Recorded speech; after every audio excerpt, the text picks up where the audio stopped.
21, you're getting a live view of the inside of the International Space Station's Quest airlock. Currently, US OS astronauts all occupying the inside of the Quest airlock. At the foreground of this view, you see Japanese astronaut of the Japan Aerospace Exploration Agency, Aki Hoshide, helping out with some of the suit-up activities with Megan MacArthur, who you see on the right of your screen, NASA astronaut.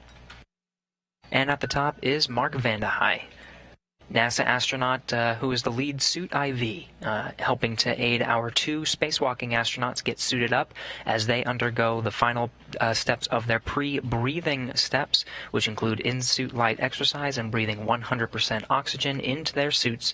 The two spacewalking astronauts today include Thomas Pesquet of the European Space Agency. He's in the suit on the right that you see getting fitted with a safer unit. This is a simplified aid for EVA rescue. Also joining him is NASA astronaut Shane Kimbrough, taking on this EV2 role, wearing the suit with white stripes, or the unmarked suit. The two are planned for a 6.5-hour expedition outside of the International Space Station today to complete some of the work they started just a few days ago on June 16th. They began outfitting the station's 2B power channel. This is a power channel on the far port side of the International Space Station that faces the space-facing side, the nadir side. You see on the far right of your screen is the solar augmentation plan. There are solar arrays, 6 sets of solar arrays that are planned to augment the station's existing power supply. They're working on the 2B power channel, which is actually the Earth-facing side of the International Space Station. Today is Spacewalk. They'll be finishing up some of the work to install and deploy the solar array that's currently out on the mounting bracket of the 2B power channel, and they'll start some of the prep work to begin the installation of a solar array on the 4B power channel. They won't quite move it out to the 4B channel yet. They'll just get it unbolted from the flight support equipment in preparation for another spacewalk that's scheduled for later in the week, currently June 25th, to complete the work on the 4B channel.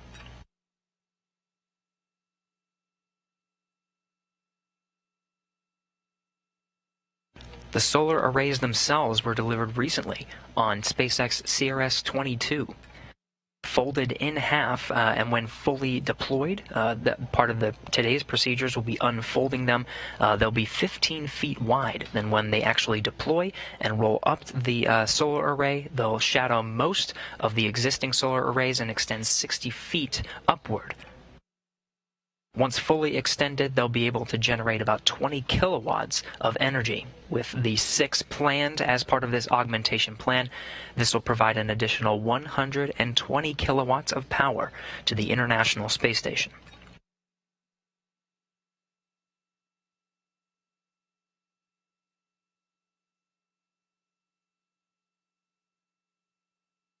You see in the background there, Megan MacArthur getting Thomas Pesquet fitted into the crew lock.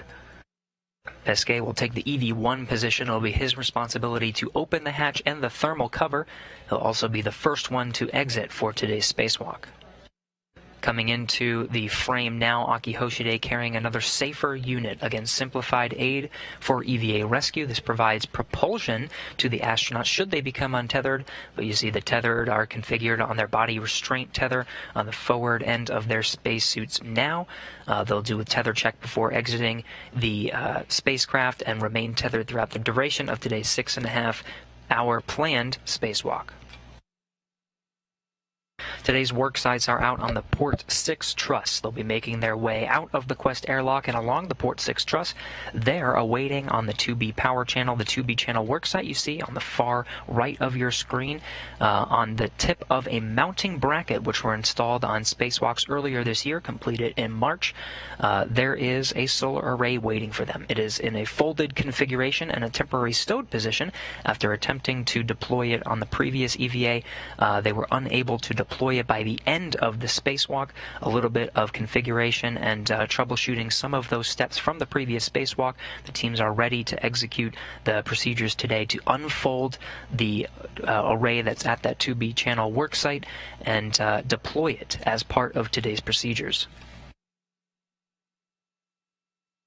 Here is the array currently in its folded position. This is what it looks like out at the worksite. Again, it's in a temporary stowed position. Part of the procedures will be to hard mate it to the mounting bracket, followed by unfolding it and torquing some pins that are in the middle of the solar arrays to keep it in that unfolded position. There are 2 bolts that need to be unscrewed in order to deploy the 60-foot solar arrays that'll extend while the 2 spacewalkers are out at the worksite.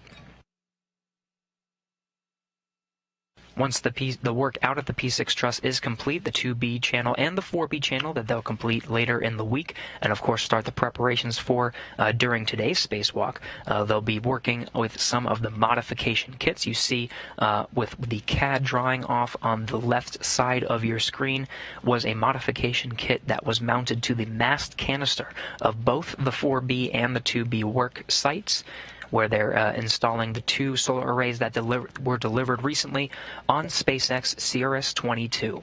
Again, there is a solar array out at the mounting bracket of the 2B channel. The other solar array is currently at the tip of the robotic arm on a flight support equipment. They'll be working to unbolt some of the bolts that are keeping it restrained to that before ingressing for today's spacewalk, and they'll address that solar array at the last spacewalk, Spacewalk 76. This is a graphic of what the solar array will look like once it is deployed. Again, it is in that folded position, so this is what it will look like when it is unfolded.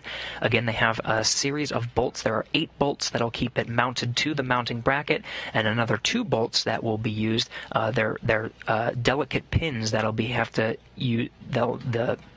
Spacewalkers will have to use a torque wrench to unscrew those, and those 2 pins will deploy the 60-foot solar arrays.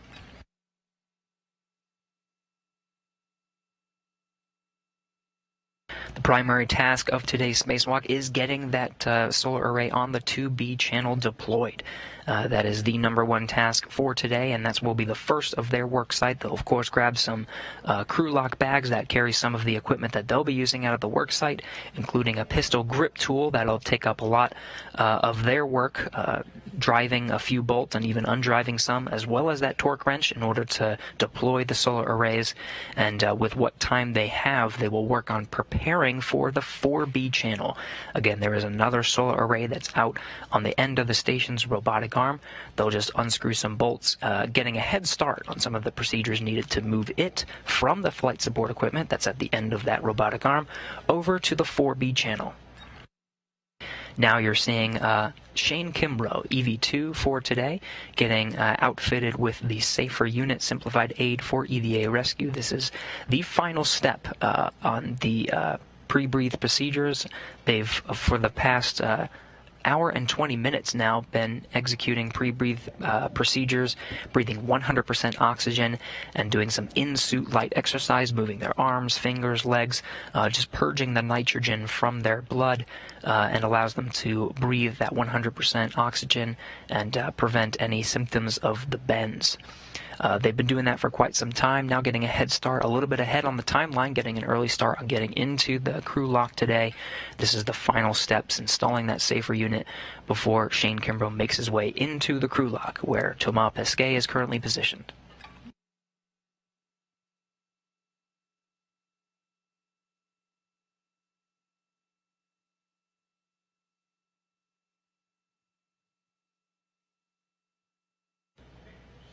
The IROSAs, or ISS rollout solar arrays that are being used for augmenting the station's power as part of this planned augmentation plan to get 6 new solar arrays outfitted on the International Space Station, providing additional power for years to come and continue those scientific experiments. The same technology will be used at an outpost that will be orbiting the moon called the Gateway. The solar arrays on the space station are about 15 feet wide, fit nicely into the unpressurized trunk of the SpaceX Dragon that delivered them up earlier this year. The solar arrays that you see here on this graphic of the Gateway are 32 feet wide, more than twice as wide. They'll be providing about 30 kilowatts of power each when the Gateway is in its final configuration. That will be an outpost around the moon as part of NASA's Artemis program to create a sustained human presence around and on the lunar surface.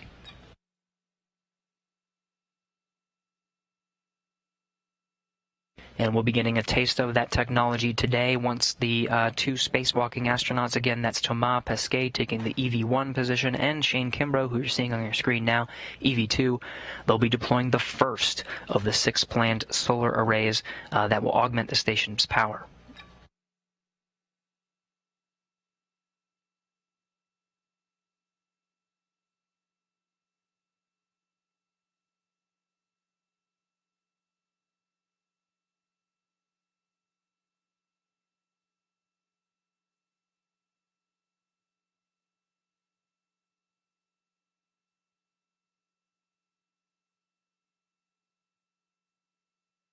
The USOS astronauts you see in the frame, Aki Hoshide off to the left of your screen, and Megan MacArthur making the final push of Shane Kimbrough into the crew lock. They have a direct line of communication with the spacewalking astronauts now. They're taking the primary job of getting them configured.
With the assistance of 3 USOS astronauts in the station's equipment lock, from left to right, Mark Vande Hei, Aki Hoshide, and Megan MacArthur, all unsuited and aiding the 2 spacewalking astronauts in the final steps of getting them pushed into the station's crew lock. They'll be moving all of their equipment and umbilicals and tethers out of the way, making sure they're in a good configuration, as Kimbrough and Pesquet will remain in this position as the USOS astronauts close the hatch between the equipment lock and the crew lock. The next steps here are the depressurization sequence. You'll hear a lot of the tether configurations being identified through the space-to-ground communications, making sure that tethers are in a good configuration before they exit the hatch. They'll have a series of steps to control station's water and power supply, now being provided to the suits through umbilicals. Once they switch the suits over to battery power, that'll be the official start time of today's spacewalk.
For those just joining, you're getting a live look at the inside of the International Space Station. At the forward end of the frame here is JAXA astronaut, Japan Aerospace Exploration Agency astronaut Aki Hoshide.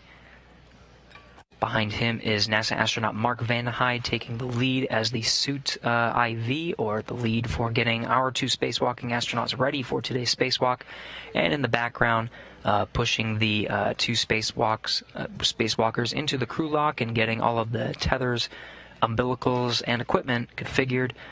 Before closing the hatches, NASA astronaut Megan MacArthur. Our two spacewalking astronauts today are Thomas Pesquet of the European Space Agency taking the EV-1 position. He'll be wearing the suit with the red stripes on the thighs. And NASA astronaut Shane Kimbrough, EV-2. He'll be wearing the suit with the white stripes, or the unmarked suit. Both of them will be completing the work on the 2B power channel. There is currently an IROSA ISS Rollout Solar Array that's positioned on a mounting bracket on the 2B channel. That's the Earth-facing side on the station's farthest port truss. It is in a folded position and a temporary stow position. The two spacewalking astronauts will complete the installation, unfold it, and deploy the 2B power channel's ISS Rollout Solar Array. They'll also begin some of the prep work to unbolt the solar array that's currently at the end of the station's robotic arm. That solar array will be used to upgrade the station's 4B channel. Though they won't move the solar array out to that position during today's spacewalk, they'll do it on a future spacewalk currently scheduled for next Friday, the 25th. They'll move the solar array from the end of the station's robotic arm to its position on the 4B channel and deploy it, completing the sequence of upgrading the P6 truss, the two solar arrays you see at the far right of this graphic.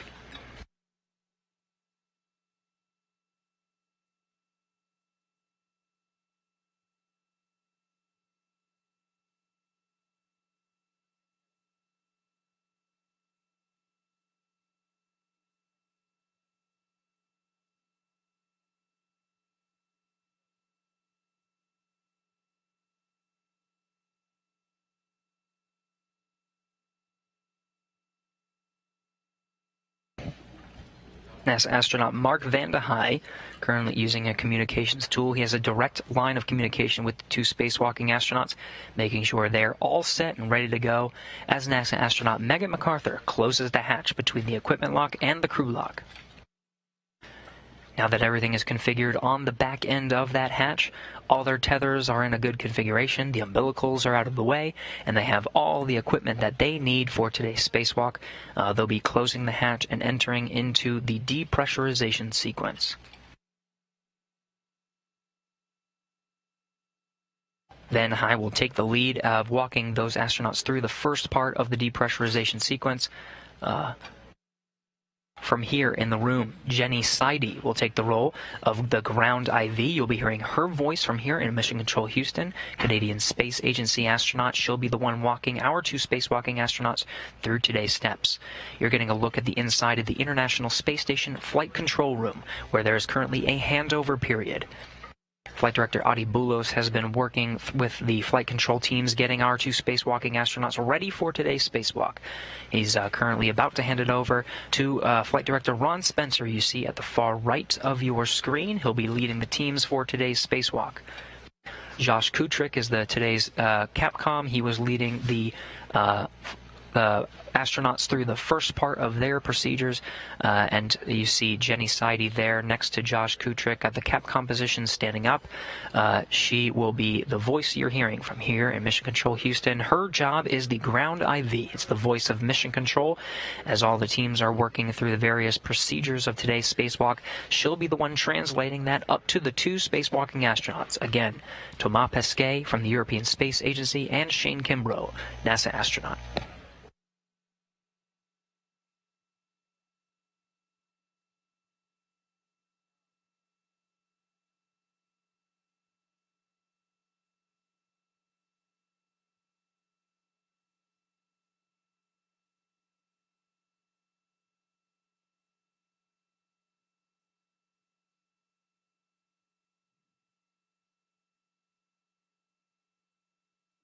Houston, airlock on 1, and steps 72 and 73 are completed. Copy that, Mark. We're going to put the subsequent steps into work, and I'll give you a call when they're done. Okay, we're standing by in step 77. Affirm.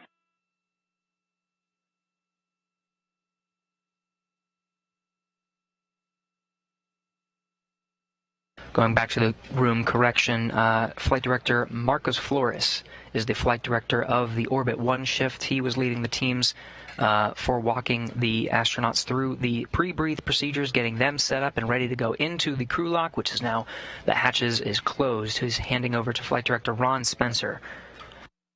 You see NASA astronaut Drew Feustel next to Jenny Seide. Jenny, again, is the ground IV for today. Her voice will be used to communicate all of the procedures up to the two spacewalking astronauts. Drew Feustel will be the Capcom. It'll be his job to talk to the crew on the inside of the International Space Station.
Station Houston on 1. Step 76 is complete. Your go for step 77.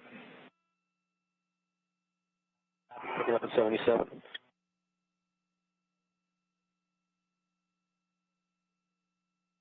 Shane, on the UIA, switch the deep press pump. Check the switch. Deep press pump power is off.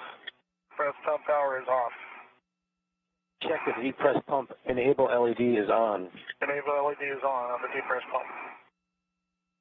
Copy. Houston, airlock on 1, looking for your go in step 80. Copy, standby 1.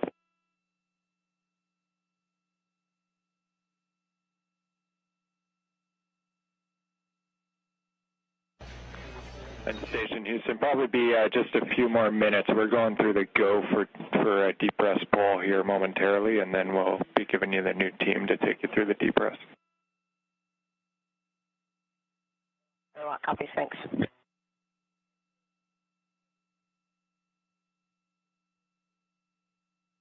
On your screen, you're seeing NASA astronaut Mark Van de Hei. He's walking the crew on the other side of the hatch. That's Thomas Pesquet and Shane Kimbrough through the steps to get ready for opening the hatch and beginning today's spacewalk. On the ground, the voice you were hearing was Joshua Kutrick. He's the Capcom for the Orbit 1 teams.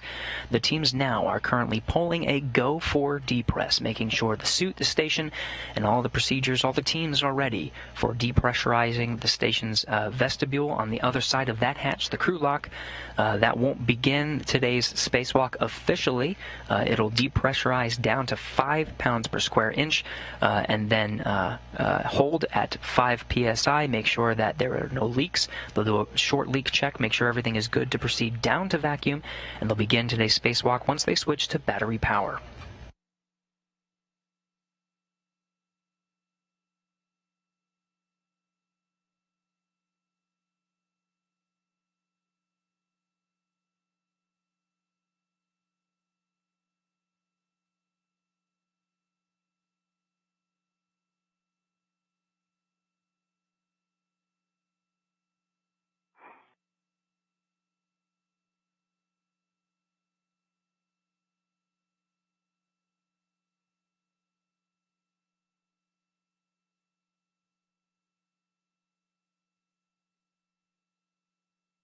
And the teams here in Mission Control for the Orbit 1 team pulled go for proceeding with depressurization.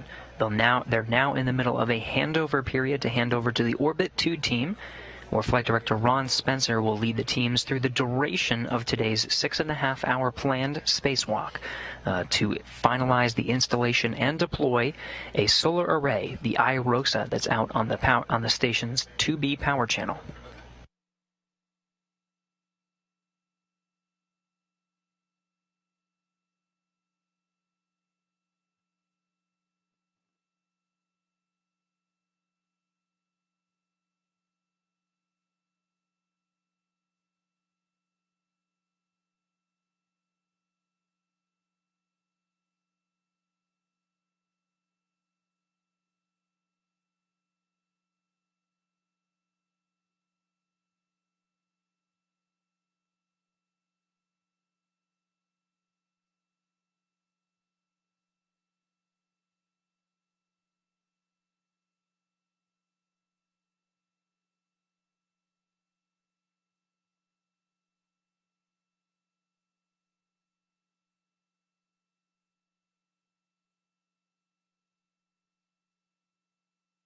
Again, on board the International Space Station, NASA astronauts Mark Van de Hei there in the foreground, and in the background, NASA astronaut Megan MacArthur waiting patiently for the teams here in Mission Control Houston to hand over to the teams that are taking over for the duration of today's spacewalk.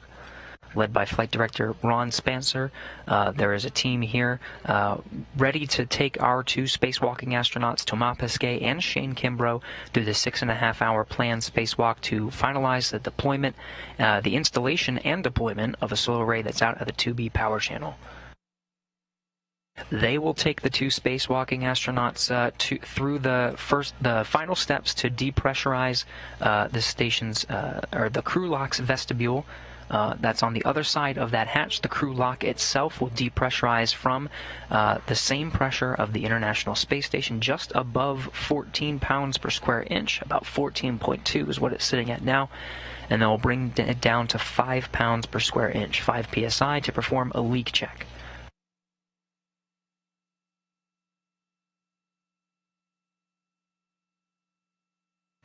The spacewalk will officially begin when the suits are switched to battery power. Some of the configuration you're hearing from the crew, or that you have heard recently from the crew, was configuring some of the switches that are on the umbilical interface assembly. This is on the inside of the crew lock where the two spacewalking astronauts are now. This is their suits now are connected by umbilical to the International Space Station itself, providing data and power, some cooling, all through that umbilical unit. Once they switch to battery power, they'll be able to disconnect from relying on the station's data, power, and water systems, and they'll be free to move about the outside of the International Space Station.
For those just tuning in, NASA astronaut Mark Vande Hei, you see to the left of your screen in the foreground, and NASA astronaut Megan McArthur patiently waiting for the ground teams here in Mission Control Houston to hand over to the Orbit 2 teams, led by Flight Director Ron Spencer. It'll be the teams here that will lead the spacewalking astronauts and the crew inside through the remainder of today's spacewalk, and of course all of the activities happening inside the International Space Station. Teams should be wrapping up their handover procedures now. We'll be hearing some calls up to the crew on board the International Space Station, handing over to the new teams, and the crew will be able to continue walking the two spacewalking astronauts on the other side of the hatch. The hatch is now closed. On the other side of that hatch, Thomas Pesquet and Shane Kimbrough also patiently waiting for the next steps to configure their suits using the umbilical interface assembly to switch over to battery power, configure their suits, and make sure everything is set as the crew lock depressurizes once it's given a go.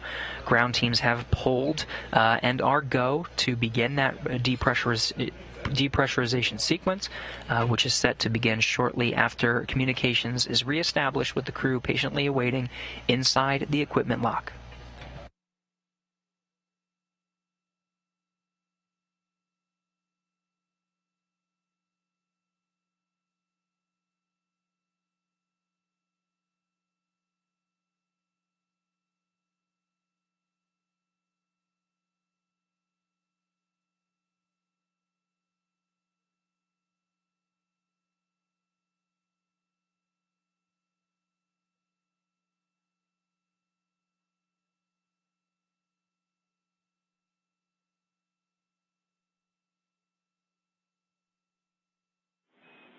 Airlock Houston on 1, you have a go in step 80.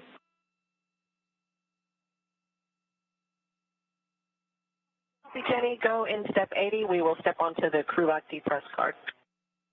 Concur.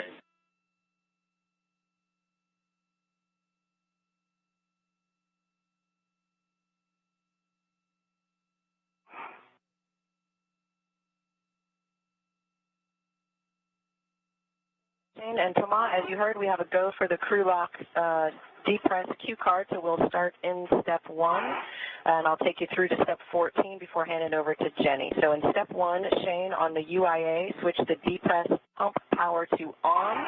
You're going to wait 10 seconds for complete startup. Okay, depress pump power switch is on.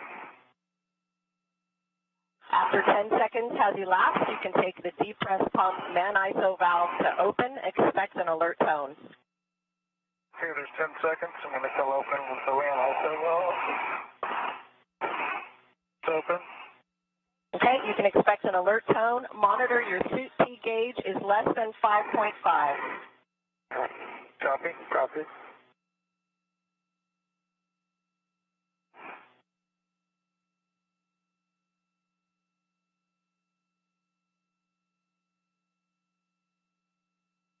And with just a few short steps and handing over to the Orbit 2 teams, you heard Jenny Seide, the ground IV from here in Mission Control Houston. She gave the comm over to NASA astronaut Megan MacArthur, who's walking the astronauts through the first couple of steps.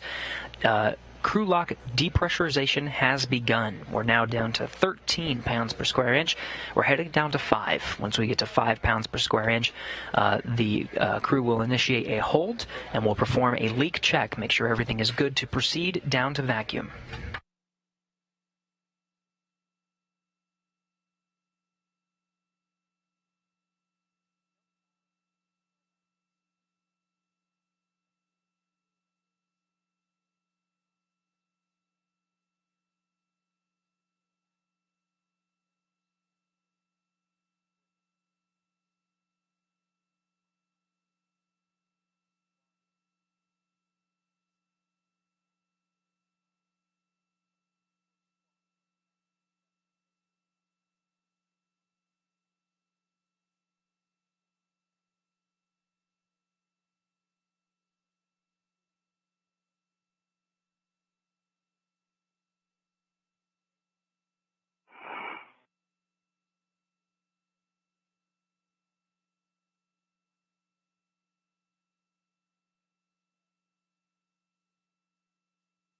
Now entering into a short handover period.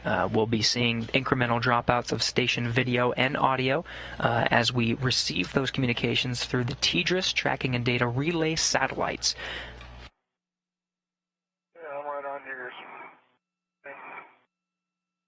Still getting some audio. The crew lock, where the 2 spacewalking astronauts are now, is currently depressurizing. We're just under 11 pounds per square inch at this time, continuing to look good as we proceed down to 5 pounds per square inch.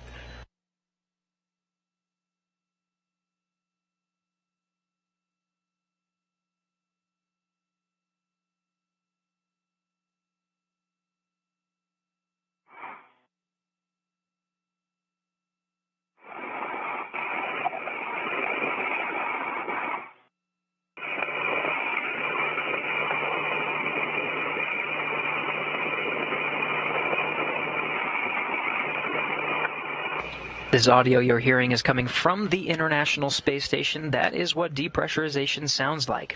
We're looking good. Now inside 10 pounds per square inch, less than 10 pounds per square inch.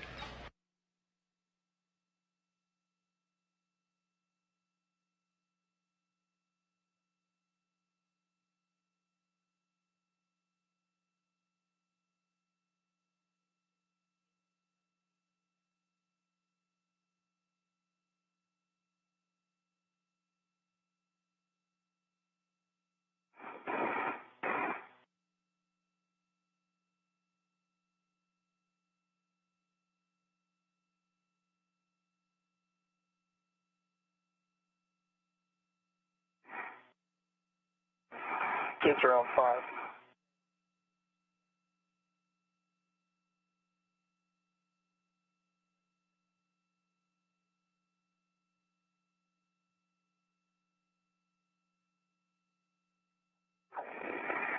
now read 9.0.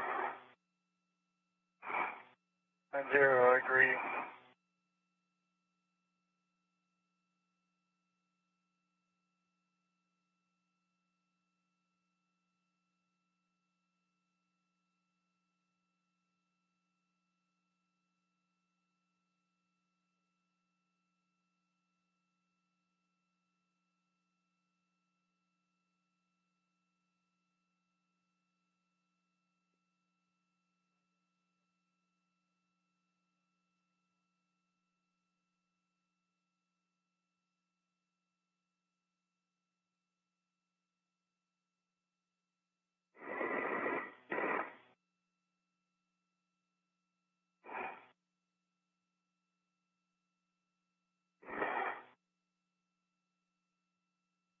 Turn my lights on, Toma.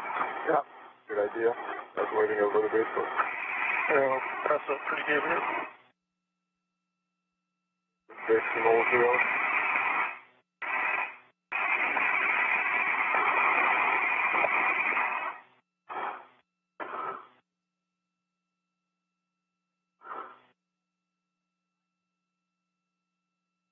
Lights on. Lights are on.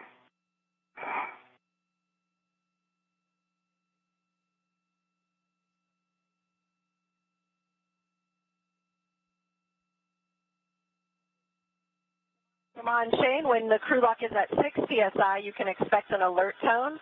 And when the crew lock is at 5 psi, Shane, you will take the depress pump man ISO valve to close.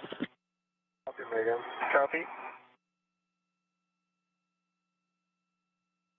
So everything looking good as the crew lock continues to depressurize. We're now less than 7.5 pounds per square inch. You heard the calls from Megan MacArthur inside the equipment lock. The crew will have to manually switch some of those valves to hold the pressure at 5 pounds per square inch. That's a leak check to make sure everything is good before continuing to depressurize that crew lock down to vacuum.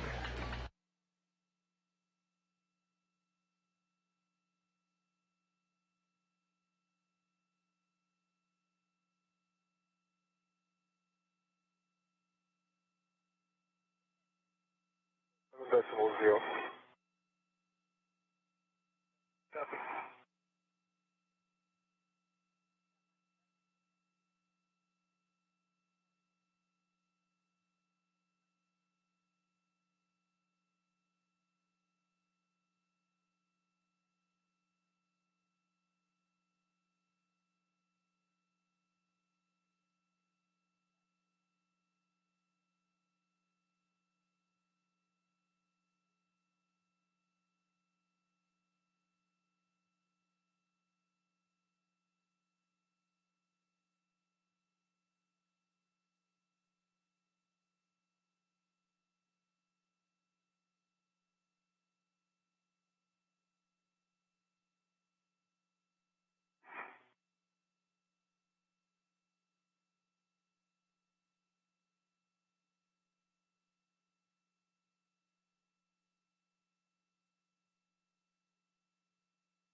Depressurization of the crew lock continues to look good. We're now a little less than 6 pounds per square inch. We should be hearing a call from the crew that they've switched the valves momentarily. This will hold the pressure of the crew lock at 5 pounds per square inch for a leak check.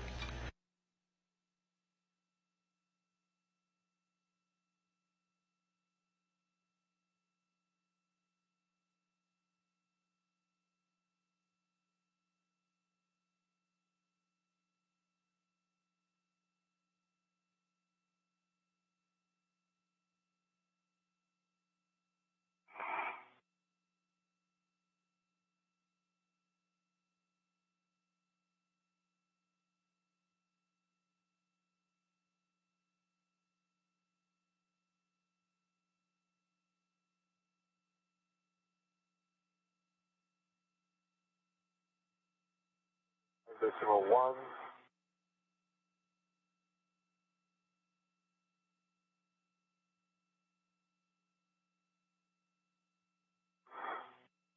Decimal 0. Okay. Closed. Press pump and ISO valve to close. Expect an alert tone. Okay. Please. Okay, on your DCMs, you can switch display to status until leak check question mark is displayed. Then yes for 2 seconds and follow the displayed instructions. Copy. Leak check. Yes. Leak check in progress. Okay. Copy, leak check in progress. And confirmed we're holding just a little bit more than 5 pounds per square inch as expected. Crew will now perform a leak check, make sure the pressure inside the crew lock is holding, make sure everything is good and all the systems are working before they continue to depressurize the crew lock down to vacuum.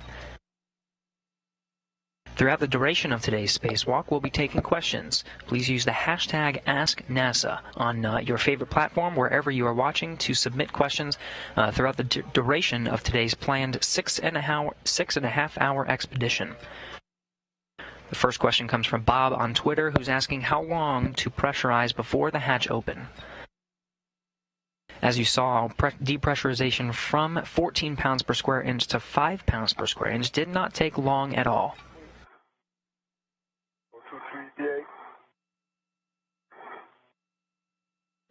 Leak check complete was only a matter of minutes.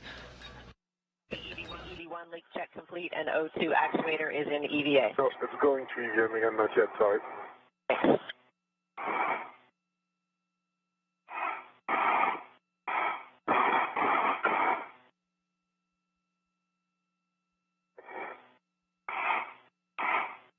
O2's in EVA, you want? An O2 actuator is in EVA. I copy. Working on it.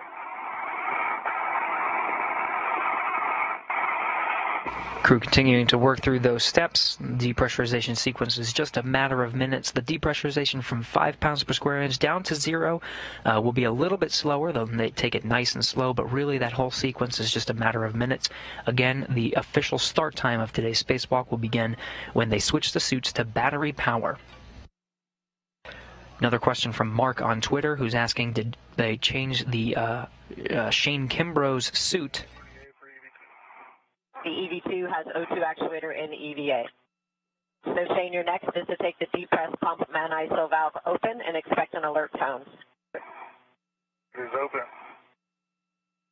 Okay, I'm taking the emergency empty EV to open.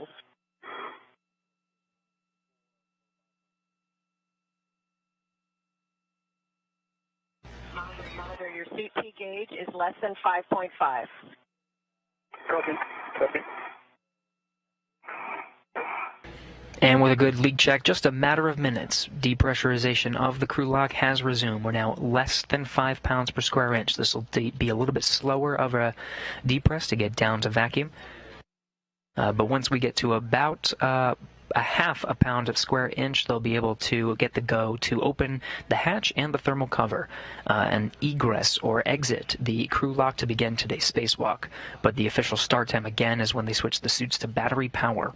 Another question from Mark on Twitter asks about Shane Kimbrough's suit. Did it change from the spacewalk on Wednesday? The answer is yes. On Wednesday, the suit that he used was 3006. Today, he'll be using 3015.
Depressurization of the crew lock looking good. We're now less than 3.5 psi. We're going to about 0.5 psi before we begin the next series of steps.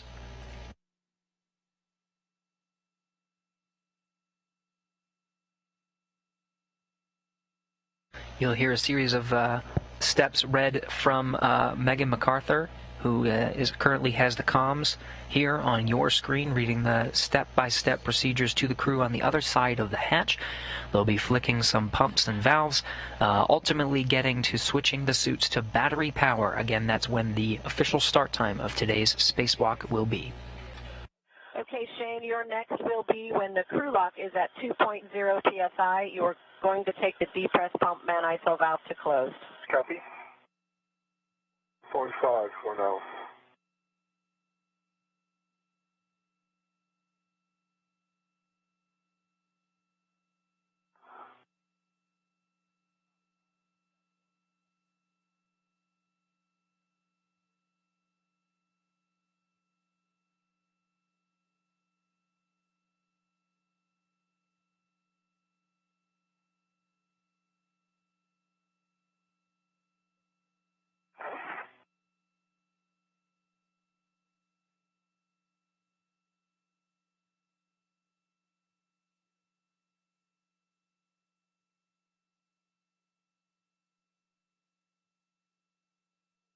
One.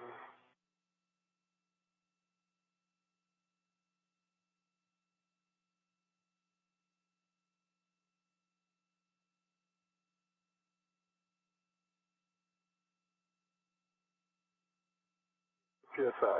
Okay. Depress pump man ISO is closed. Copy, Shane, it's closed. On the UIA, you can switch depress pump power to off, OFS. Depress pump power is off. Copy, it's off. You can report your initial tether configuration for egress. Alright, so if I start from my left gearing extender, I see my red hook, close and lock, black on black, into my red reel, unlocked, and I have EV2's yellow hook, closed and locked, black on black. On my red reel, I see EV2's red reel is unlocked. I see EV2's red hook is on his left gearing extender, closed and locked, black on black. Okay, and I have a right waist tether connected to the airlock waist tether, connected to the airlock D-ring extender, and all four hooks are locked.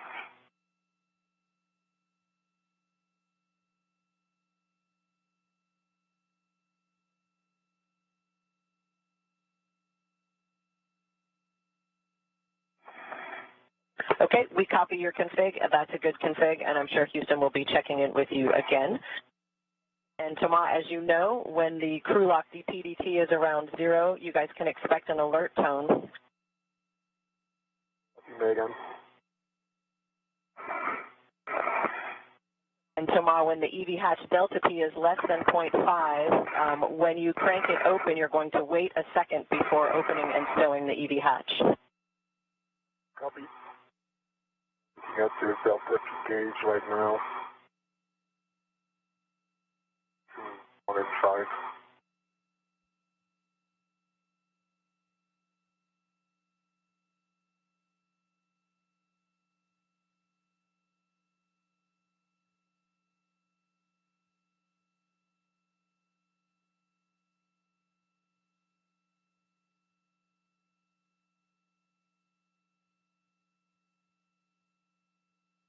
Everything continuing to proceed as planned. And on 1, we've checked the tether config. We agree it's a good config. Continuing with the depress, we can expect about 5 minutes more, and we concur with your good words about the hatch, Megan.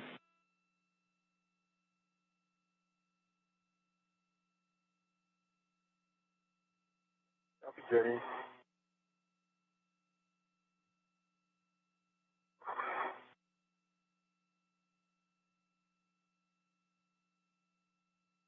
Thanks, Megan and Mark and Aki. Really nice work today again, getting us ready. Thanks to Orbit One and Josh, and welcome on board, Jenny. It looks like we're going from a Canadian to another Canadian. Go Canada. Thanks. Go Canada.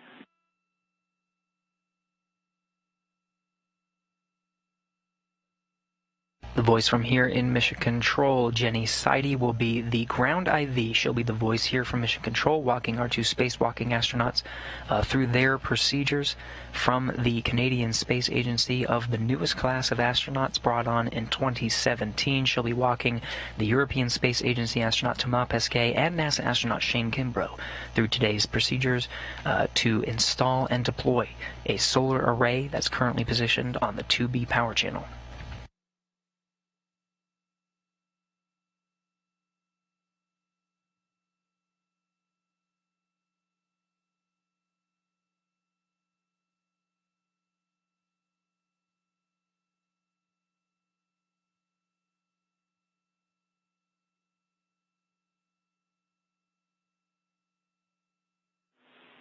Airlock Houston, just a heads up, you guys have a go at any time for step 81 to complete 1.225 whenever you're ready.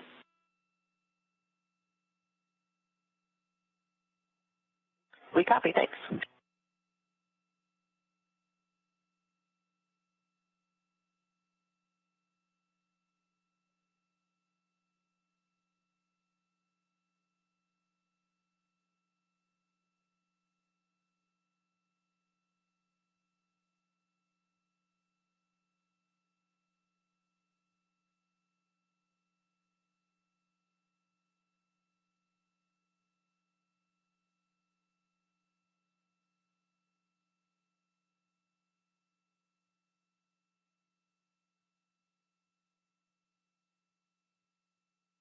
As mentioned, the depressurization process on the back end after the leak check is a bit slow and steady.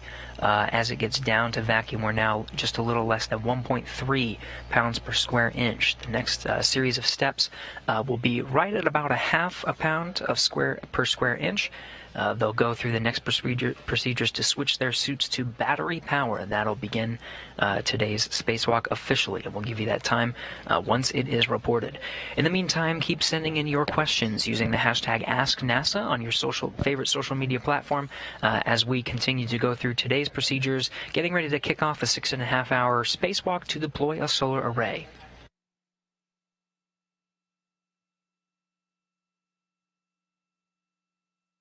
The first question comes from Risha Tosh, who's asking, why do we need to depressurize before going to space?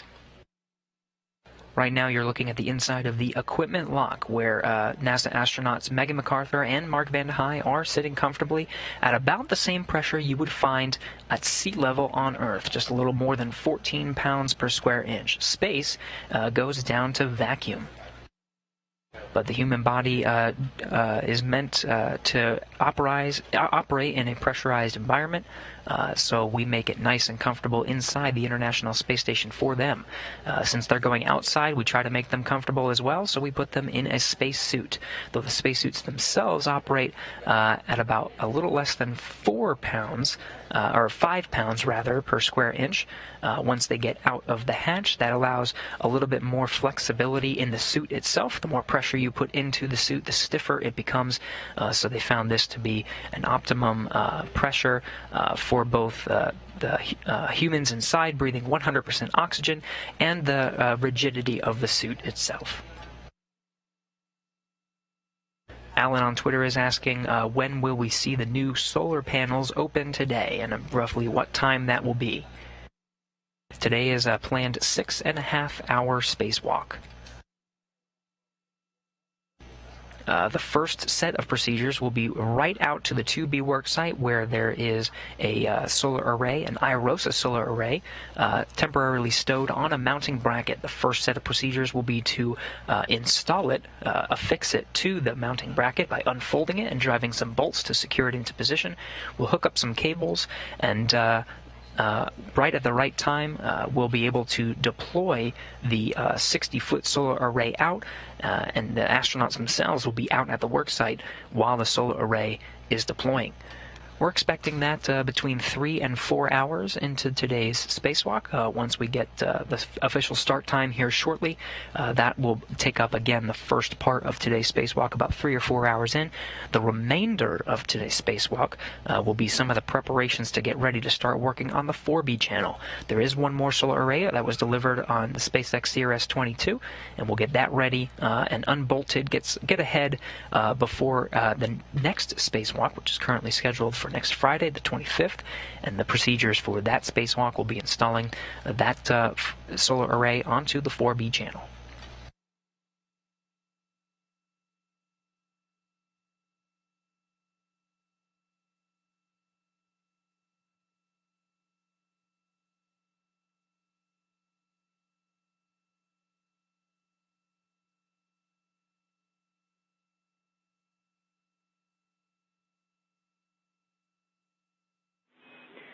Shane and Thomas, while we're waiting for the depress to finish up here, as you guys know, we've been updating our procedure late in the day yesterday, and I do have a change that now would be a good time for you to copy.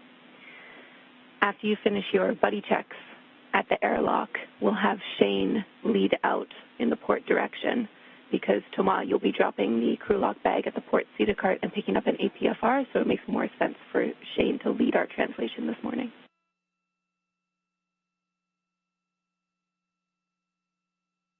Good, Jenny. That makes sense. Copy.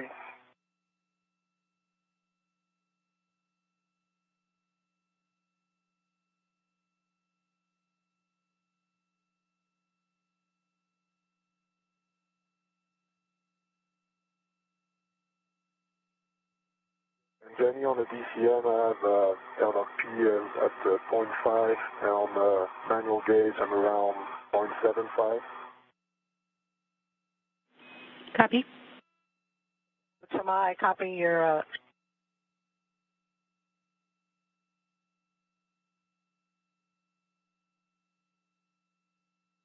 Thomas, say again, you said you saw on the EV hatch a delta P of 0.5, but somewhere else you had a different reading? On my DCM, 0.5, 0.4 even, and on the manual gauge on the outer hatch, it's 0.7-ish. And Thomas, we're showing a crew lock pressure of 0.75.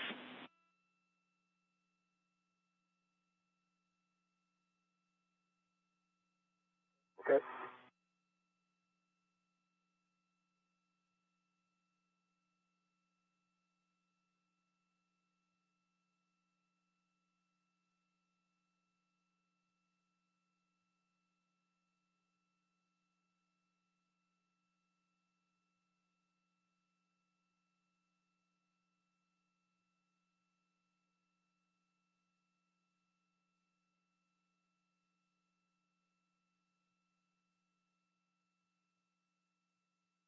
That readout from the crew was comparing some of the data being displayed on the astronaut suits.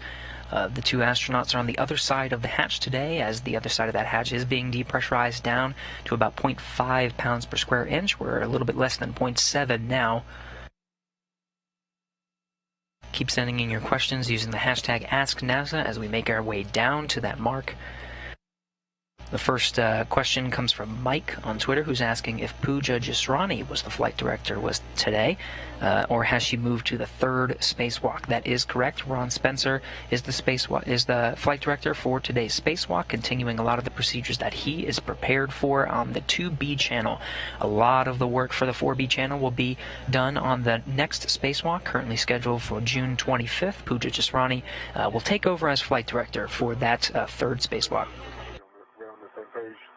Grab an APFR on the port CETA cart, which means I won't relocate Shane's APFR on P6 from 18 to 38, but I installed the one I grabbed on the port CETA cart in week 38 on P6, correct?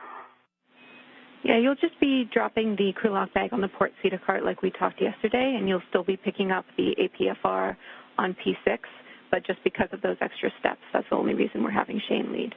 So no change to where you're picking up the APFR. Okay, sorry, I thought I heard you say I'm picking up an APFR on the crew lock bag. Oh, sorry, on the port CETA cart, but I'm only dropping my crew lock bag like we said. Okay? Makes sense. Yep, that's correct. Just because of that extra time, that's the reason we're switching to Shane leading. No other changes in that part of the EVA. Good plan.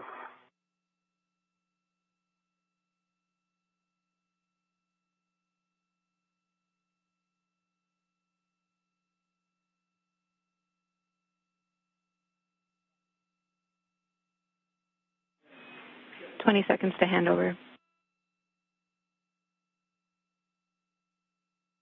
Copy.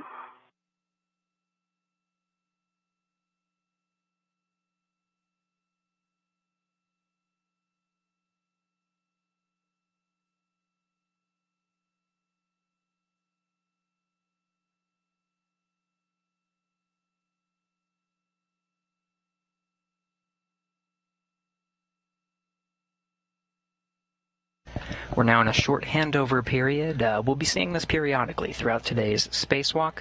As we lose video from the International Space Station, that video being routed through tracking and data relay satellites. They're geosynchronous satellites that provide the video feeds from the International Space Station orbiting 250 miles above the Earth, transmitted to these geosynchronous satellites about 23,000 miles from Earth, back down to here in Mission Control Houston. As the space station orbits the Earth, it hands over from satellite to satellite, so we'll be getting these incremental drops. We should be regaining it shortly, and we'll get a lot of good coverage for today's spacewalk. This is the International Space Station flight control teams. On the far right, being led by Flight Director Ron Spencer. Standing up in the back is Jenny Seide. She'll be the voice, the ground IV role from here in Mission Control Houston, relaying the procedures up to our two spacewalking astronauts. The delta T less than 0.5, you are go to open and stow the hatch. Remember the 1 second pause when you have cranked it open. Okay, I'll wait 30 more seconds to be sure I'm under 0.5. Thanks, Megan, and I copy the pause of 1 second.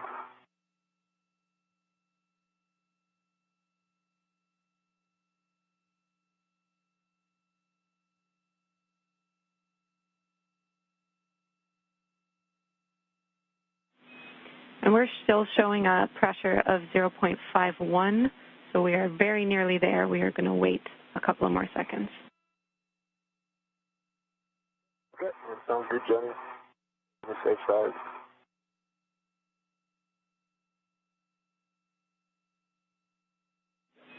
All right, we got what we're looking for, and as Megan said, you can open the hatch. Okay.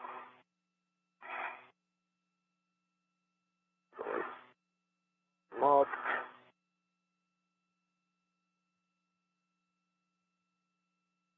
Notch, 1 second. Getting the first views from the outside of the International Space Station. Right at the top of this middle part of the module that you're seeing here is the hatch that is containing the crew lock inside our two spacewalking astronauts. The hatch is open on the airlock. After getting that go, we'll be seeing the thermal cover being pushed out momentarily. Copy, Tomas. The hatch is open. Great work. Tomas and Shane, you guys go be amazing. We'll see you in a few hours. Remember, you are butterflies with biceps today. Thanks, Megan. Thanks, Megan. And see you in a while. You guys take care of yourself. We'll see you in a bit. See you in a bit. Over to you, Jenny.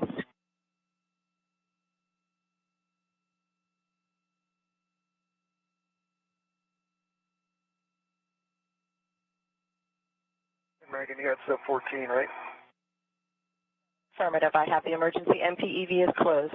Thanks. All right, I copy emergency MPEV closed. Thanks, Megan and Mark. Well done. Ready to pick up with you two, Shane and Tomas. Switch power to BAT. Stagger switch throws. Expect a warning tone. Okay, V1 is going to BAT.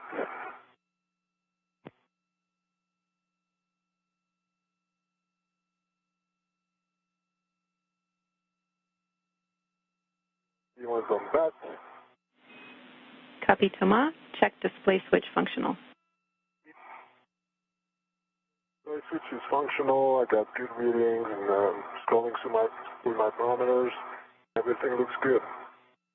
V2's in BAT. Good display. Copy, good display on 1 and 2. Shane on the UIA. Switch power EV1, 2, off. and check power EV1 and 2 LEDs, all 4 of them off, OFF. EV1 and 2 powers are off. LEDs are off. Copy. On your DCMs, disconnect your SCUs, install your DCM covers, and stow your SCUs in their pouches.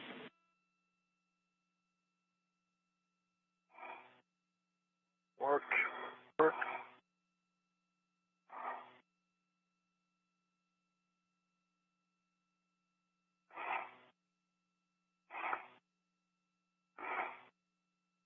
One SCU is stowed in the pouch. And DCM cover is on. Alright, EV2 is working on it. Copy. I have to roll over here to knock. Oh, sorry, am I in your way, Shane? No. And we got confirmation that the suits are officially on battery power. That official start time for today's spacewalk is 6:42 a.m. Central Time.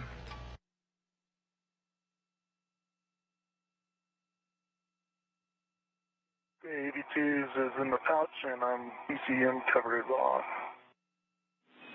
Copy, Shane. Check depress pump manual isolation valve closed.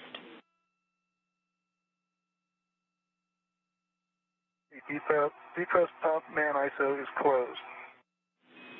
Copy. Set your temperature control valve to max hot.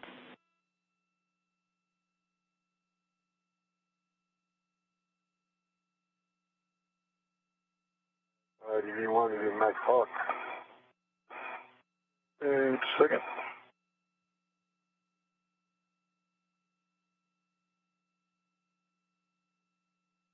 V2 and max hot. Copy. Both in max hot. You can switch water on. EV1 water is on, ON. V2 water on. Check DCM blank and bite off. Blank and bite is off. EV1. EV2 DCM blank, bite off. Set your TCVs as desired.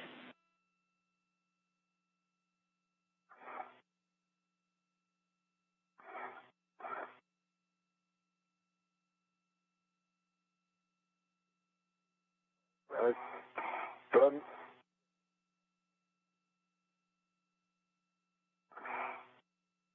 V2 is complete.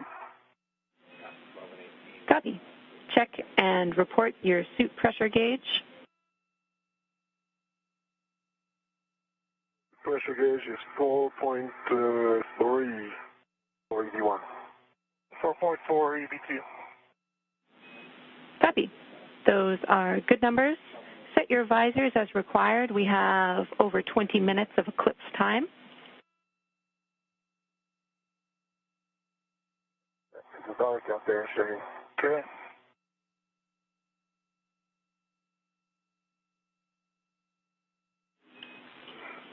Okay, copy. With visors set, we are ready to have you guys head out the door. So, Thomas, you can open the hatch thermal cover, and we'll get you to complete the extra steps. Stow the hook on the stiffener tether point and cinch strap until snug.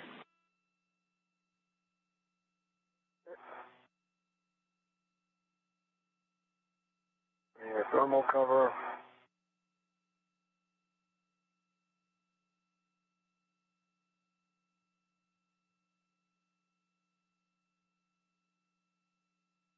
With the hatch open, we're starting to get a glimpse of that thermal cover opening. The crew inside continuing to walk through the steps, making sure that they are in the right configuration and all the valves are switched to the right configuration now that they are unhooked from their umbilicals and relying on battery power. Again, the official start time of today's spacewalk, 6:42 a.m. Central Time. At the time of switching to battery power, the International Space Station was 273 statute miles south of Australia. Snug. And I'm opening the thermal cover. Let's see. 1, 2, 3, 4, 5, 6 lines. Copy. 6 lines visible. Thermal cover is open, and we will go, Jenny, or go ahead and egress. Affirm, you have a go to egress with crew lock bag 1 and verify the forward hatch pit pin is engaged.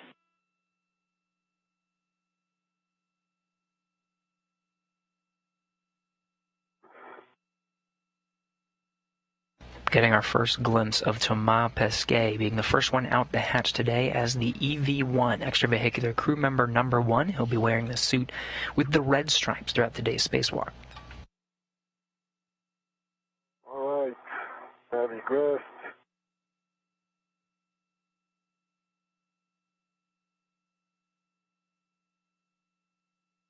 See the forward hatch pit pin is engaged. Get my BRT ready. Ready to pass me the bag. Okay. Copy, Thomas.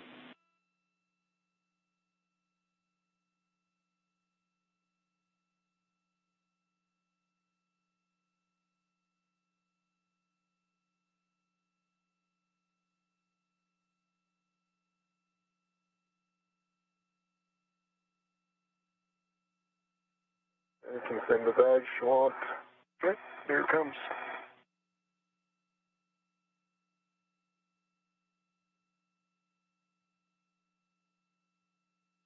Red.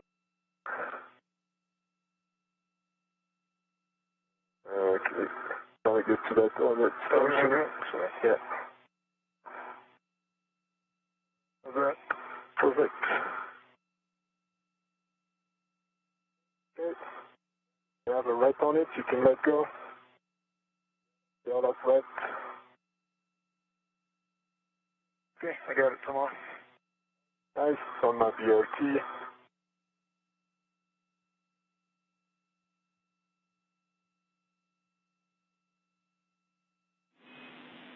Thomas, with that crew lock bag on your BRT, you can turn on your HECA and inspect EV1 and EV2 safety tether load alleviating straps.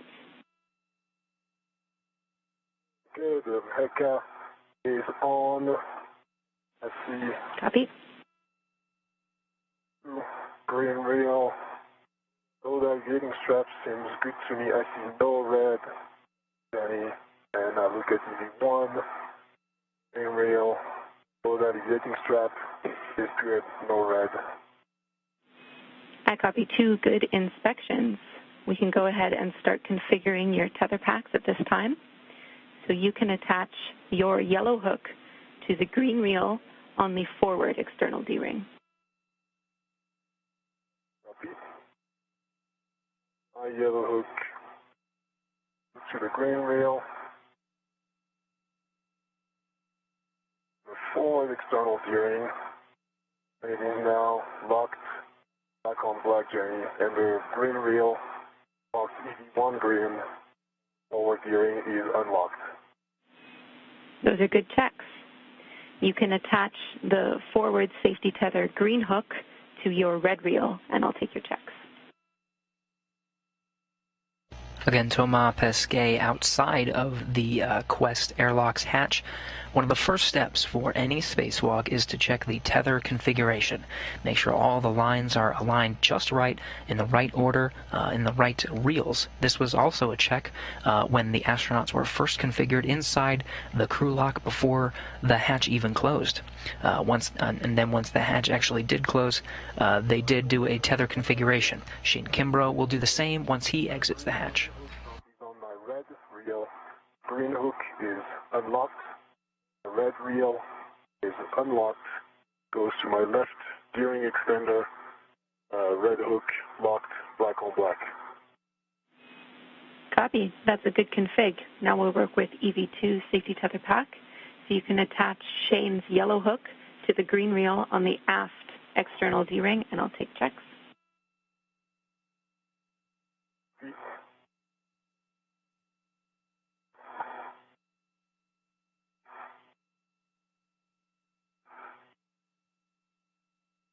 V2's yellow hook is on the aft green reel. Gates closed, slider locked, black on black. The green reel is unlocked. Good config.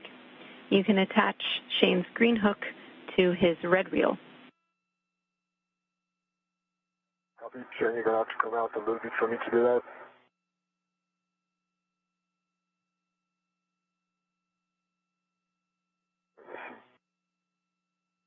Very good. Green hook to red reel. Green hook to red reel.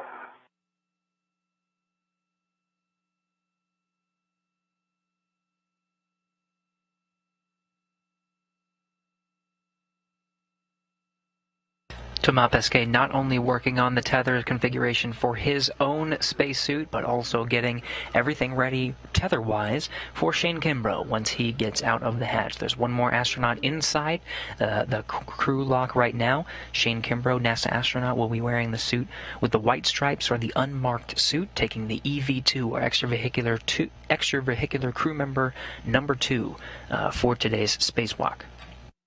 Keep sending questions using the hashtag AskNASA on Twitter. The next one comes from Florence, who's asking, why do the astronauts have to breathe 100% oxygen?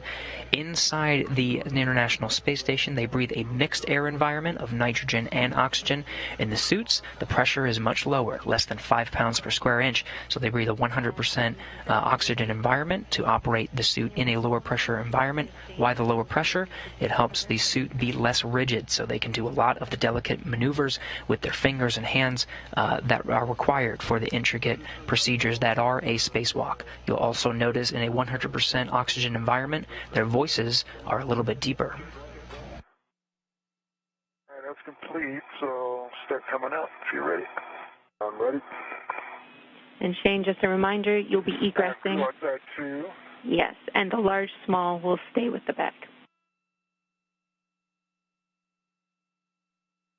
Okay, I see a large small in the bag, and I'm egressing with the bag. Copy.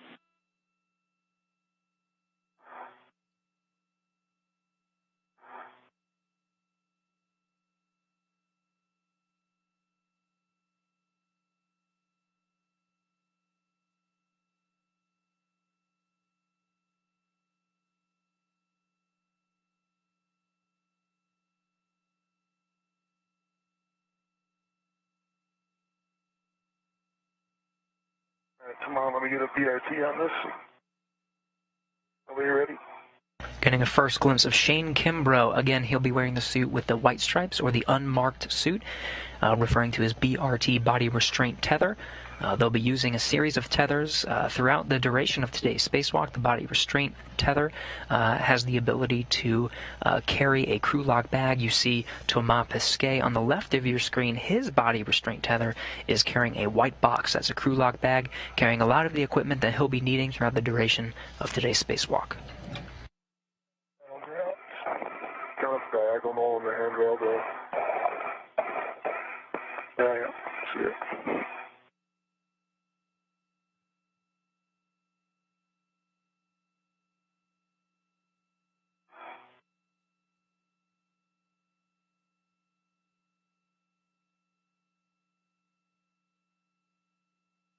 Here we go. I'm good. The other paddle's in my bag. Yeah, okay, that's good. Nice saddle belt. Yeah. Everything's fair line. There. Okay.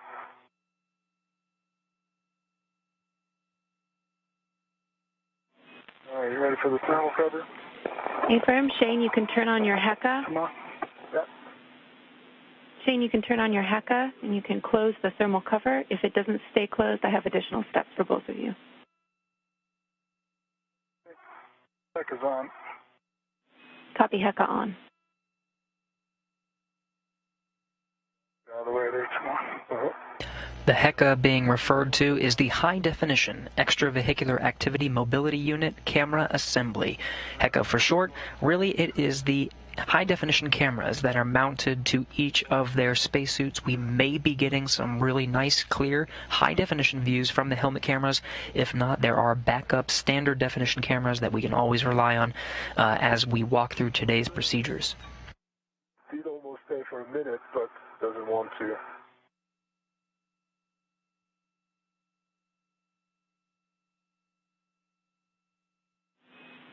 We can, All right, come on, I think I'm going to get the wire tie ready. yeah, we agree. There. Do you agree?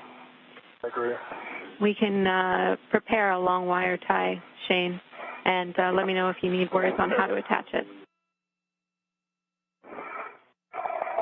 Okay. And Jenny, I'm trying to get, I don't know if you have ECHA or WDS view of, I think I'm on the forward side of the thermal cover. It looks like something is undone right here. Maybe that doesn't help holding it. See what I'm saying? Okay, copy, Thomas. We don't have your helmet cam up yet, but we'll look into it. Okay.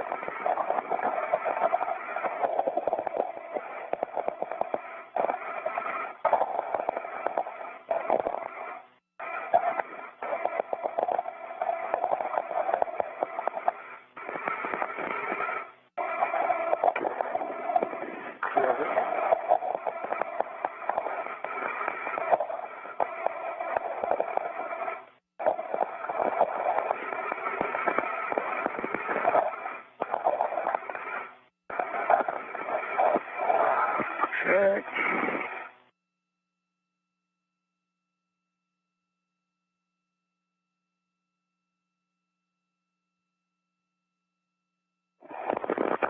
I can hold it close for you, Sean. Okay, let's go. Thank you.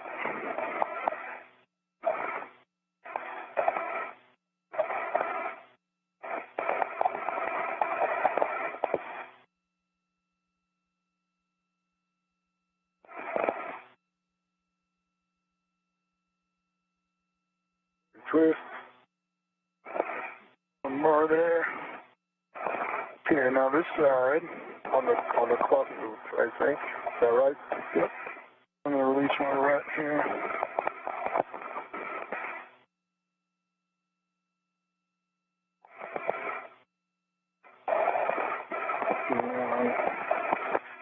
That handle right there, the one that goes to it. Come on. Yeah. Yeah. And then just one so that we can open it quickly if we need to. Right. I can just route it.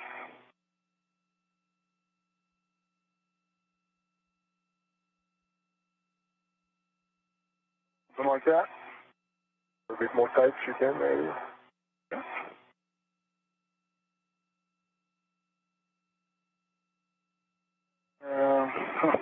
Yeah, something like that. I think it stays close. Makes sense. If we can go, I could route it the other way and maybe get it tighter. And what do you think? You see that view? So we don't have your helmet views until we do buddy checks. So if you have a config that you're happy with, let's do our buddy checks and then we can take a final look at it. I think it's fine. Yeah. Okay. Buddy checks, you're ready, Shane. All right, let me get in position over here.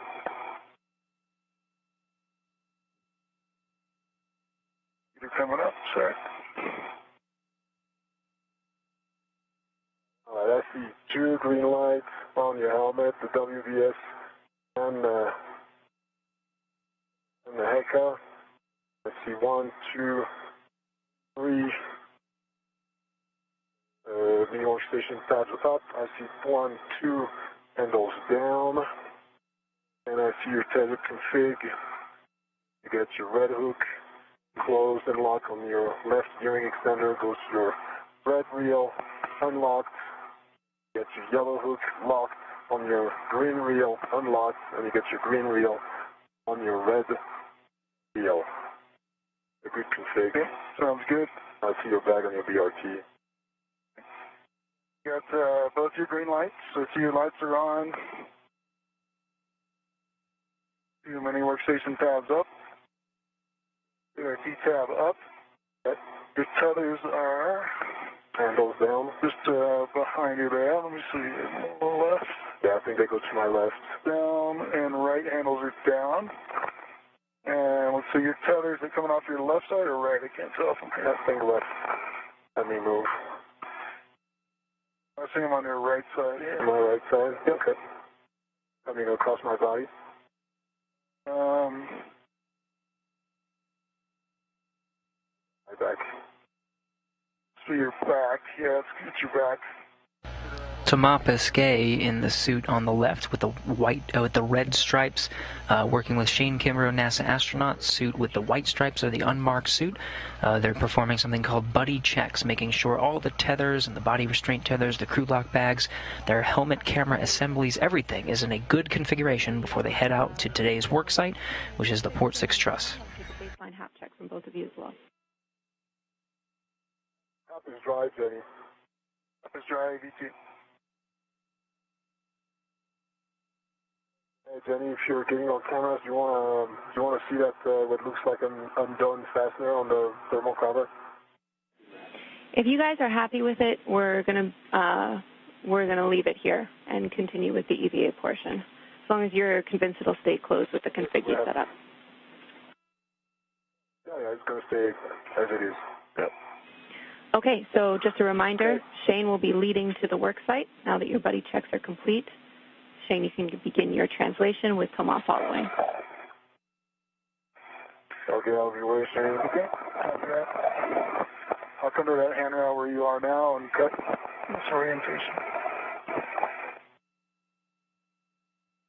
So you have that. In a bit, I'll be right behind you.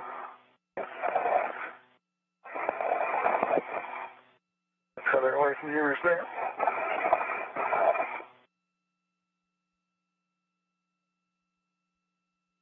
And with good buddy checks, both of their suits look good in a good configuration as they head out to the work site. Shane Kimbrough being the first one out, he'll be translating right over to the work site at the Port 6 Truss. EV1 or Thomas Pesquet will make a quick stop at something called the CETA cart, where there is a crew lock bag waiting for him to pick up, and head over to the work site to join Kimbrough.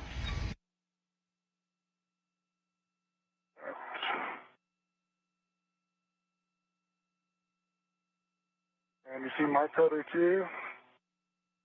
Don't go too far.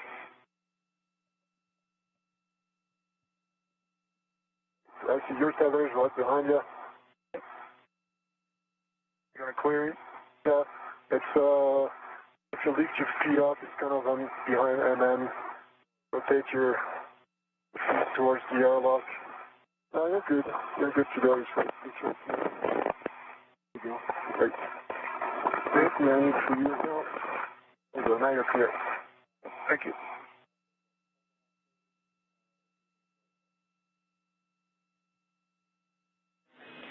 We have about 4 minutes until sunrise, and I have a caution for both of you.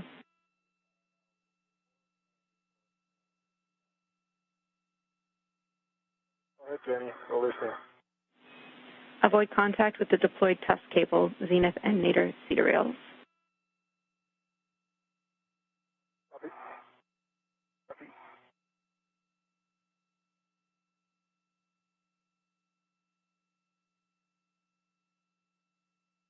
Hey, Tom, on phase 1. I see you back there. Right behind you, going up to see a sparrow. And Shane, since you're leading our translation today, we'll have you pause to verify the anchor hooks are in a good config. Okay, copy. Those will be under the FHRC. Copy, Jenny.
Shane, you're looking for mile marker 9180. 9180, copy.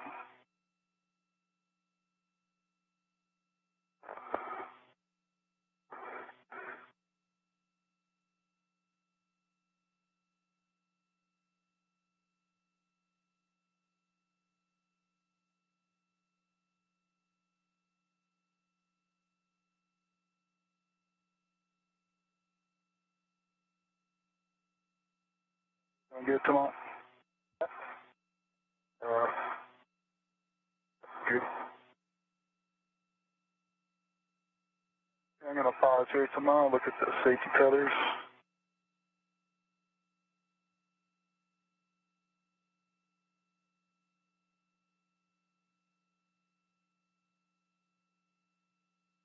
All right. Your anchor hook is closed and locked on 3652. Yeah. You, I think. Yeah, but I think we're a little twisted here.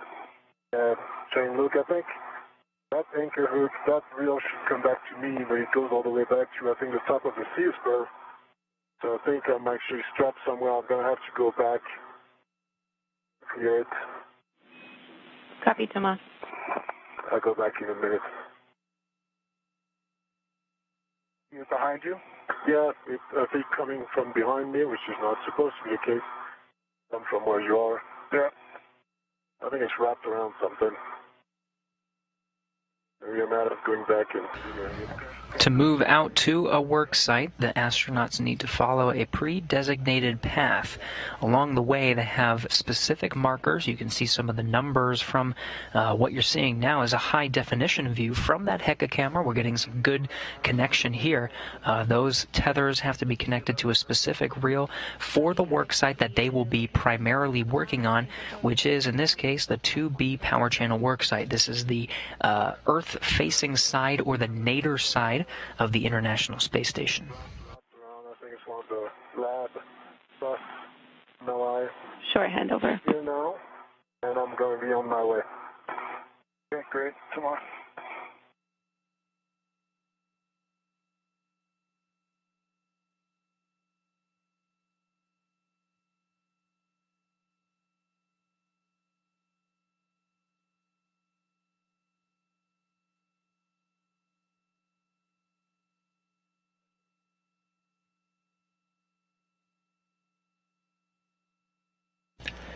We're in another handover period, losing video temporarily from the International Space Station as we hand over between the tracking and data relay satellites that provide the video coming from the International Space Station orbiting 250 miles above the Earth.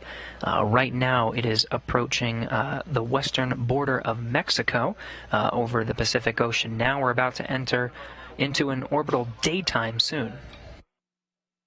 I'll be there. I'll take a look. I'll see you. We're back with you. Copy.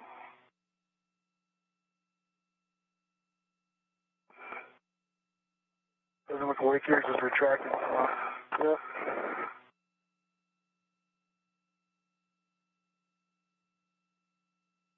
Locked, but reflecting great. Better there.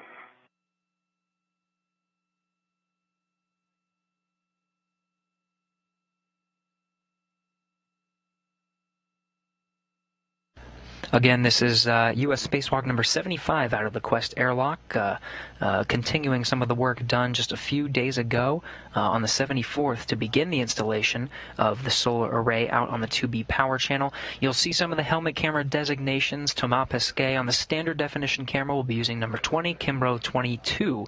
This will be the fourth spacewalk in Thomas Pesquet's career, all with NASA astronaut Shane Kimbrough. For Kimbrough, this will be his eighth. On this, the 240th spacewalk in support of space station assembly, maintenance, and upgrades. Still getting some high-definition views. This one coming from Thomas Pesquet's high-definition camera. He again is wearing the suit with the red stripes.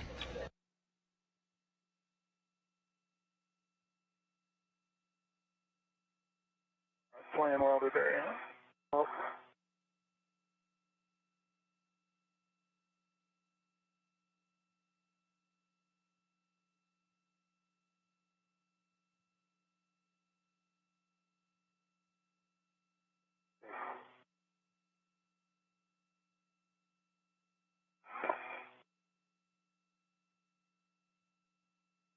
Yeah, looks like it is non-retracting.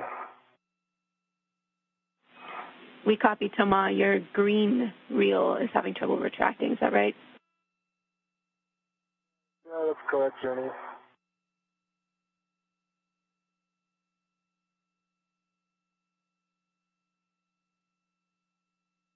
Yeah, look good. Okay. Hop back good there. Yeah, mine looks good. All right, here, take a look at mine. Yours looks good. Should be coming out of my left side. Oh. It's between your legs, so point your legs at me. Legs at me. Don't rotate, just straight pitch.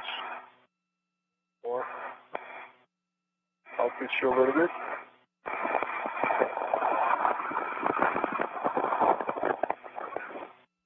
Clear. Thanks, sir. There. Yeah. All right, heading out. Great work, you two. Yours is on top of mine, but it's not a good shoot still, I guess. I'll just clear my reel. Yeah, we'll keep an eye on your reel, too. Yeah. Copy. Shane, you'll be translating directly to the work site, and Thomas, you'll be stopping at the port CETA cart. I have warnings for both of you when you're ready. Okay, we're ready. Grapple shafts and curvet coupling in the teeth is a no-touch zone. There are sharp edge hazards on the empty rail attachment lug near the 2 Bravo IE8 inboard and radiator corner, and on the pit pins on the ticker and the sticker. Those both don't meet EVA kick loads. Copy. Copy. Once the astronauts reach certain milestones in their translation path, you'll be hearing these periodic notes, cautions, hazards along the way, just making sure as they reach specific milestones that they attempt to cross certain thresholds. In this case, this is an attachment lug and a few pins on the translation path out to the Port 6 truss, making sure that their navigation path is very precise and delicate at some of the parts of the International Space Station, maneuvering very swiftly over these areas. They'll be making their way out to the work site very shortly. We'll be seeing the glimpses of the rollout solar arrays that are positioned on the modification kit of the 2B power channel very shortly.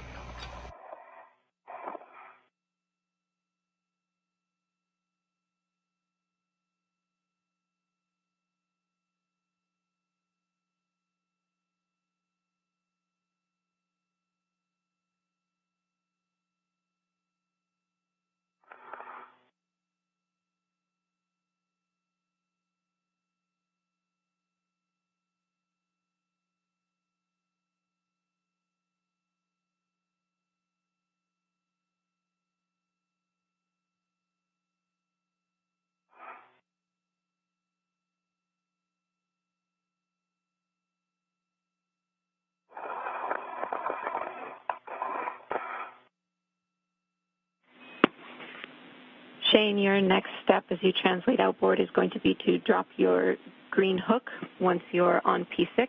Before crossing the Sarge, check your gauntlets are down. Okay, copy, Jenny. Gauntlets are down. Copy, gauntlets down on EV2.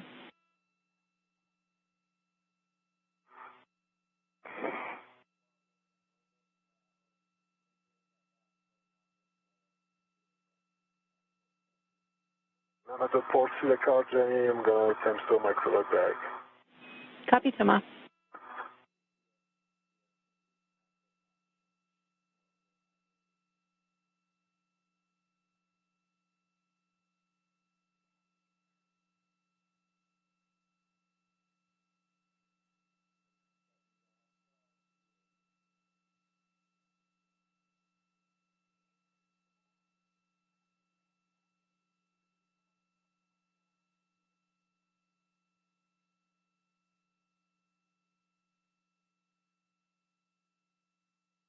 Getting good views of Shane Kimbrough. Again, he's in the suit with the white stripes, or the unmarked suit. He's going straight out to the work site today, passing the Port 4 truss. Additional solar arrays there. There'll be one solar array will be upgraded as part of the augmentation plan. That'll be on the nadir side. He's making his way out, though, to the Port 6 truss.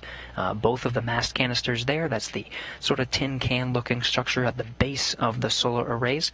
Both of the mast canisters out at the Port 6 truss are affixed with modification kits. Now coming more clearly into view, the white strut structures you see coming out from the mast canisters. Again, Kimbrough will be making his way out to the nadir side. You can sort of see it on the top of your screen there. That's the nadir side, and he'll be making his way out to the work site there, where there is an iROSA solar array positioned soft docked on the modification kit out there. Shane, your green hook location is P6 handrail 5312. Copy, I'm there now, and that's in work. Copy.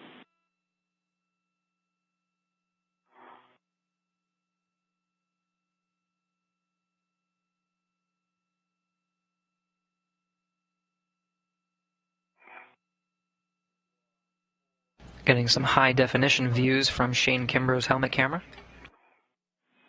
Copy. You can translate to the mod kit.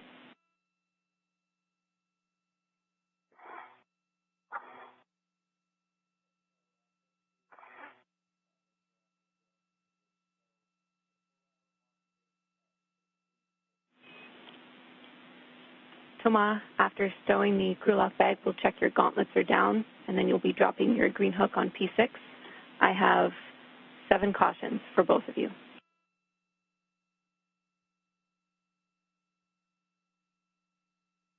Jenny.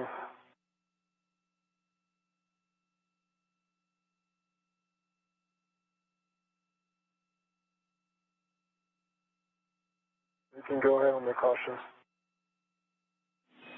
I'm going to slow down. Copy. Avoid contact with the deployed and stowed radiators. No sudden movements on the mast canister or mod kit. Translate slowly. Avoid cyclic loading. Battery adapter plate cables on the IEA are a potential snag. While you are both working on the mod kit, you cannot simultaneously impart loads. Sudden stops and quick grabs are not allowed, and there is a 30-pound max lateral load on the mod kit.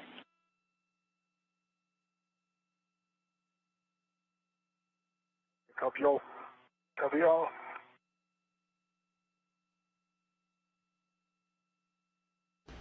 Getting good views of Kimbrough continuing to make his way out to the work site. Once you're at the mod kit, you'll be stowing the crew lock bag on the left lower strut handrail. Copy. And Thomas, He's got a... crossing the Sarge, I'll get a check. Gauntlets are down. I'm going to sit down. Copy. You'll be dropping your green hook on P6 handrail 5309. P6 5309 for my green hook. Good read back. Kimbrough has a crew lock bag in tow, basically a work bag that he's taking out to the work site. He'll be temporarily stowing it out at the work site. Pesquet has completed his task of stowing the crew lock bag that he towed from the airlock out to what's called the CETA cart that's on the truss segment of the space station, now configuring his tethers as he makes his way out to meet Shane Kimbrough out at the work site, now getting good views of Pesquet as he makes his way out.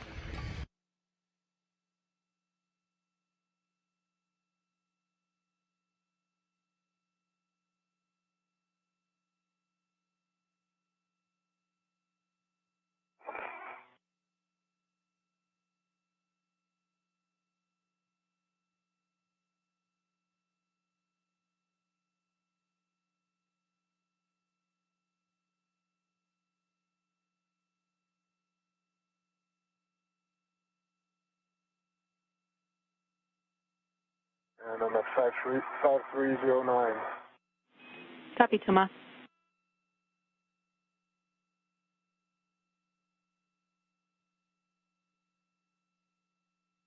As Pesquet makes his way out to the work site, he's going to grab a foot restraint, tow it with him to the work site, and install it right in front of the mounting bracket. Once he gets it installed, he will be the one to ingress or enter into the foot restraint, and that's where he will be for the primary portion of today's tasks of unfolding the ISS rollout solar array that's out right above Shane Kimbrough's head from this angle. So I get working on the relax bag. Okay. Copy, Shane. And as a reminder, you'll be stowing this on the stanchion which is furthest from the mounting bracket or wherever is most convenient for troubleshooting. But keep in mind that we have a lot that we are attaching to these handrail stanchions.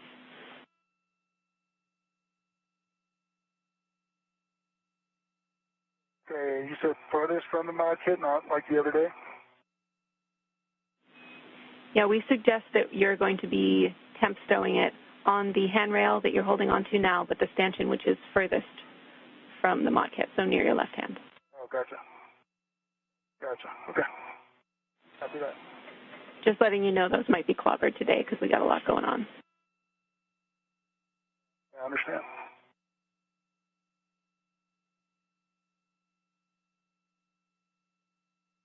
Danny, my green hook is on 5309, and then I've resumed my translation behind Shane. Copy, Tomas. Next step for you is you'll be reading to and retrieving the APFR from WIF 18. APFR and WIF 18. Good readback.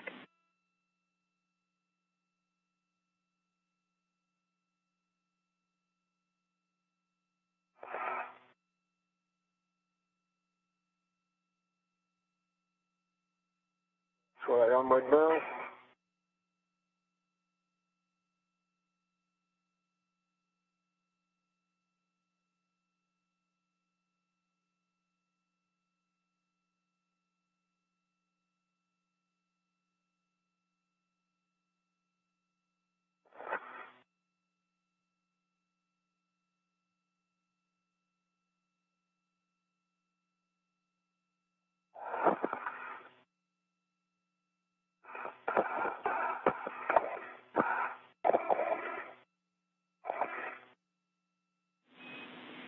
And Shane, the next step that I have for you is actually going to be to start pre-staging adjustable equipment tethers on the mod kit handrails.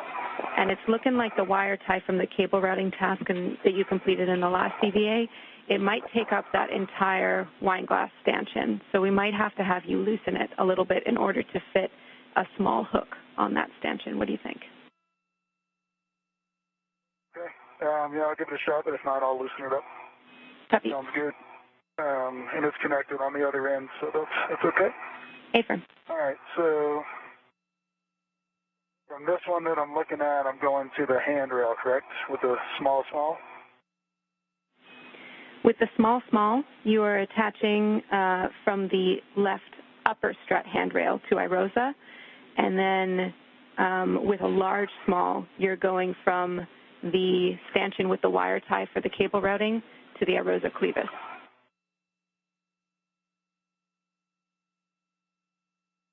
Okay, copy.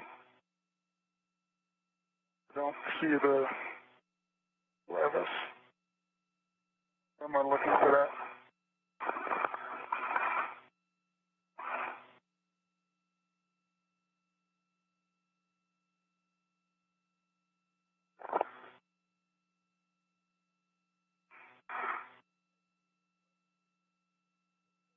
Step. No, I don't see it.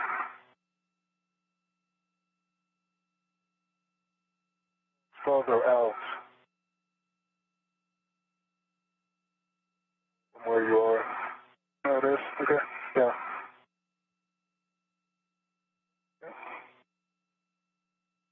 Okay. That hand a bit. Have my rep on the FJ4. I'm ready to receive it. Copy, Tomas.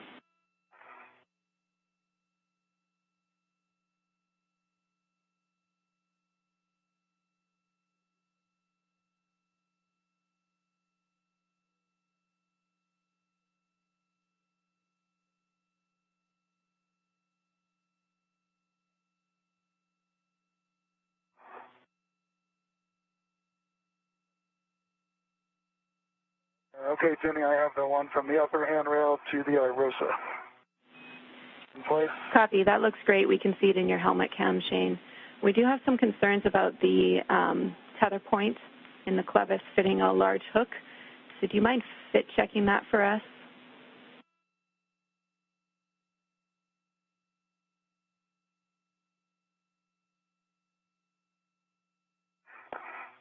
And the clevis, that's pretty far outboard of me now? No, actually, it's toward the center of the mounting bracket. It's the gold thing, which is pretty close to the adjustable equipment tether that you already put on the outboard side of IROSA. Oh, that. Okay, gotcha. Yep, that's it. So you'll be routing the large, small adjustable with the large hook through the clevis down to the wine glass stanchion with the wire tie on it for the cables. Okay, yeah, that looks like it's going to be a little tight, but let's give it a shot. Copy. And Thomas, you'll be following the same translation path outboard that you followed in the first IEA, or the first EVA, so that means a fair lead around the IEA corner and a fair lead outboard of your original APFR. Sounds good, Jenny, and when the APFR, the English was extended, I actually didn't check before I pulled it out. I think it's going to be fine for the translation, but ask Shane to put eyes on it. Yeah, that's a stiff one, too. Copy, good checks.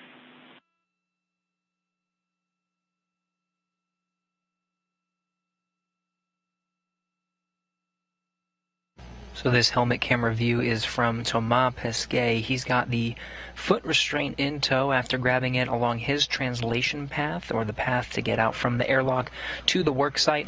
He'll be ingressing it as part of the first procedure, and they'll both, Pesquet and Kimbrough, be using the foot restraint throughout today's activities. Meanwhile, Kimbrough getting a head start on some of the activities, working on a tether between the strut that is holding the IROSA solar array and the solar array itself.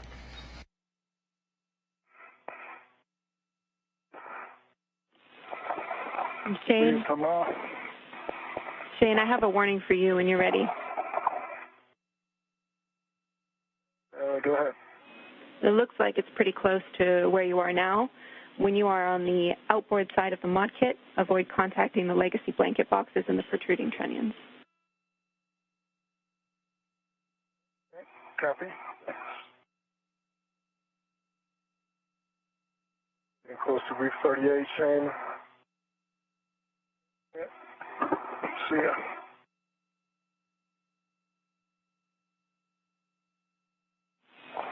Thomas, let me know when you're ready for APFR install settings. Well, Jenny, a minute.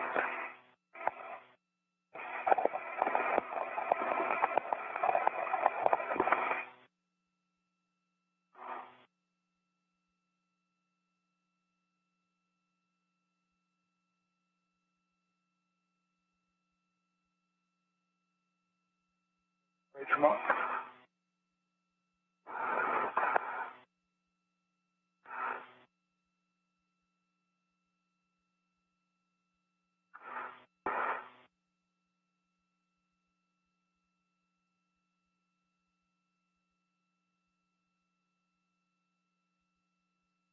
Okay. The best body position to be away on this APFR.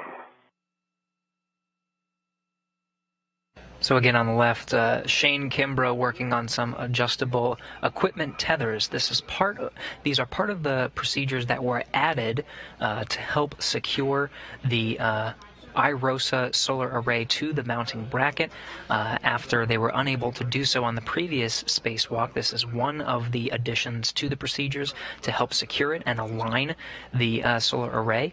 Meanwhile, on the right side, Thomas Pesquet working on getting the foot restraint so he can get some of the bolts that are needed. There is a single bolt that will help to release the rollout solar array. Right now it's sort of folded in half, and that'll help it to unfold it into its position to align nice and straight and level onto the mounting bracket.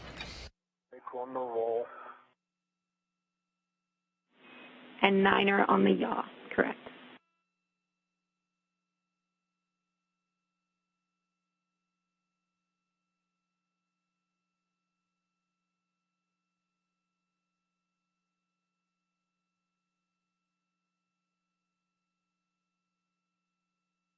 Yeah, I tried to come through kind of on the inboard side towards the center of the mounting bracket and outboard, and I could not get.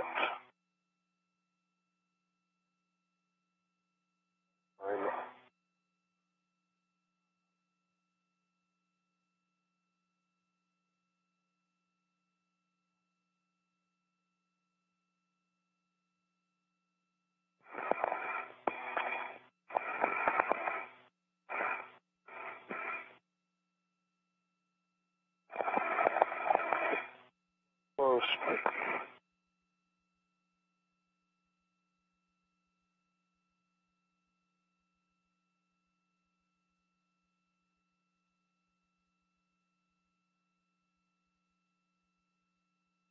Then you have the APFR 38. The titles are out. Black on black, the grip tool and top test. Copy. Nicely done. That's a good APFR install, Thomas. And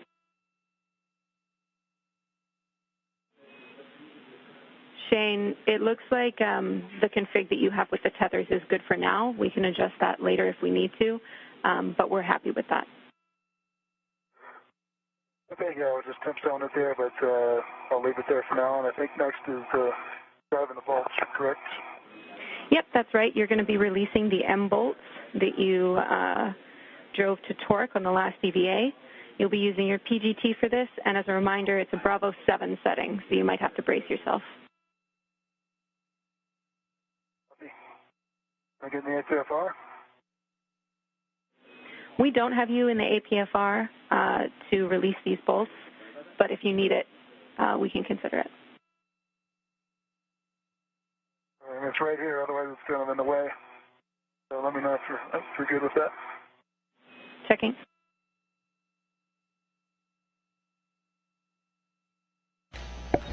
Kimbrough getting started with the pistol grip tool, sort of a space drill to release a series of 4 bolts.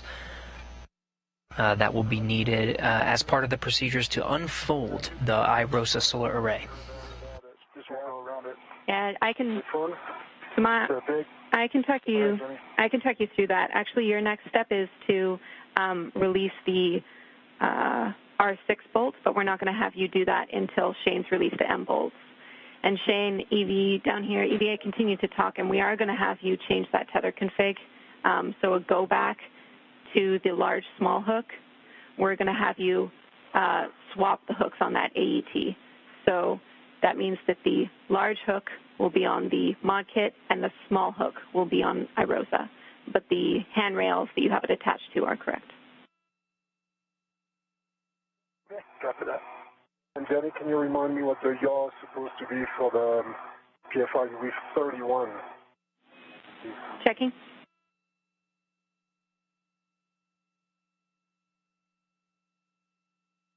Kimbrough going to revisit the adjustable equipment tethers that he used to tie together the struts and the iROSA, the solar array itself. That's currently positioned in a soft dock on the mounting bracket. This is one of the procedures that was added to help to align the iROSA once it's unfolded to get it into a hard dock position and begin the procedures for deploying it. Meanwhile, Pesquet working on the adjustable foot restraint. He'll be entering into the foot restraint to get just access to 1 bolt that's needed. One of the steps, once they are done driving some of these bolts, both of them using pistol grip tools or the space drills, the next step will be to unfold the iROSA. We're continuing to answer questions using the hashtag AskNASA. This next one comes from Dan on Twitter. Some of the views you're seeing, there are shiny mirrors on their wrists. That is for controlling some of the suit's temperature control and other configurations on the front of their suits. They're not able to see directly those dials and some of the controls on there, and so the mirrors provide access to view some of those controls. Before your next step. so I'm still getting an answer about that APFR ingress for Shane.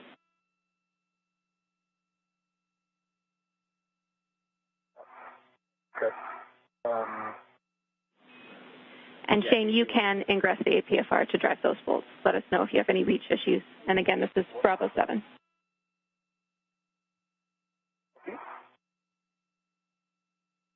What's your head saying? You're right underneath the... It'll be too much? Yeah. Grab. I think you don't have room to do it unless you lean back a lot. Almost BRT. Yeah. That's a good call. And Jenny, for R6, I have to be my PFR in wave 31, so I'll put that ingress to work. Okay, copy. Just be aware of your head clearance with Irosa and Shane. I have a good visual on Irosa and Shane for now. We'll look good.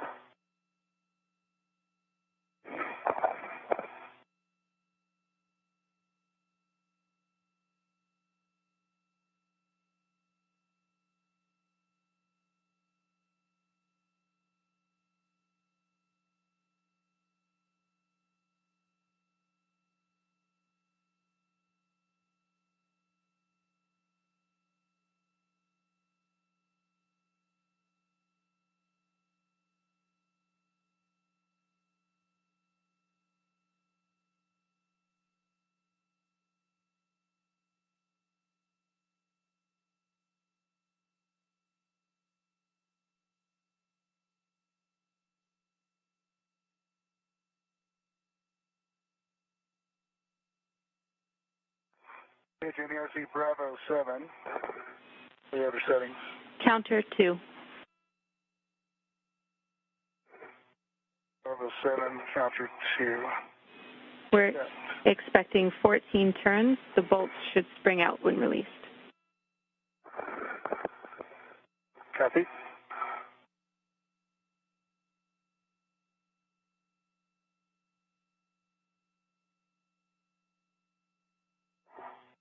From this angle on the left, you can see Shane Kimbrough. He currently has a pistol grip tool working with 4 bolts. Those 4 bolts need to be unscrewed first before Thomas Pesquet, you see on the right, can access his bolt. Now he's in position right in front of what will be the middle of the Irosa, and he's got to access 1 bolt after Kimbrough is done with his 4.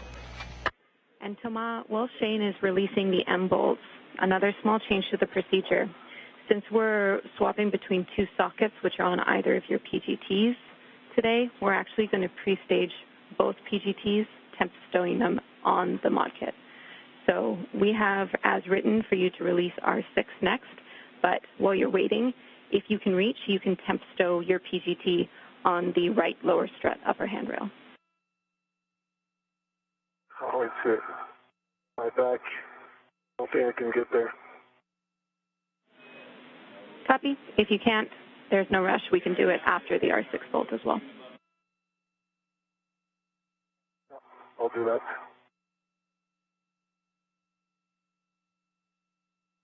All right, trying to get a body position. I got M34s out. Jenny? Copy. M34 release. Do you have a turn count? 15. 15 turns. M34 released.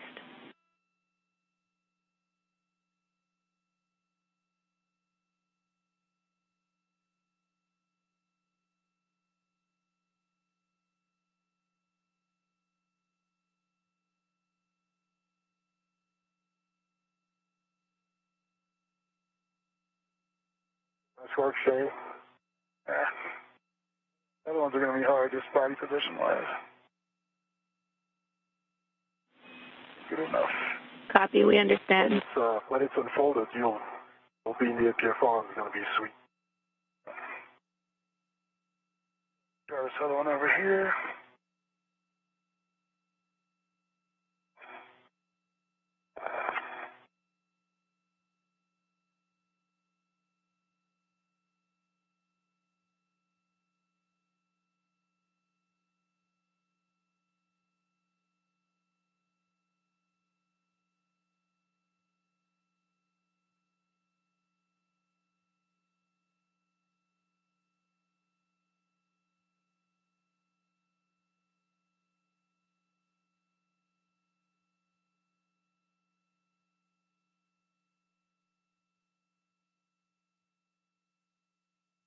32 to shut off kind of midway there, Jimmy, so let me crank it back on.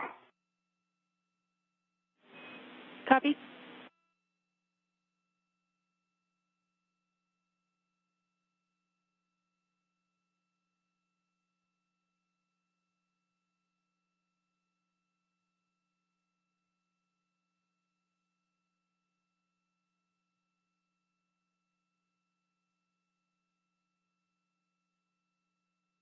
Okay, Bravo 7, counter 2 is set. Good read back. M32. Copy, M32.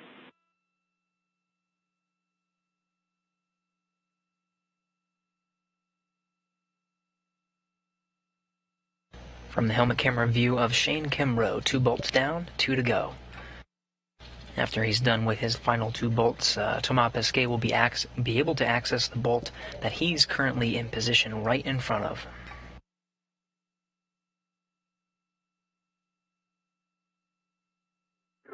One or two, doesn't look like it's down as far as the other one.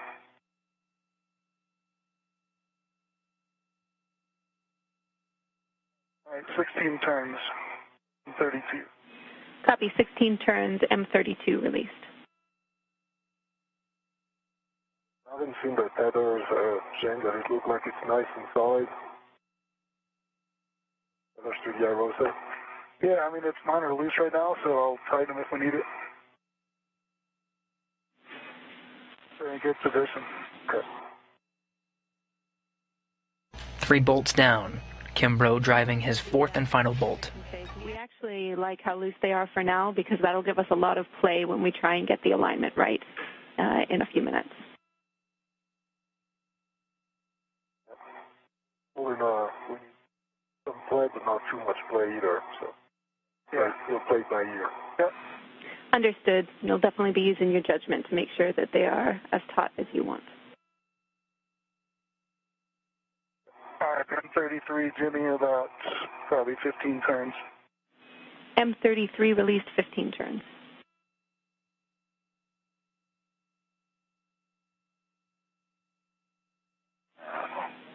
Let me get to this one. Thomas, those are 3 of the 4 M bolts released, so you can ready your PGT.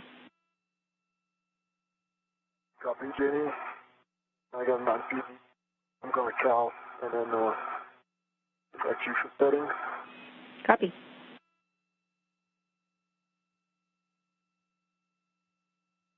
Correction, Kimbrough drove 3 bolts, now working on the 4th and final while Pesquet readies the pistol grip tool, or the space drill, to access his bolt that he's currently in position in, on top of the foot restraint on the right of your screen. Bravo. Counter 2, 16.0. All right, 15 turns there on 31, which is released, Jimmy. Copy, 15 turns on M31. Great job, Shane. Those are all the M bolts released. We're going to have you temp stow your PGT now on the crew lock bag. Okay. Again, Go for R6, Jenny. yep, you have a go to release R6, Thomas. We're expecting 18 to 20 turns. The bolt will spring out when released. Copy. North. Copy. Be mindful that when you're releasing this bolt, it is the bolt holding the free side of Irosa to the side which is attached to the mounting bracket. So we'll want to be careful with that free end.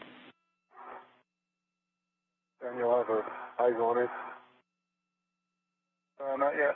Let me start on this PGT and then I'll be with you. Okay, so I'll stop right there. Okay. 15 turns for now. We copy. Kimbrough putting away the space drill that he's been using, the pistol grip tool in his tool bag. Meanwhile, Pesquet driving his single bolt on his side of the Irosa. Once this is complete, he will get out of the foot restraint, and together, Pesquet and Kimbrough will work to unfold the Irosa. Copy, Shane.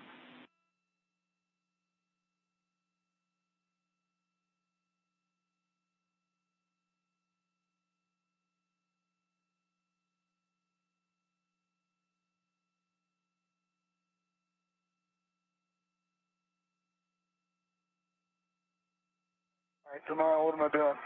So I'm driving R6. This is the release pole, so make sure it doesn't unfold inadvertently, I think. A-firm. Flag on it, you ready? Yep, I got it. we agree, and Shane, if you could just maintain control of that free end when Thomas releases the bolt and egresses his APFR, that would be good. Copy. I got it. I got 20 turns, and the bolt popped out.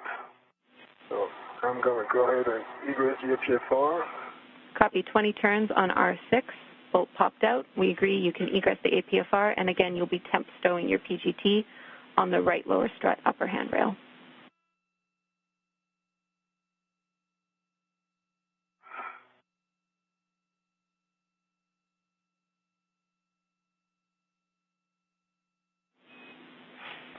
Shane, you'll be staying in this config until Thomas temp stows that PGT and pre-stages his tethers on the outboard side of the right side of the mod kit. Yeah, thanks, Jimmy.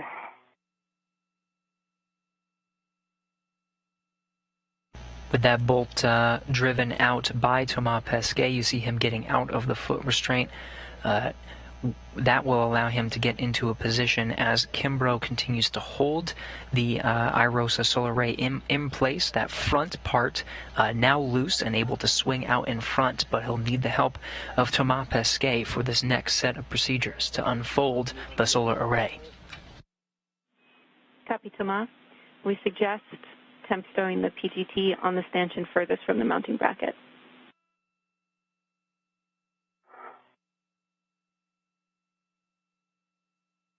I'm throwing the PGT on the stanchion furthest from the mounting bracket. The one at the bottom of the one above you. Oh, so the stanchion on that handrail above you. A-firm. So closer to the mounting bracket. Yep. Yeah, right there. Closer to the mounting bracket, we just suggest it's the stanchion, the wine glass stanchion, which is furthest from the mounting bracket, so that you don't clobber the one at the top, because that'll have a adjustable equipment tether hook on it as well as the wire tie. I got you. Thanks for the clarification. No problem.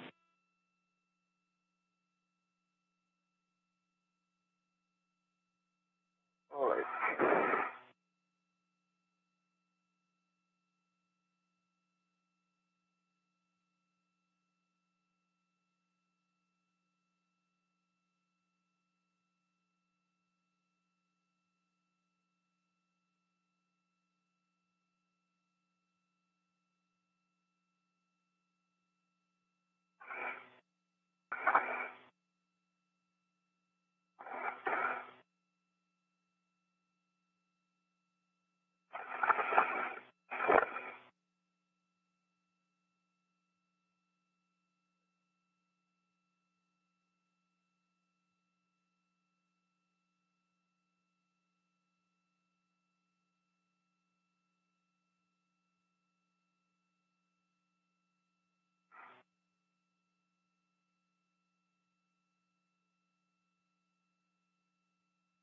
PGT doesn't have a rep on it, so I use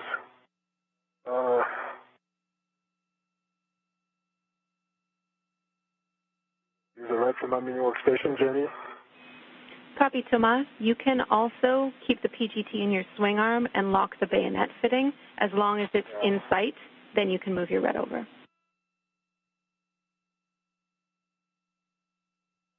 Move the red over while the PGT is in the bayonet fitting. As long as it's in view and you can see that it's locked, 15 seconds to hand over. Copy. That's what you did, Shane? I had another one on there. Yeah, I did. Okay. We can just keep it in there and just hand it to him when I need it? Yeah, I think that's, yeah. I think. Another handover of video from the International Space Station. Again, we'll be having these handovers periodically. What you were seeing before we lost that signal was the helmet camera view from Shane Kimbrough looking at Thomas Pesquet. He's finding the right place to stow that pistol grip tool, that space drill, because the next set of procedures will be together. Kimbrough and Pesquet working to unfold the IROSA. Pesquet is ready with some tethers ready to strap his end once Kimbrough unfolds it from his side. We're back with you after the handover. All right, Jenny, how about I keep my PGT and then I'll hand it to Shane when he needs it. Yep. Think that works? That's totally fine. We're just trying to save you a socket swap, and that also does the job. Okay. I'll keep it with me if that's fine. Copy. Your next step, Thomas, is to translate to the right outboard side of the mod kit for iROSA Unfold.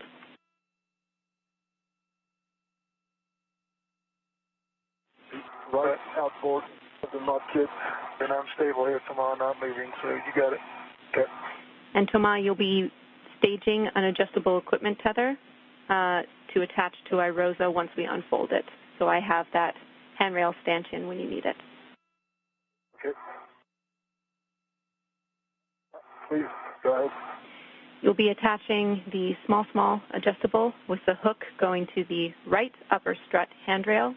Looks like you just put a tether down there. Make sure that it's the stanchion closest to the mounting bracket. Copy. Right upper strut and rail stanchion closest to the mounting bracket. Working on it. Good words.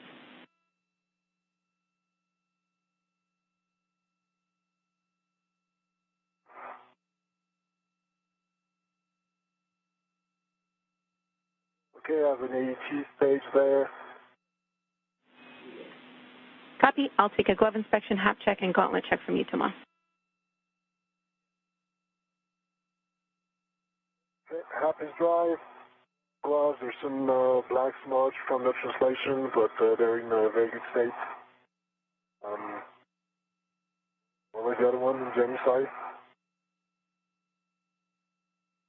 We'll be hearing hap and glove checks throughout the duration of today's spacewalk, making sure their helmet absorption pad that's on the inside of their spacesuit helmet, make sure that's dry, as well as the gloves are not scuffed up from some of the activities they're performing, mainly with their hands. The large-small adjustable, we're attaching the large hook to the handrail with the wire-tied cables on it. On the lower strut, upper handrail. Is that correct? Yep, that's right. The lower strut, upper handrail. And since it's a large hook, it doesn't matter which stanchion it's on. Okay, large hook of the adjustable.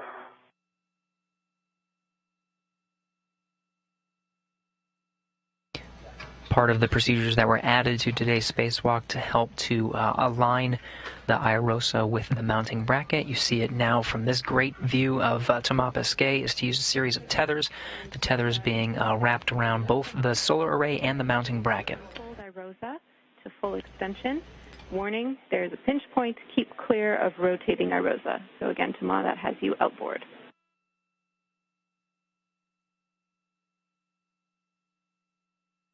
Okay. You want to do it like the other day, Thomas? Yeah.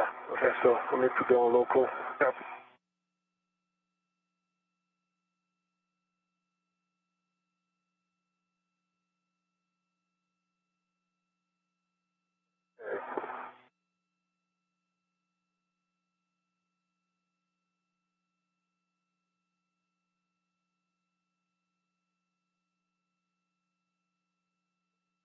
No.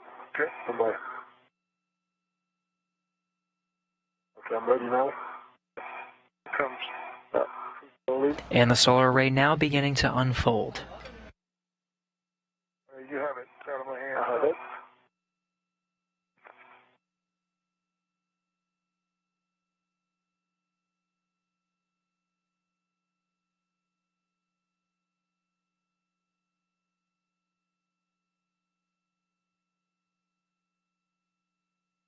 All right, looking good.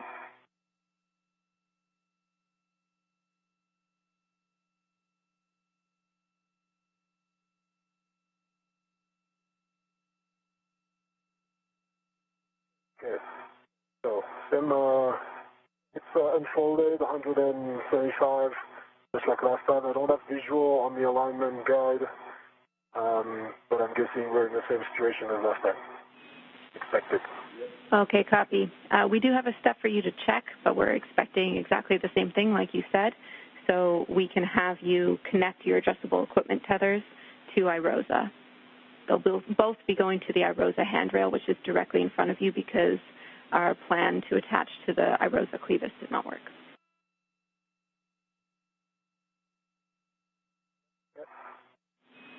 Shane, of course, you can help Tomas stabilize iROSA if he needs it, but your next step is to install a wire tie around the center soft capture handrail with 3 twists.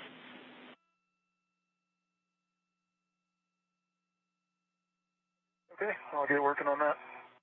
I got the large small AT on the handrail, Jenny, and I'm going to put the small. Copy.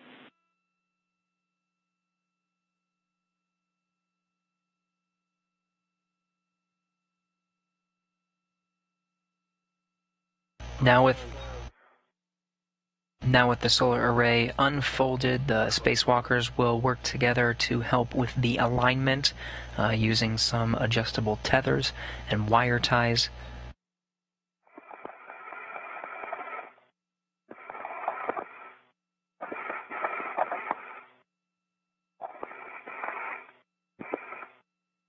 Once the solar array is aligned, the spacewalkers will grab those space drills they were using to unbolt, and they'll start bolting the solar array into place, aligned on the mounting bracket.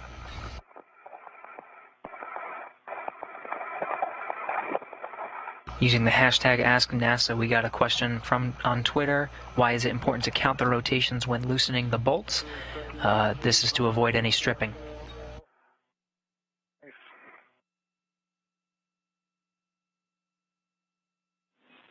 Copy, Tomas. Both those adjustables are on iROSA.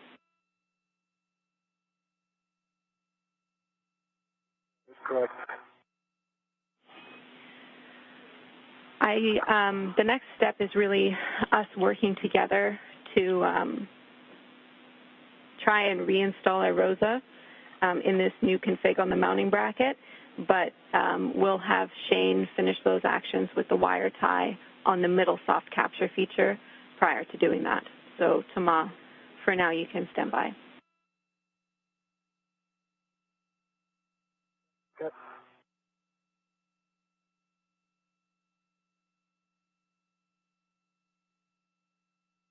Start working on the MLI if I can. We might touch it again, so. Yeah, we have a step. We have a step later on for the MLI, Tomas, but we can talk it if you want to get started early. I would like to check if, from your current vantage point, can you see all 3 alignment features on the outboard side of the mounting bracket? And you were breaking up, Jenny. I didn't copy the last half of your message. Second half. No problem. I want to check if, from your position on the outboard side, you can see all 3 alignment features.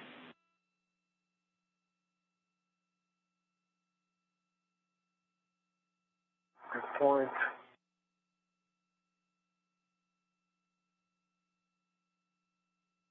Can see 1, 2, 3. Yeah, can see all 3 of them. Copy. That's good to know. Thanks, Tomas. Good.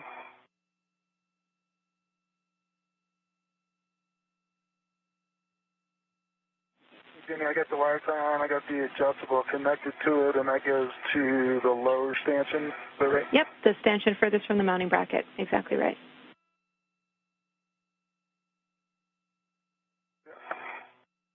Some work.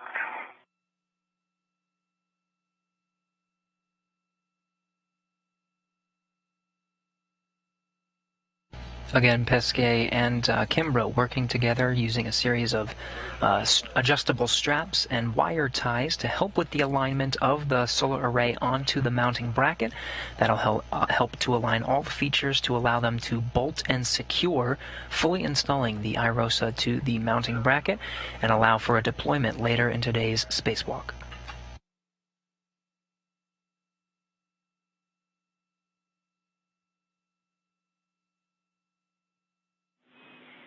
And Shane, we want to tighten that adjustable up as much as you think is necessary so that that soft capture feature stays down and out of the way for this troubleshooting. Understand.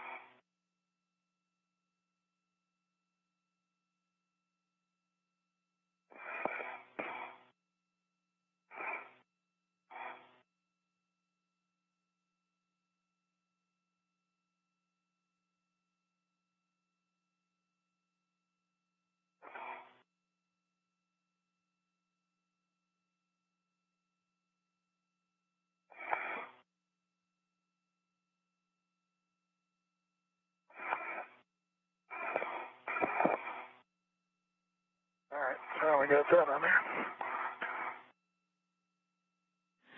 Copy.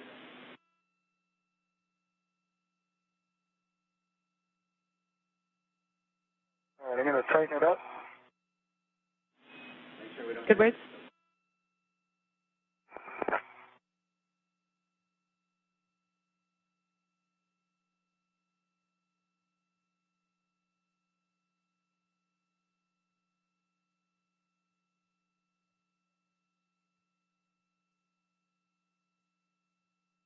Okay, and we put it all the way down and then tighten it, right? Like, A-firm, we want it all the way down, out of the way. okay. Well, it's not quite there. It'll reach.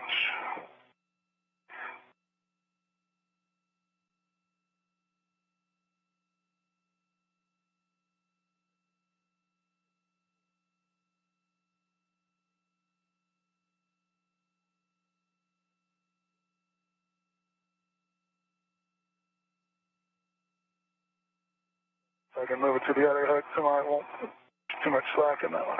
Yeah, we have to make not the wire tie much. Go around one more time with the wire tie. Back above and back down. No, to the other ring. No, kick the other ring. Right. Yeah, that sounds good to us, Shane. Well done.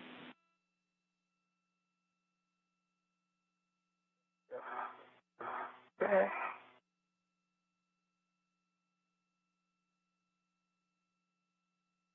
Again, what's being worked on now is an addition from the previous Spacewalk to help with the alignment of the iROSA onto the mounting bracket. With these straps and wire ties helping with the alignment, they'll be able to secure it using bolts to the mounting bracket. You can ingress the APFR, and then I have big picture steps for both of you.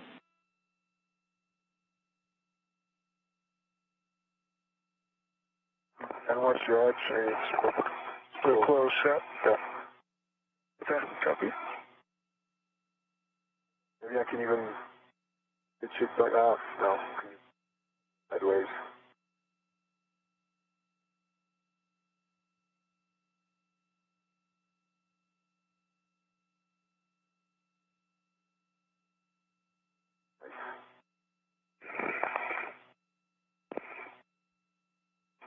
On the right.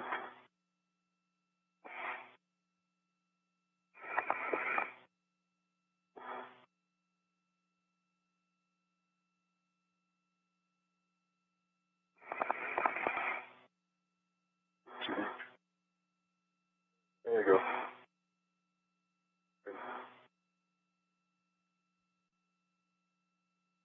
All right, my visor is up. Copy.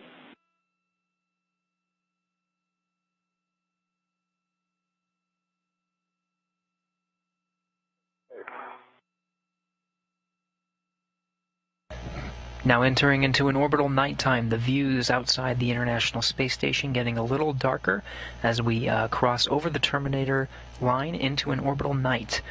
Station 269 statute miles over the South Indian Ocean.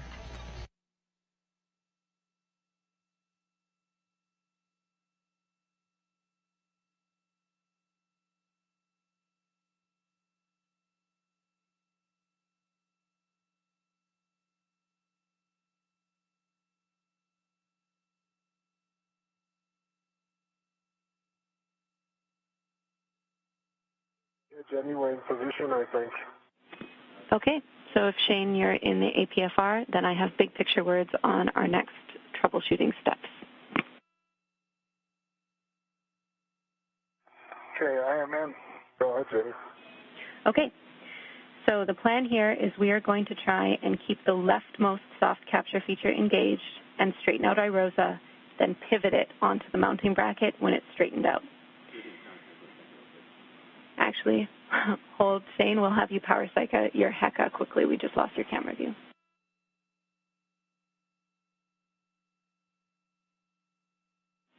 And we're looking for a check of both green lights as well, Shane.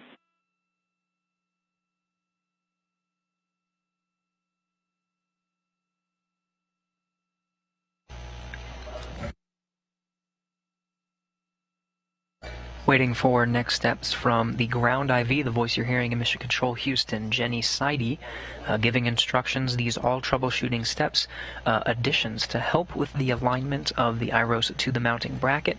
Next step is to get the IROSA into a soft dock, or soft capture rather, position. Thanks, Shane. We're looking into it. Both. They're checking. Okay. So again, big picture, we're going to try and unfold and then pivot onto the mounting bracket, with the pivot point being the leftmost soft capture feature. So working together, Thomas, you'll be pulling IROSA outboard. Shane, you'll be pushing the right side of IROSA outboard toward Thomas, but you'll also be pulling the left side of IROSA near the hinge toward you to make sure that IROSA is fully unfolded. Does that make sense?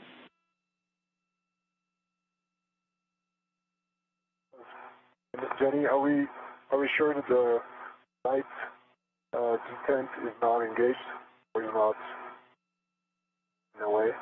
I want to check that as we. The right. It's all the way down. It's all the way down. Yeah. From my vantage point. Good verification. Running it tomorrow. Okay. Hey Jenny, what can I touch here to push and pull? UD2. You can touch the stanchions that are sticking out toward you. Those are the canister for the folding and unfolding bolts, like R6. You can touch those and check in on the rest.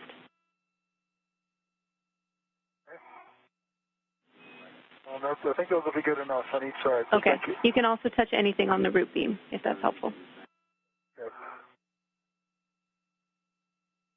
Okay, thanks. And we have your... Hi, Shane. I'm in position if you are.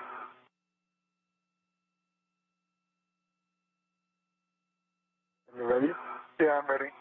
So I think you're gonna have to pull on the center parts, but on the left side of IROSA, and then I'll pull on the right one, and that should fold it and bring it down. Okay, so nice and slow. I'm gonna start coming towards me. Okay. Go for it slowly. Not going anywhere. Yeah, you know how hard it was getting it in. I think it's pretty solid. Yeah. Little pulses on it I'm doing, but nothing. Yeah, but I think it's good enough. Yeah, it's engaging. Okay, great. It's aligned. Okay, can you push on the right side? Yep, I am. Switch it down. Can you control the right side for a moment? I have the right side and the left. Okay. Okay. I think it's going good. Let me get out of the way.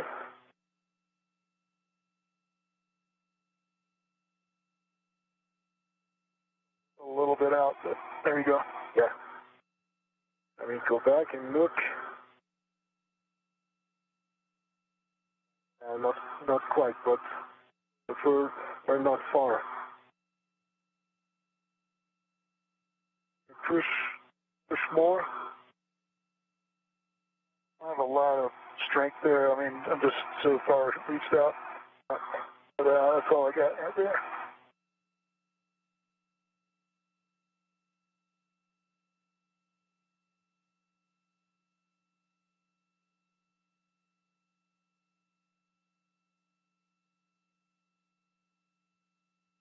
Hard to see, but from this view we have Shane Kimbrough on the left, Thomas Pesquet on the right. He's pushing the right side of the IROSA, trying to get it into a soft capture position on the mounting bracket.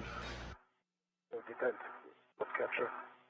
Yeah, your soft capture one looks like it's still out. It may not be all the way out, but I think it's in the soft out position. Okay.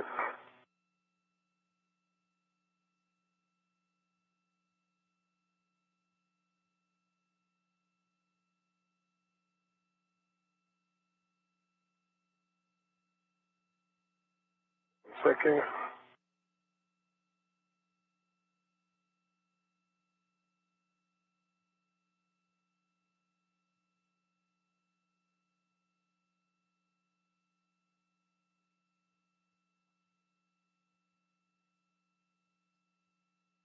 Like it came in a little better.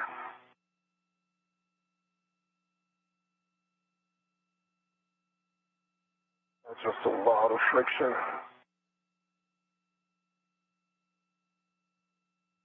See it on the back? Yeah, I see it. It slides in, but it stops. Okay, so we're in the same situation we were. No, it's aligned now. Yeah, but over here on this side, when we started, just had to have some more force to get it through. It's aligned. That's good news.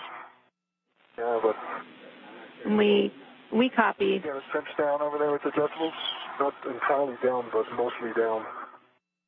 I can't get a good body position here. Short handover. On these strips.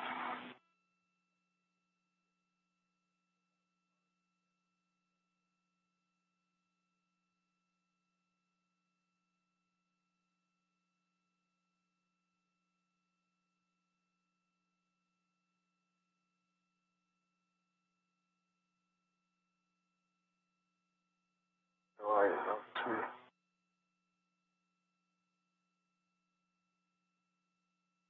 Another handover period, losing video from the International Space Station as the station orbits the Earth, handing over from TDRS, or Tracking and Data Relay Satellite, to TDRS. We'll be regaining some of that video shortly. The last view you saw was from the helmet camera of Shane Kimbrough. Kimbrough working with Pesquet, who was to his right. Kimbrough was at the very center of the IROSA. They were working to soft capture the right side of the IROSA, the left side secured, to the mounting bracket. Okay, cool. Back with you after handover.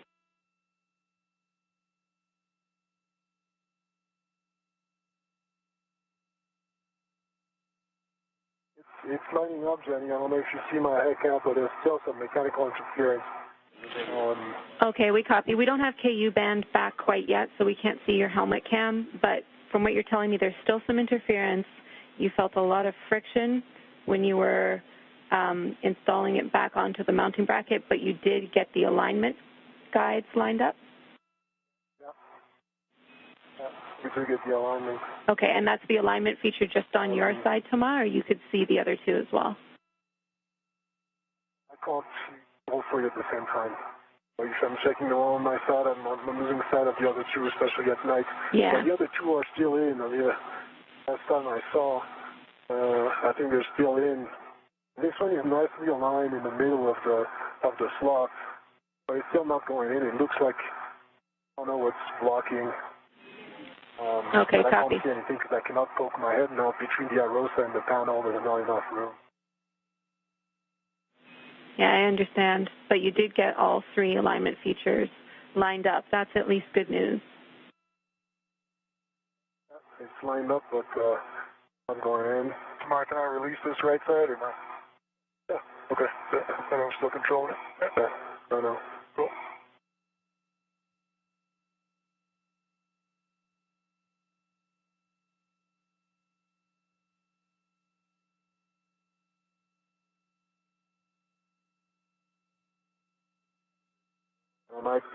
We might need to, both of us, be on this side chain and pull on it. I really don't see any other way.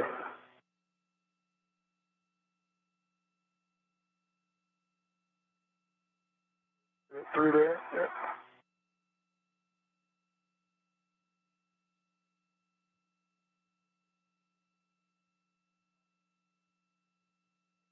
a matter of pitch. I got some pretty good force on it now. I moved over. Yeah? So, can try, but looks like it moved there. Yeah, it definitely moved. Yeah, okay. Looks like it moved. Don't do anything. Okay. I'm holding it. Go back.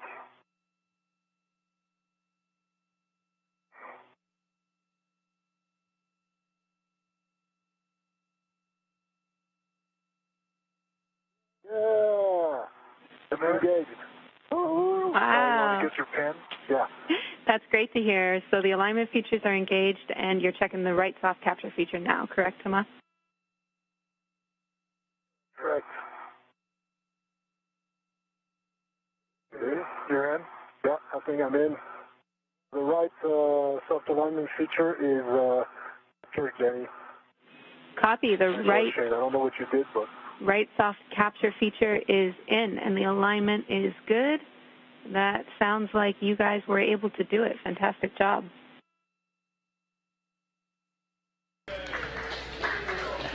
And applause here in Mission Control Houston. All of the mitigation tactics to align the IROSA with the mounting bracket have worked. The right side of IROSA is soft captured to the mounting bracket.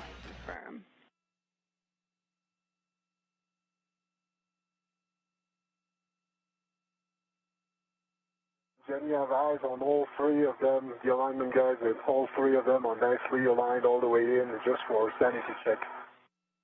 Thanks. Hey, fantastic news. Thank you, Tomas.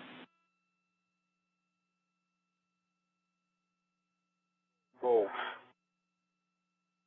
This is my PDT. I'll give it to you. Yeah, I wish it was on me. Yeah, they left it on me. All right, next steps are to have Shane remove the wire tie from the soft capture feature that you tied down there, and you can stow that wire tie in your trash bag, pick up that adjustable equipment tether, and we'll deploy that soft capture feature as well. Okay. Good work.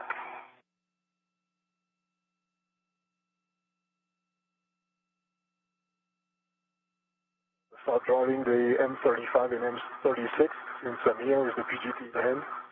Any does that sound like a good idea to you? Say again, Tomas? I'm right here with the PGT in hand, standing by to hand you over to Shane, so there's M35 and 36 right in front of me.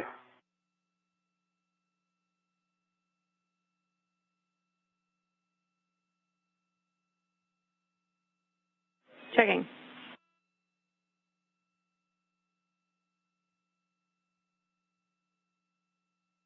No rush, Jenny. Shane will be ready in 30 seconds. It's just in case. So you can go ahead and knock those out. Yeah. Copy.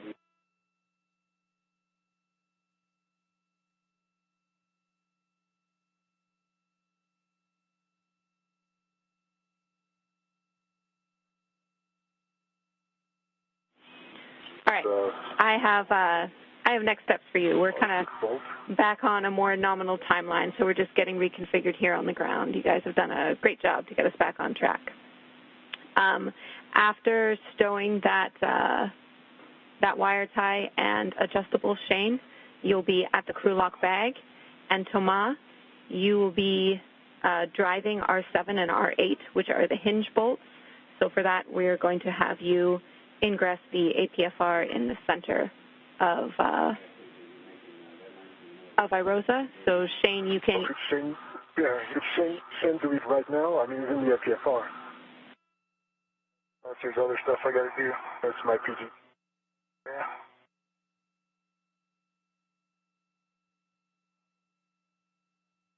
I'm sorry, Jenny, we don't want to jump the gun, whatever makes sense for you guys, but... Yeah, we're just making sure. I want to be absolutely sure before I give you guys the next steps. So stand by one.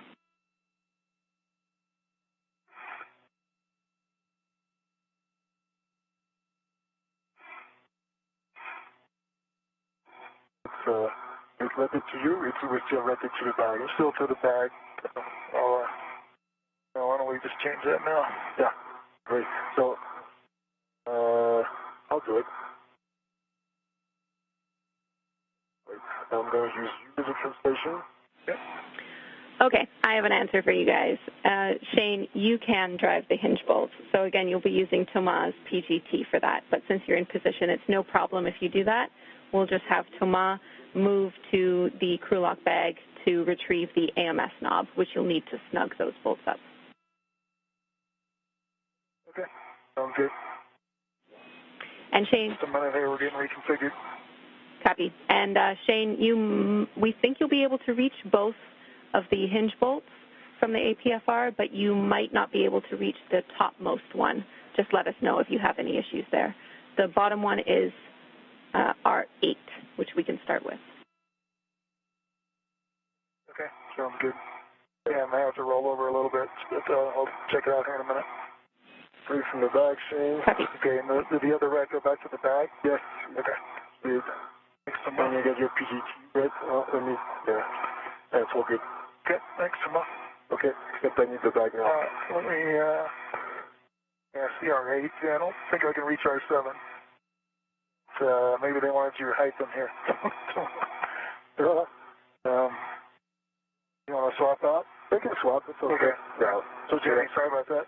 I'll hop out of the APFR. I cannot get R7 for sure. And, well, I'll have a better shot at it. Okay, understood. That's no problem. We'll just follow the timeline as written.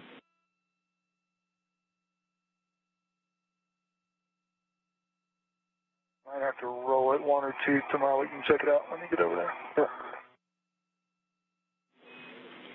And Shane, can I just confirm that that middle soft capture feature is engaged and you've stowed the wire tie and the AET? I'm working on the AET right now. It isn't, the soft capture is engaged, and the wire tie is in my trash bag. Copy. Great work. Thomas, you can ingress the APFR and ready your PGT.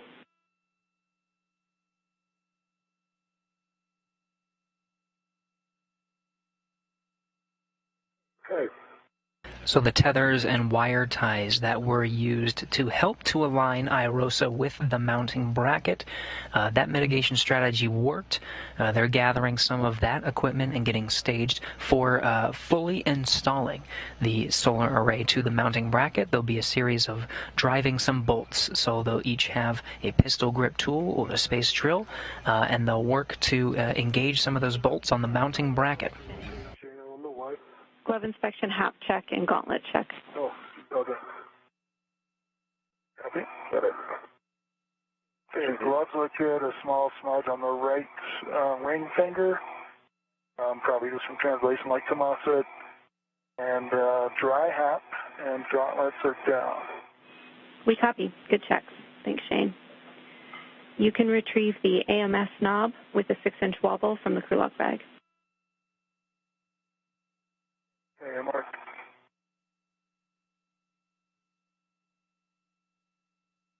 I'm in the APFR. Oh yeah, I need some roll. Yeah. Copy, Thomas. We'll have you ready your PGT, and then we'll see if you can reach. On a roll pedal for me, Shane, with your foot, or is it too far? Sure. If it's too complicated, I'll do it. I'll pop the foot out. I got it. Got it? I go with do like that. Put my hand just like it. All right. Tell me when it's good. Okay, I'm going to depress the pedal. Are you ready? Yeah, ready. Okay, here we go. Okay. Not going anywhere. Moving. I'll try to pop the foot. It's fully depressed. Is it? Yeah.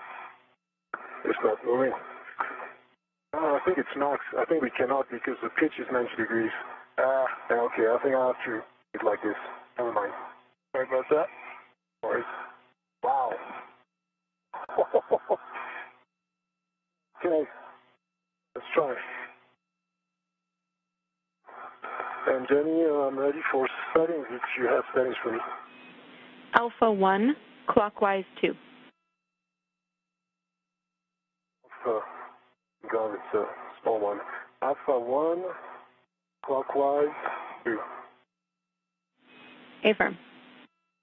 And Alpha 1, clockwise 2. So, You'll be driving R7 and R8, 13 turns only, 1-3. Jenny, my PG2 is off, so. Okay, Alpha 1, clockwise, braking once again. A-firm, and we're looking for 13 turns only, 1-3. 13 turns on R7 and R8. Good read back. Shane, you can retrieve the AMS knob, and following that, we'll still have you at the crew lock bag. If you want to get ahead, your next step is to retrieve the cap keeper as well.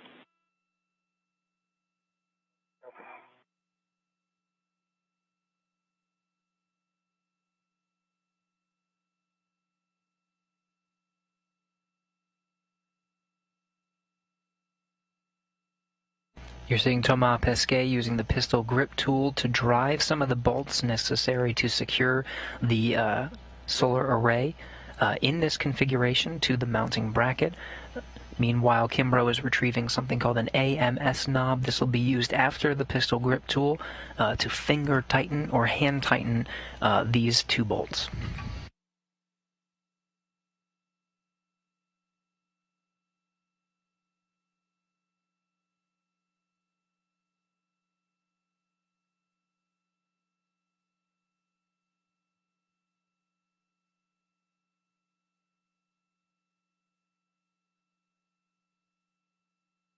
Jenny, I gave it more turns. I gave it 17 turns because I couldn't see anything.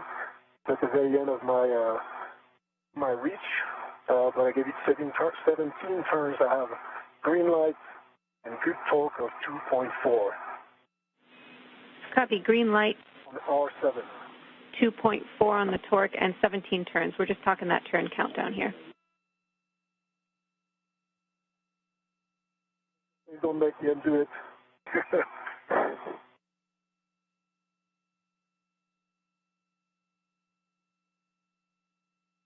won't get the AMS knob on R7 from the APFR. Probably not. That's too high. I have to climb on the Aerosa.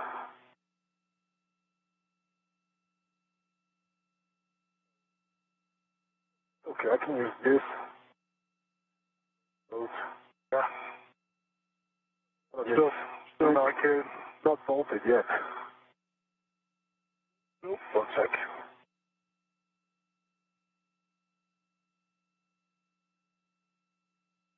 Jenny, while you're talking R7, do you want R8 driven? Yep, you can start on R8, Thomas. Remember, 13 turns only. Understand that the other bolt was a bit high. It was difficult to see. We're going to have you back out the other bolt, R7, 2 turns. Even with a good torque and a good green light? Okay. Again. So here's for you. I might have to get to R8 with the AMS tool. In any case, I have to climb on the Aerosa. I cannot do it from the APSR. The end bolts are not driven. Copy. We have some body position options that will help you reach that outside of the APFR. So I have 13 turns on R8, but no torque and no green light. Copy. That's a good config. Config? Okay. Now let me, what are your settings for backing out R7, Jenny? Checking. So there are 2 bolts to secure the hinges. Right now you're getting a helmet camera view from Thomas Pesquet's helmet camera. He's looking at the center of the Aerosa, and these bolts will secure the hinges that help to unfold it.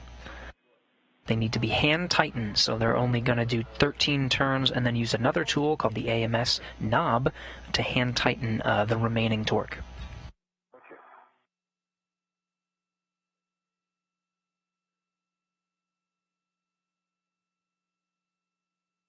One turn. Copy, 2 turns. All right.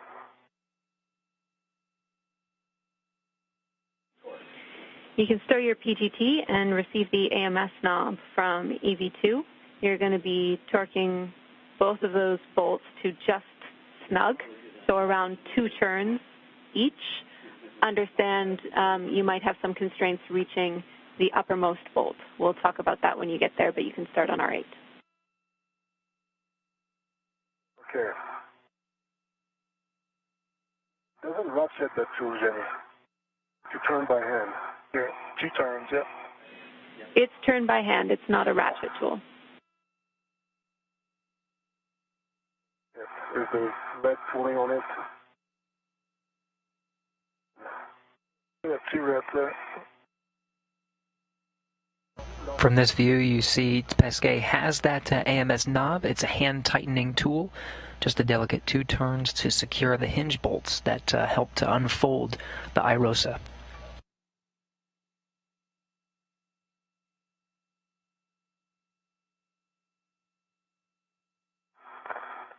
I think it needs a lot more than 2 turns to be snug, Jenny, so you want me to keep going with the AMS tool? Just until snug. Okay, it's going to take, I think, maybe 5-ish turns, I think. Try my 17 turns from the top might not be that bad. I'll find a reason.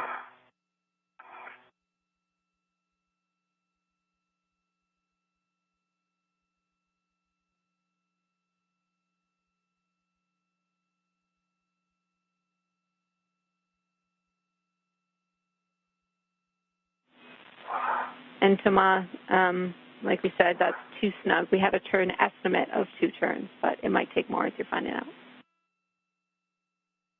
Yeah,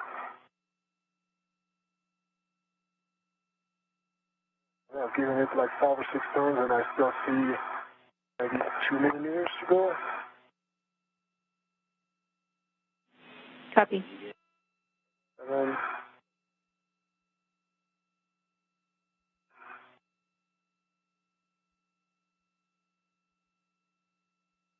okay, I'm snug now and tight.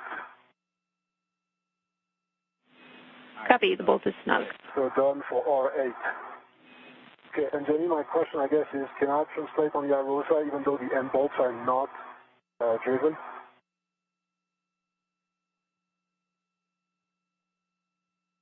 To R7? Thomas, you can use the root beam. Just make sure that you don't touch the blankets as always, but the root beam is fair game even if the end bolts are not driven. Okay. The beam is going to be good enough to get up there. Sure, I'll join. Think so? Yeah. Back to you. Degress the PFR and then climb up. Nice. Nice and easy. Yeah.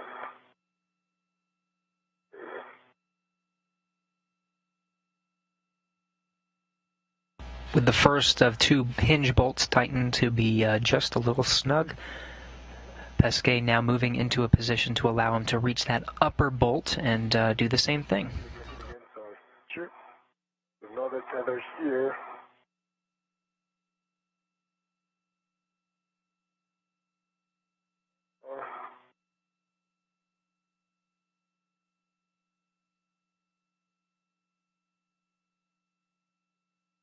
There you go.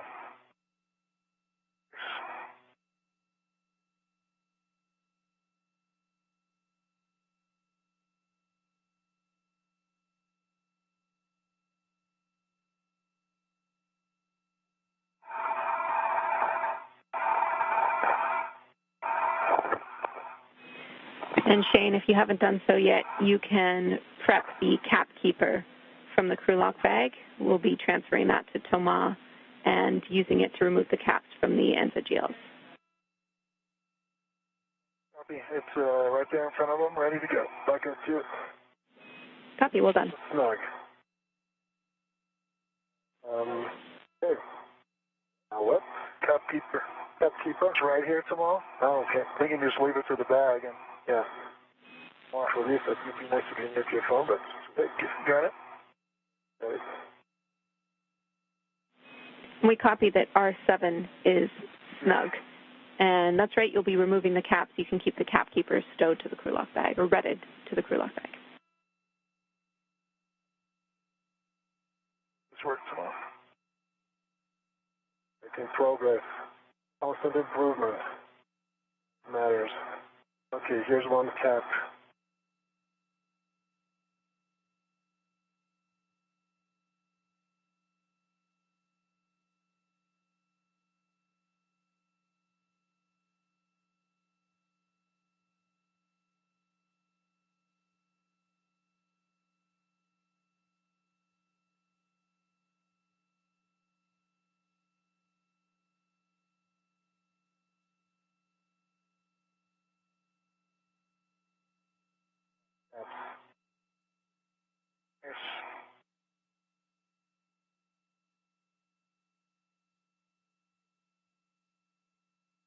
EMS now is back in the crew like that, Jimmy. Copy, Shane.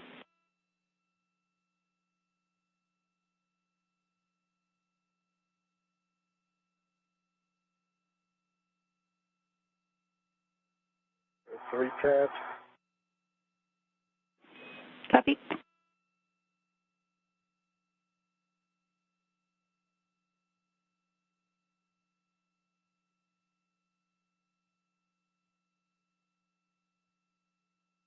Four. Back at you, Shane. Got it. Nicely done.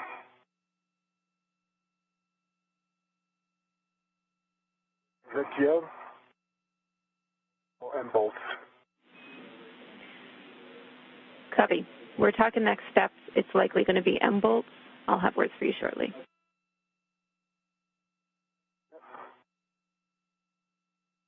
Just put away tomorrow now. Come here.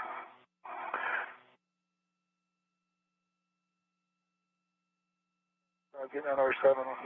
Sweet. Yeah, that was fun.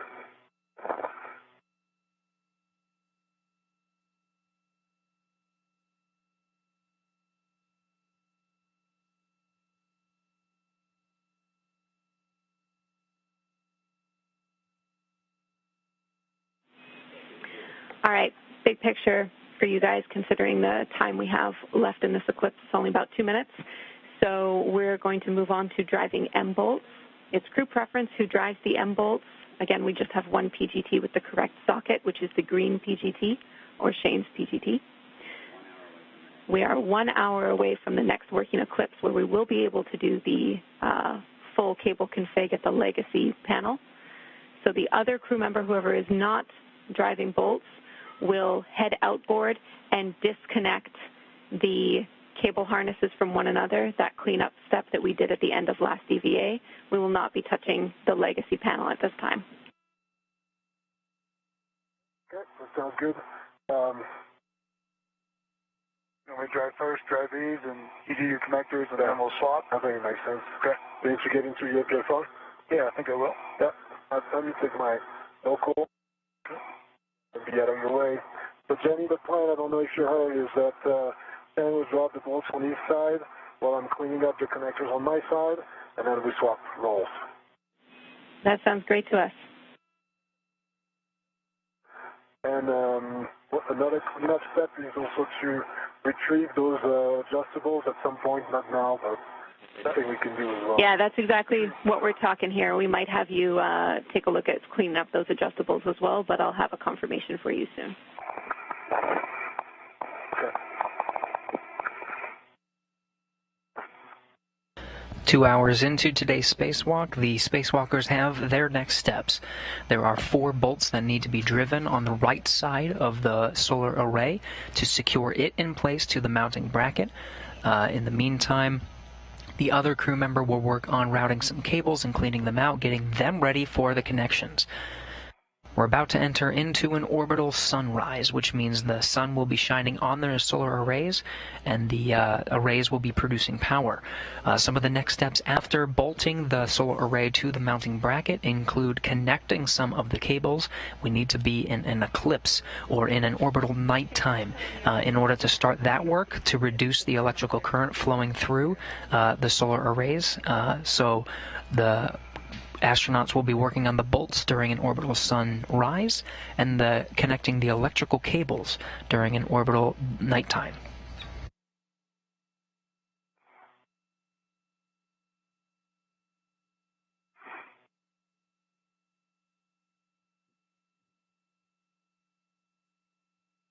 All right, Jimmy, I'll get my PGT set up here in a sec. Copy, Shane. Your settings are Bravo 5, clockwise 2.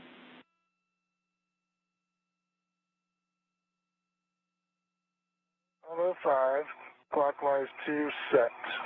And we do have a preference that you start driving bolts in the center of the mounting bracket. So we have written starting with M35 if able, but understanding you're splitting those bolts with Thomas.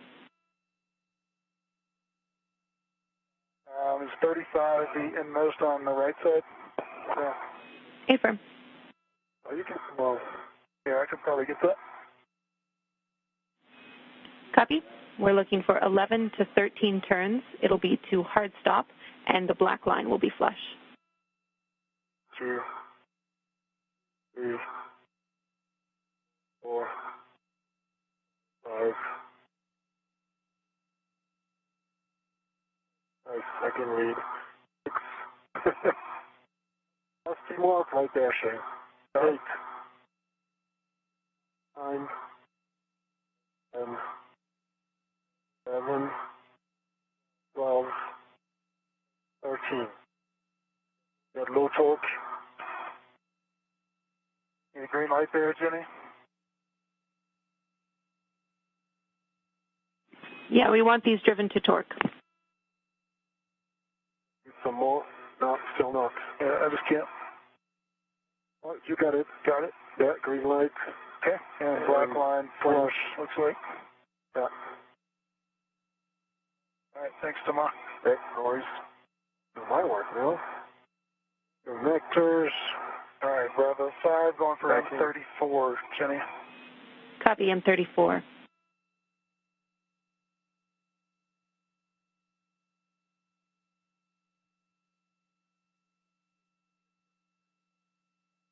All right, cable's disconnected on my side, Jenny.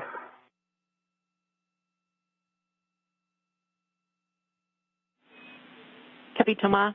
And go back, Shane, when able. Can you report torque and turns for M35 as well?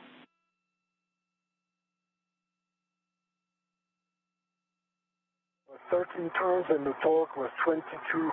Jenny. 22. Copy, 22 on the torque and 13 turns. Thank you. Okay, for M34, 22 and 12.87 turns. Green light. Copy, 22 on the torque, 12.87 turns, green light, and check black line flush. Black line flush. Copy.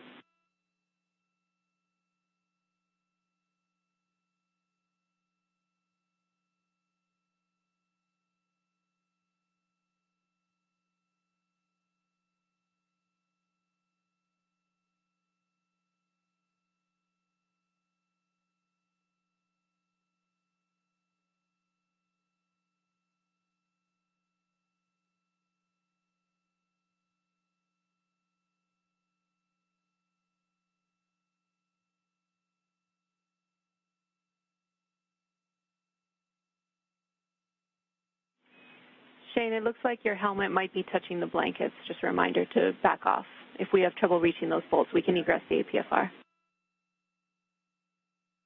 Okay, on M32, 22 on the torque, 13.47 turns, green lights.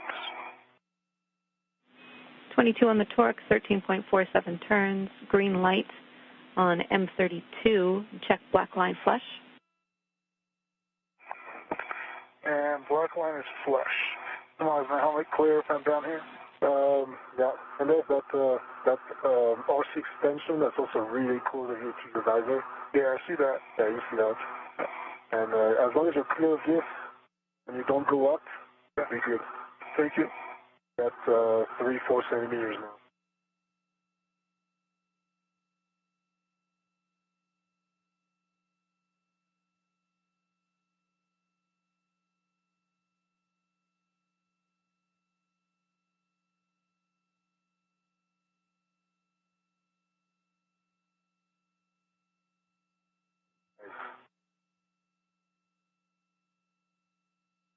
Get the torque on that one.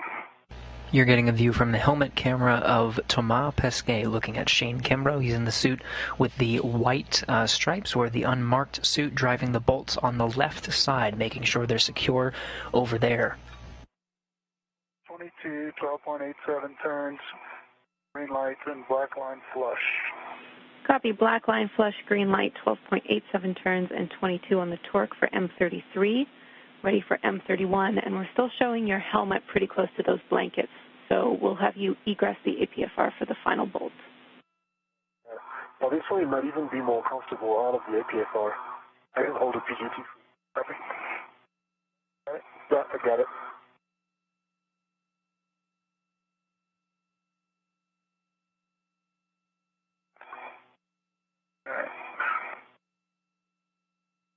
BRT found. Yeah, make sure we're back.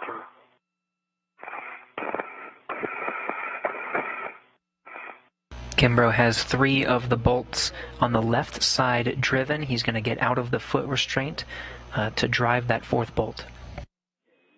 Copy. I'll get that together for you.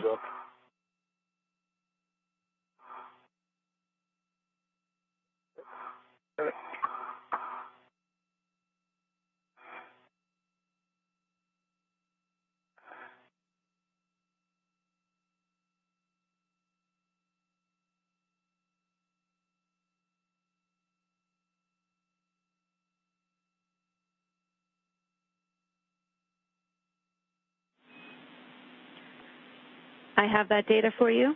We're at PET of 2 hours and 7 minutes, EV1 MEDOX 7 hours, and we are 53 minutes until our working eclipse for cable connections. Jenny, it sounds all great. Yeah, you guys are doing fantastic. Plenty of time. Engage that one.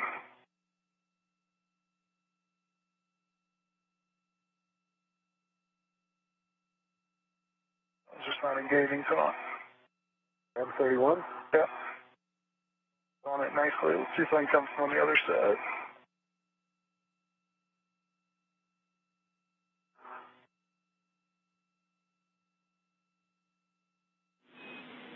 Shane, if it's difficult to engage, you can start it by hand if needed.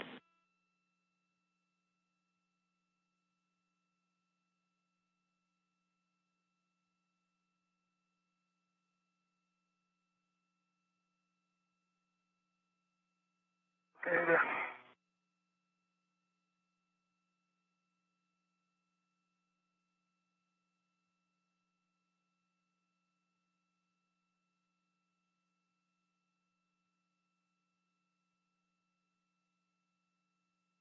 From the helmet camera of Thomas Pesquet, just hand tightening some of the bolts while Kimbrough gets into position to drive that 4th and final bolt on the left side. They're counting down to an eclipse or an orbital nighttime where no power will be drawn by the station's solar arrays, and they can make the electrical connections necessary to augment the power that IROSA, the solar array they're currently working on, will be providing to the 2B power channel. That work needs to be done in an orbital nighttime. In the meantime, we're handing over some of our visual communications from the International Space Station. That video coming from TDRS, or Tracking and Data Relay satellites. We're just handing over between the satellites now, should be regaining those views shortly. That was 13 and a half turns, 22 on the torque. Nice. Black line flush. Copy. I just caught that. We're Switch the cables. back with you after a handover. So that was M31, 22 on the torque, 13 and a half turns, green light, and black line flush.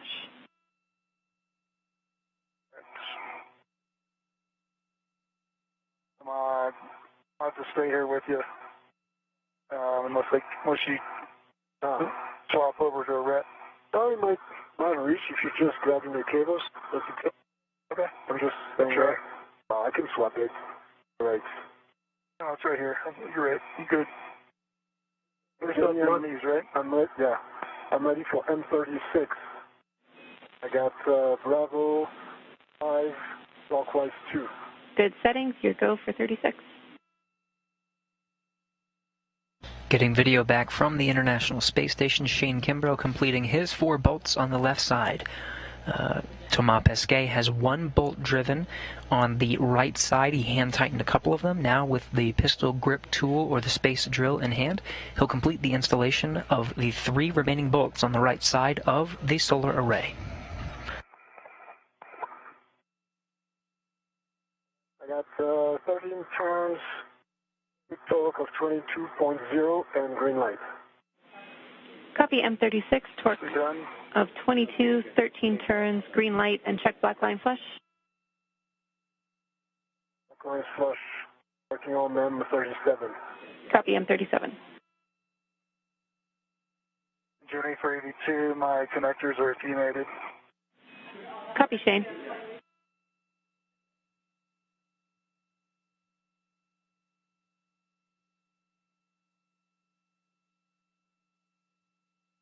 Do you want me to get the adjustables off the IROSA or leave them? Just getting the final check for you, Shane. Okay. 11 turns on N37, 22.2, and green light. Copy 11 turns, 22.2, green light, and I'll check black line flush on M37. Black line flush, Jenny, sorry, yeah. Sorry about that. No problem. You can move on to M38, and Shane, you can clean up your adjustable tethers on the outboard side of IROSA. AMR.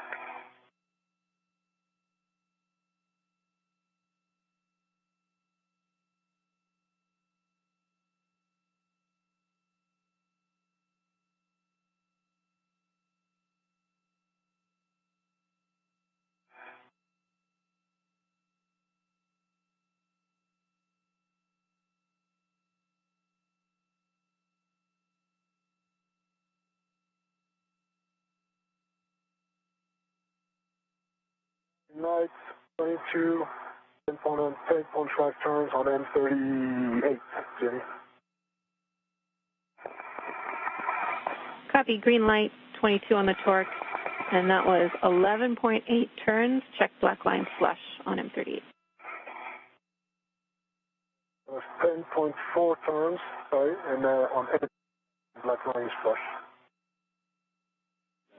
Copy, 10.4 turns, and black line is flush on M38. So that's the final M bolt driven. Well done, you two. You can either temp stow Shane's PGT or give it back to him. Thomas, you're going to be cleaning up your adjustables also on the outboard side of IROSA. Yep. And let me know when you're ready for. Got it. Got it. Thank you. I mean, I have 2 adjustables that I cleaned up. Yeah, IROSA. Copy, Shane. Next steps for you shortly.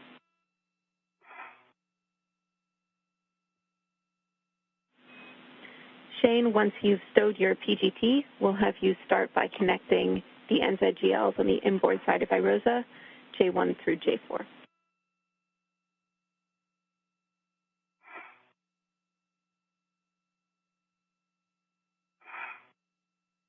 Copy, Jimmy. With all 8 bolts securing the IROSA to the mounting bracket, the astronauts are now doing some cleanup steps using some of the adjustable tethers that were used to help with the alignment of the IROSA to the mounting bracket. They'll clean up some of those. There are a few cables that they're able to connect ahead of the eclipse or the orbital nighttime, so they'll get into those tasks, get a jump start, and then once the station goes into an orbital nighttime and the solar arrays, the legacy solar arrays are no longer drawing power. They'll be able to make some of the electrical connections that are necessary during the eclipse. It has to happen during an orbital nighttime. Everything on track so far to meet that deadline. Well, they'll be able to make the necessary electrical connections.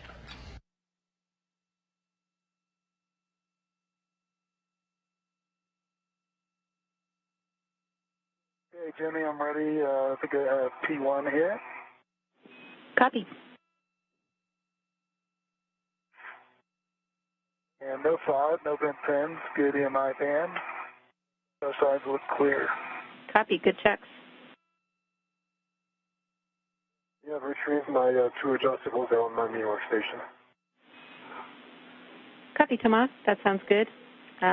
If you're not conflicted with Shane, we understand the NZGL workspace is tight. You can also connect the NZGLs 3 and 4, but it might just be a 1 crew member job. In that case, I'll have words on your next step soon. Hey, Jimmy, P1's made it to J1, and we're locked over center. Copy. P1J1 made it over center. Then I can give you those checks in the meantime. P2 now, no FOD, no bent pins, good EMI band. The sides look clear. Good checks on P2J2 and Tamai, copy. I'll be taking checks from you for 3 and 4. Okay. 4, J4, good pins, no fraud, EMI band, and BJ3, no fraud, good pins, EMI band. Those are nice and clean connections. Okay, J2 is made at Jenny, or P2 to J2, sorry. Copy P2 to J2 mated, check lever over center, and I copy good checks on 3 and 4. Over center. Are you going for it? Yep. Let me get out of your way.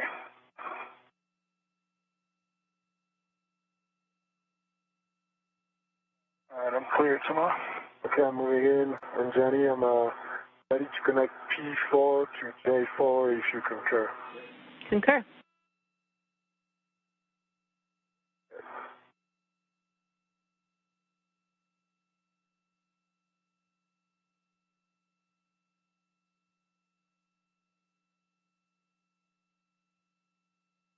Okay, P4 is connected to J4, lever over center. Copy P4, J4 mated over center.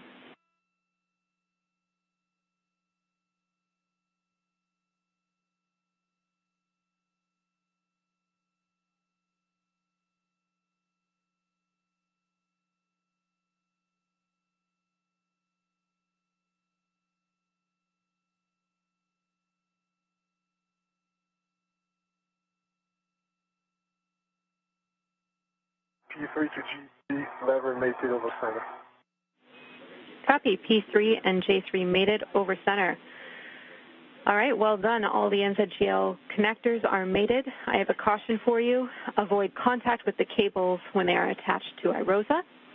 You guys have gotten yourself in a great config ahead of the working eclipse, which is still 42 minutes away. So that means we are going to send you to some cleanup steps until we have that working eclipse and we can move to the outboard cable connections. Let me know when you're ready. Okay. And you're ready.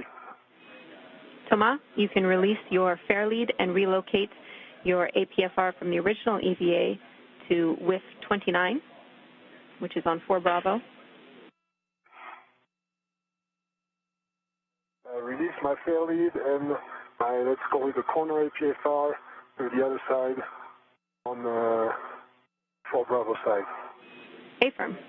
And Shane, similarly, you'll be relocating your APFR, which is now in WIF 38. You're moving it to 4 Bravo WIF 17, 17. Copy 17.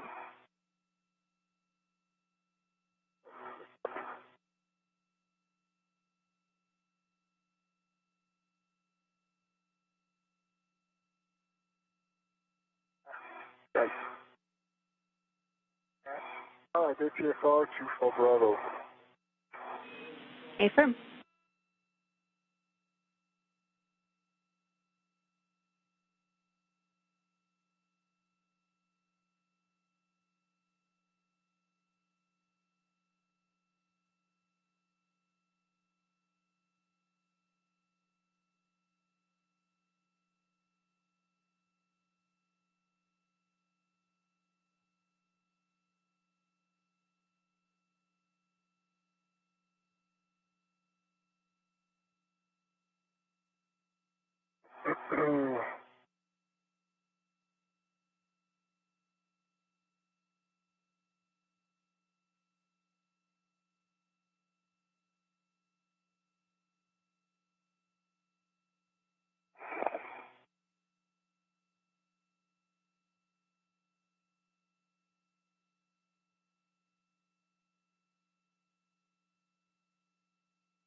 My secretary look all right?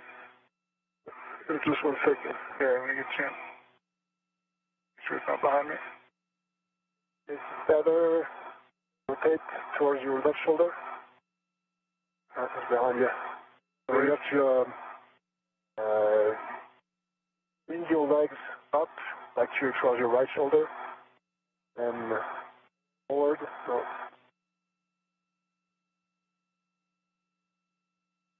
it'll be easier if you come towards me a little bit. Nice, you swing your legs in direction of the IEA. Okay. Yeah, kind of inboard. Like that. Yeah. More. And then above. Yeah, it's coming. Pretty sport. I think it's between your legs now. You can clean it. Oh wait, come. Did it come through there? It's between your legs. So you have just your left leg in motion. Inboard. Inboard. Yeah. And then bring it up. Bend your knee, bend your knee, bend your knee. And then outboard. Yeah. Now it's to your left. There you go. Right there. Across your body. Perfect. Thanks for that. Good bet. Anytime. Okay. The PFR.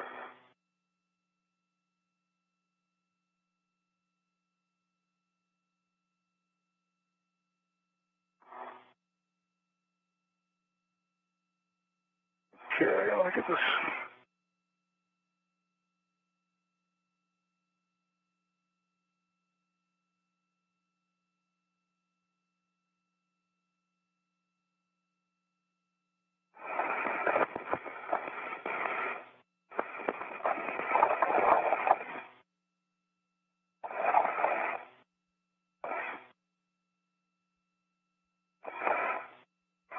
Have a rat on the PFR. I do as well. Copy. What? That's one. I remember. I don't like this one.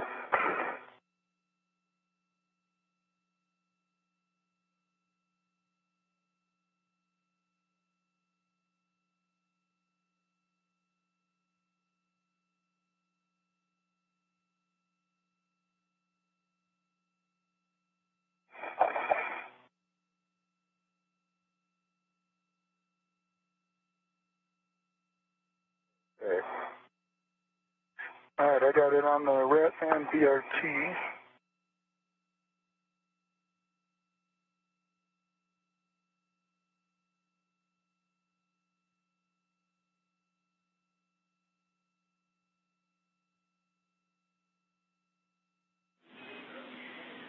So we're talking how much extra time that we have here, and we do have a get-ahead to check a couple of whiffs with these APFRs, which is on the way to where you'll be installing them for the next EVA.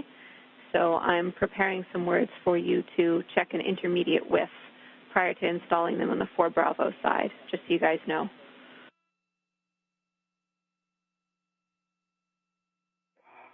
Hey, Benny. Sure we got time to get ready for the connectors? Yeah. That's the main point. Yep, that's what we're talking down here. We want to give you guys plenty of time to prepare for those connectors. So I'm just telling you what the conversation is down here, and we're keeping that in mind.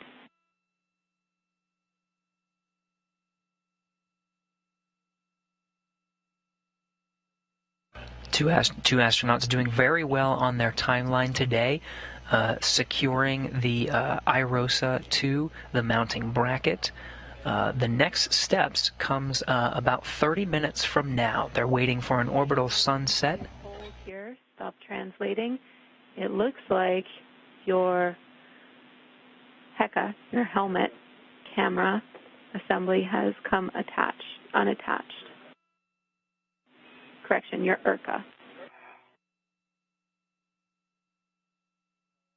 Yeah, I can see that, Shane. Okay. I'm holding here.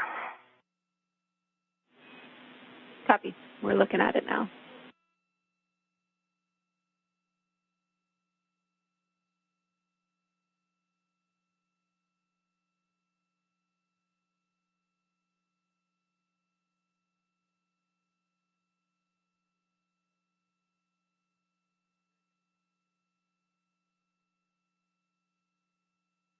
You want me to go to Shane or go relocate the APFR and go to Shane afterwards? That's something I can fix here. Checking Tomas.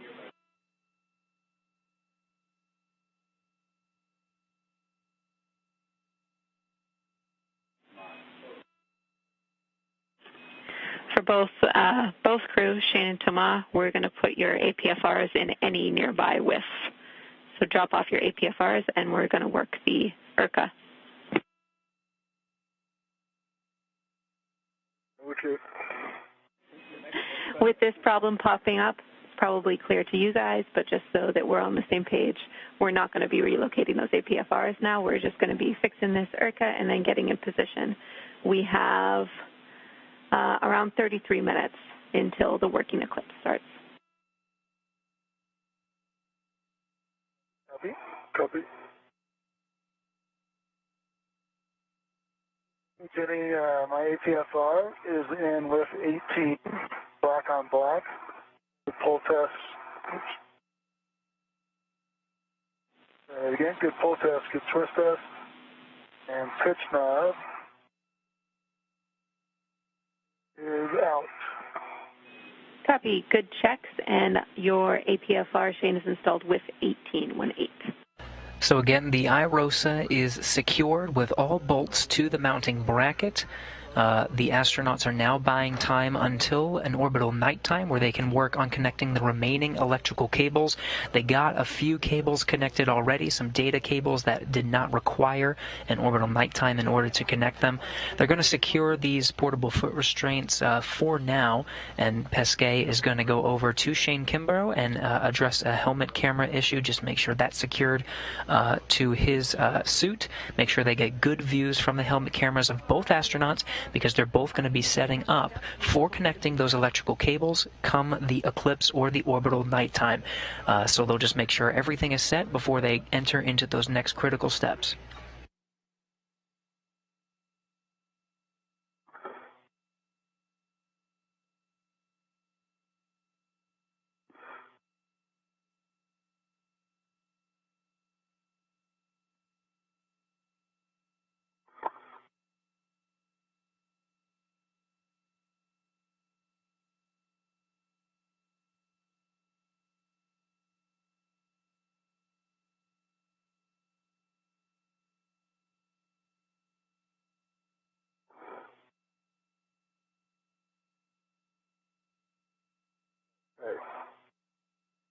Bad?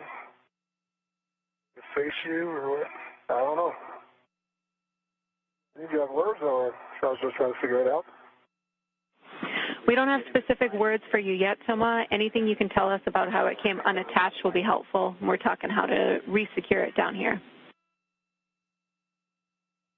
So I don't know how it came unattached, but it's a spool above Stan's head. It's kept in place by the connectors. I don't exactly know how to reattach it.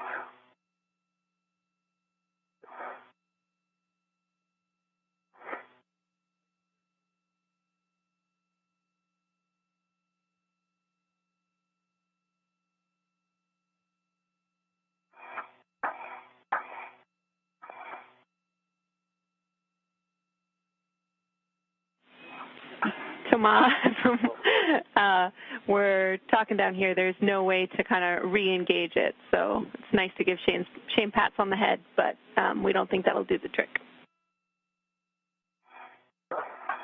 Do you want me to put a tether on it? We're talking about it. Yeah. It's in place by the cables. Not ideal, but... Yeah.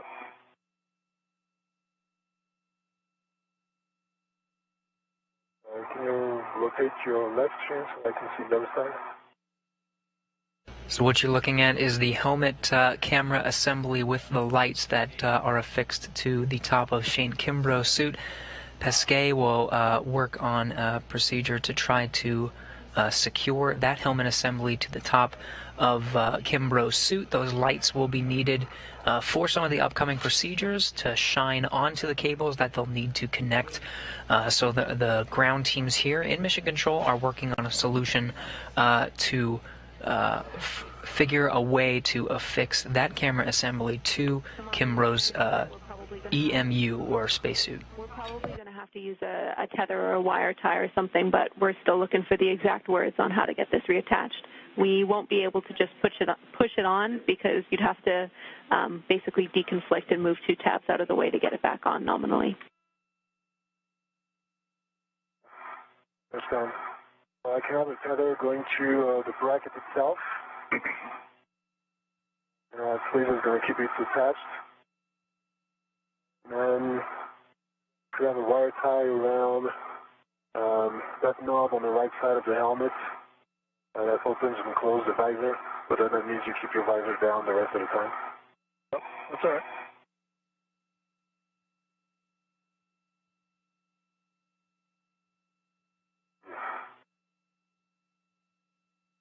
I think I'll do that. We'll see if they say you offered it up. We'll see if they come up with. You have a ret from the Me workstation that you could spare? Sure. Hey Jenny, my suggestion here is a ret to the bracket from Shane's Me workstation, so at least it's secure, it's not going to go anywhere. And then I'll wire tie on the. Do a good job on the knob that lowers and raises the sun visor, at least on one side, and then hopefully on the other side too. I have plenty of adjustables if those will help. We're happy with that plan, and To go back to your... just to confirm, Shane, you will not be able to actuate your visor with that wire tie in place. That's correct. Okay, that is true. Okay, I think the best is you have to go back to your main workstation. Tether coming from somewhere on the right. Right? Yeah, the right of your T-bar, and then I'll put it somewhere on your helmet.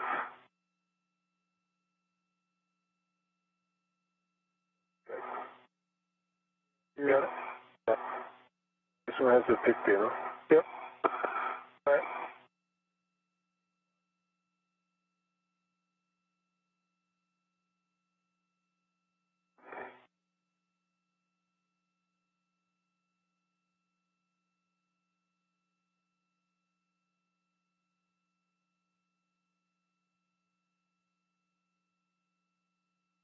Location to accept.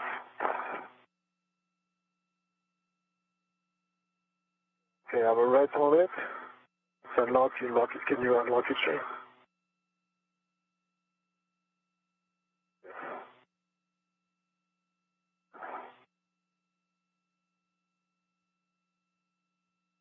I can get in a better position for you. Let me know. No, it's good for now. It's just that I don't have one much to hold on to. Holds. What, this one? What? This handhold here? I think like this is not too bad. Can you hold it with one hand? Everywhere. On your, like, as best you can. There? Yeah. Okay. Try to wire tie it.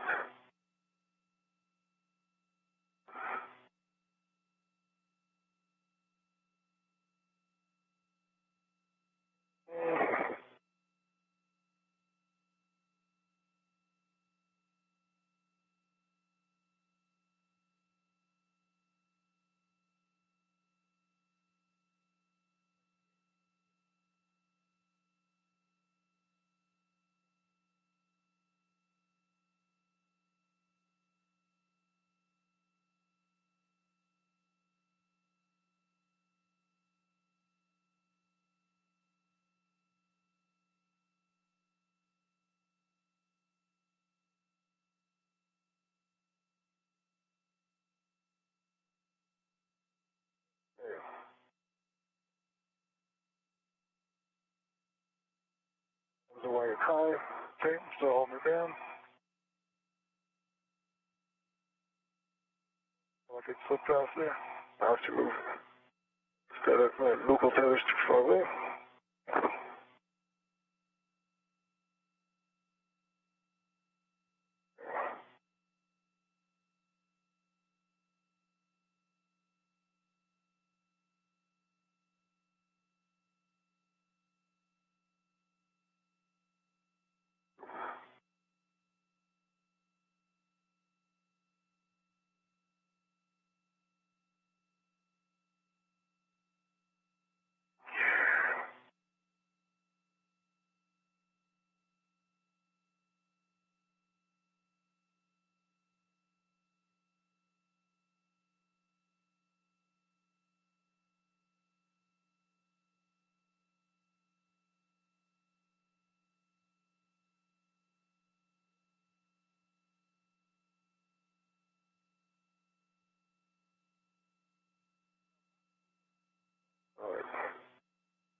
visor's like halfway right now, so which position you're going to put it in.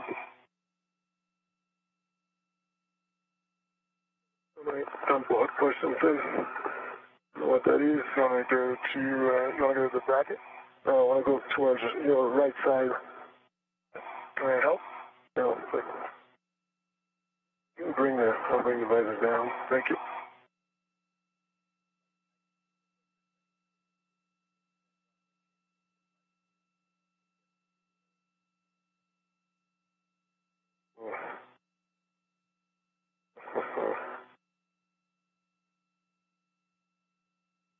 It doesn't really catch anything, fortunately.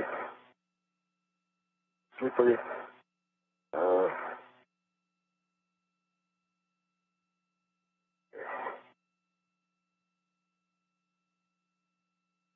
I think I'm onto something. A creative solution by Thomas Pesquet to secure the helmet camera assembly with the lights in particular needed for the upcoming procedures to connect some electrical cables in orbital nighttime using a wire tie to temporarily secure the helmet camera assembly to Shane Kimbrough's suit, allowing him to see the cables that he will be connecting. There are only a few cables needed, and these cables do need to be connected during an orbital nighttime. This is okay, you'll be able to move it. Oh yeah, the visor will be fine. Okay? Oh, yeah, I'm not using the visor. Okay?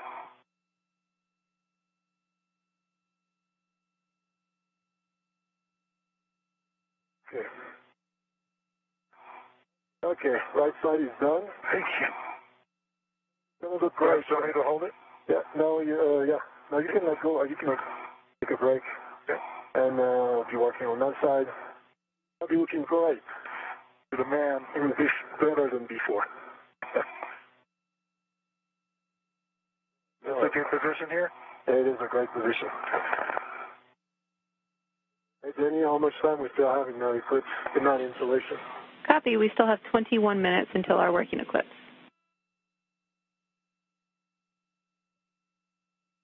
Be okay.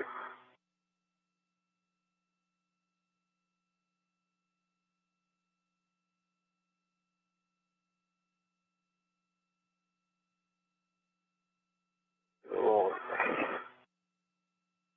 You don't want to mind if you need it.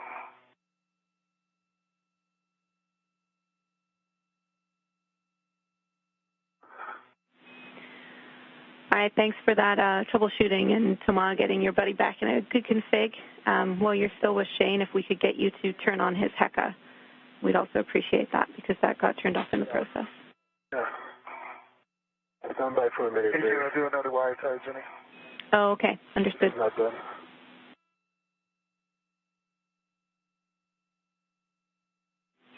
Got it.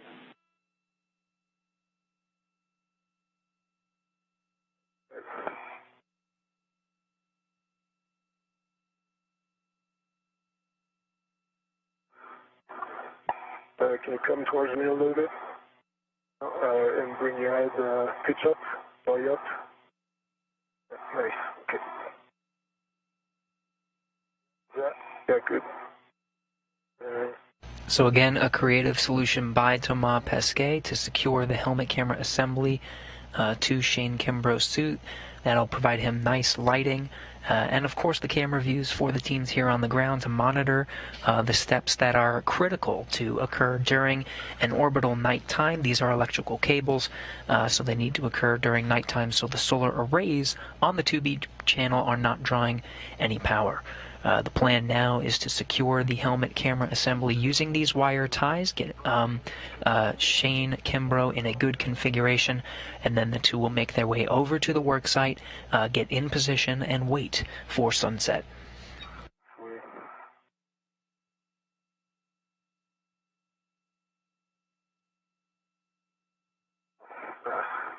Let's go.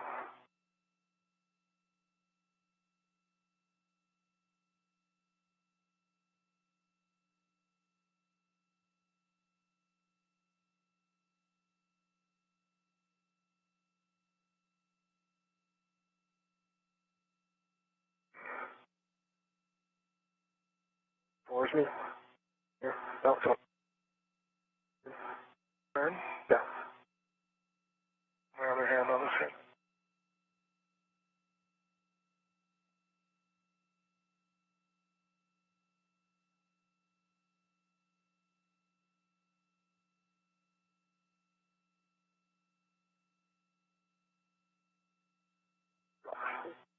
It got loose. I think it's possible to put back. Okay. Can you hold it now? No, with your right hand. Okay. Yeah. Okay. Surgery, part 2.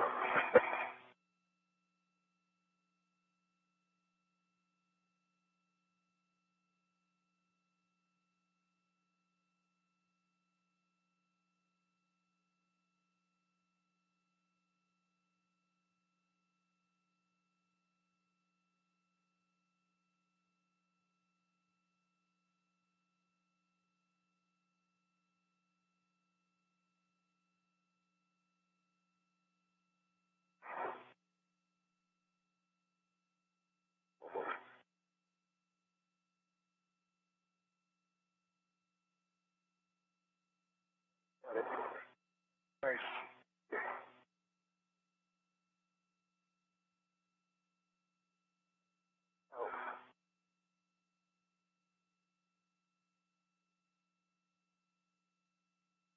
There we go. It's moving a little bit. Don't let go. Bring it forward a little bit if you can. No, no, not the length. Bring the length back up, pitch up the length. Length. Light. The light. What am I doing with it? Pitch it up. Pitch it up? Yeah. Up. Oh. I'll have to redo everything. Yeah. I could go around. Can go around the helmet first valve.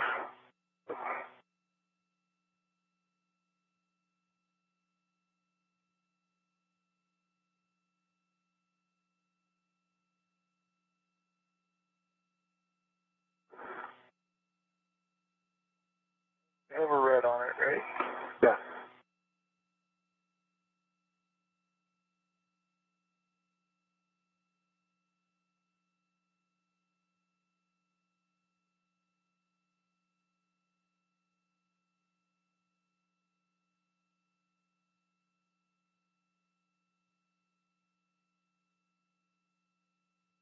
That thing to hold on to.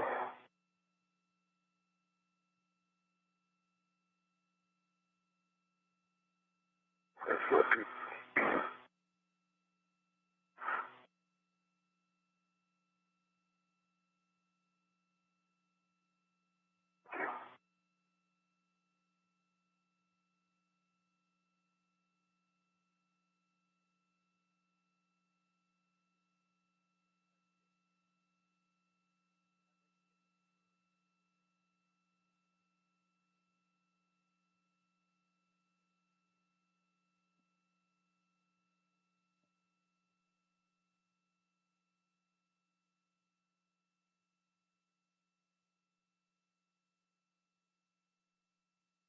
No, there's nothing good.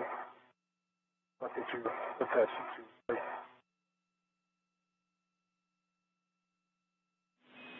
We copy, Thomas.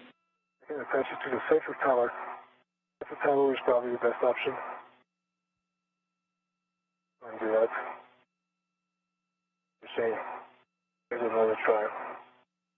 Thanks, Thomas. Hold it. Hold it, because I'm going to pull on it a little bit. Okay.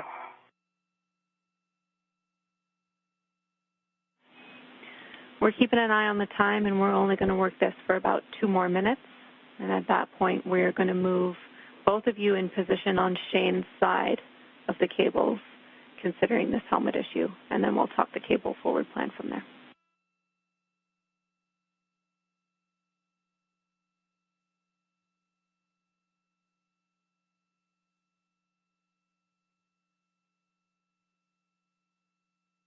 Yes, I think I'm on to something. Copy. Yeah.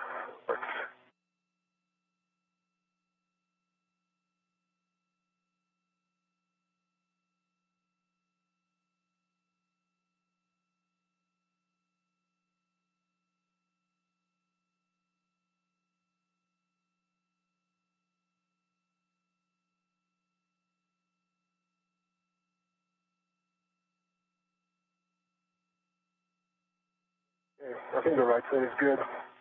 Shane, rotate. Go to your right side. No, your right side. Right side. Your right side on the IA. To your right side. Put your right shoulder on the IA. Yeah, that's what I'm doing. Oh, sorry. Okay, I copy that you guys think it's in a good config. Yeah, I think for now it's in good config. All right. I'll have to redo the wire tie on the right, but I think for now it's not going anywhere. I'll try not to bump your head. So I can use the visor or not? Yes, you can.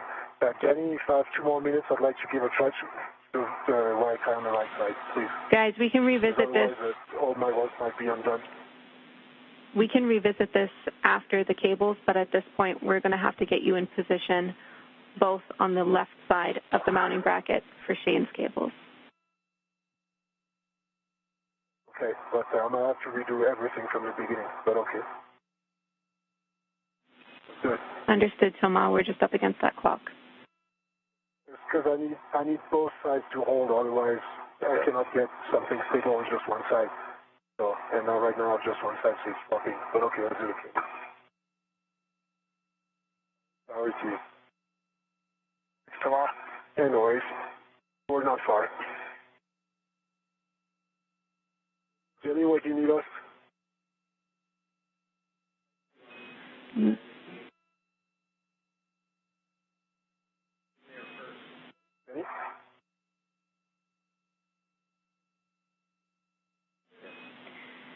And Thomas, What? Thomas, to confirm, you're going to be following Shane to his work site. Make sure that he's in a good config. Yeah, make sure he's in a good config for those cables because we understand the limitations with the helmet lights. And then... The config in terms of lights? Say again? Okay, the guy's lights on, so I think it's good for now. Okay, we're comfortable with that, Thomas. You can head to your side of the cables if from where you're currently at. Shane looks like he's in a good config. It does. Thanks, Thomas. Well, I need to come back and spend at least 10 more minutes. Understood, Thomas. We can plan for that. We want to make sure that we get this pinch point right. We're still 10 minutes away from our working eclipse. We just need you both in position. Minutes. Okay, we're both in position. Copy. Understood. And Shane, for your awareness, we do not have your camera views, which is fine, but we will not be able to help you troubleshoot these cables if there is an issue. Copy that. That's my first one, just so I can prep it.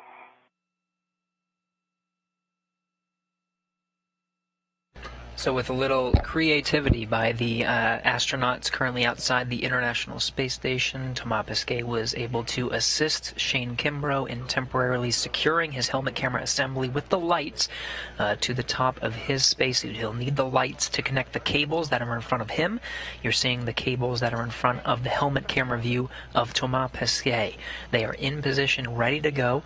They can't start connecting the cables until they're in an orbital nighttime. Make sure no power is being drawn from the station's solar arrays, and they'll begin the electrical connections. They're both on each respective side of the station's solar arrays.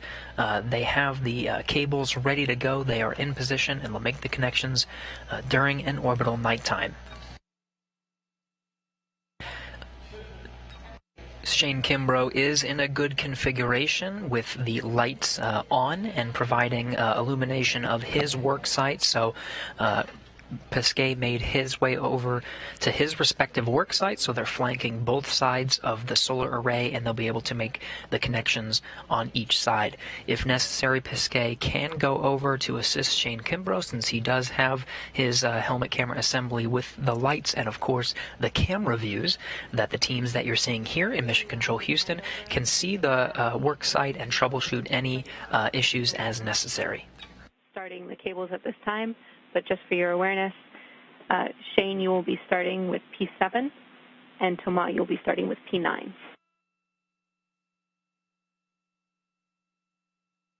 P9. Inside.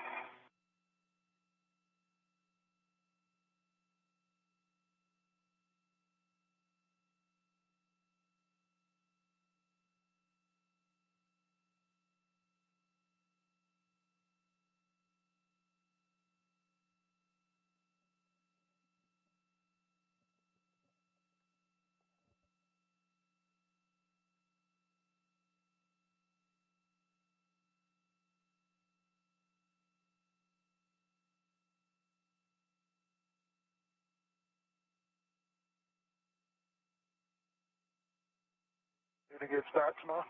Yeah. That's you. Yep.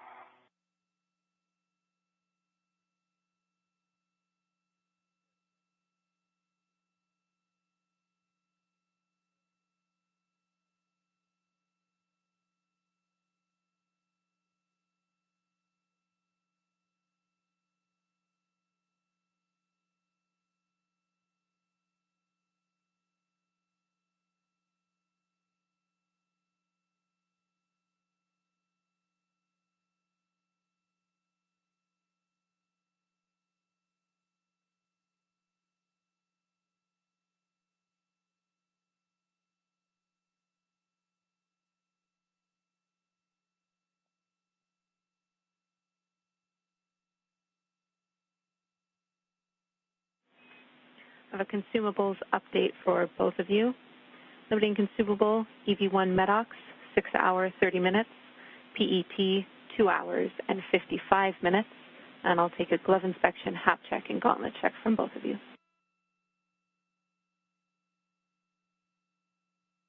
It's down. Got good, nice gloves for EV1 and happy is dry. Copy, EV1. Good gloves, dry half, and gauntlets are down for EV2. Good checks for EV2.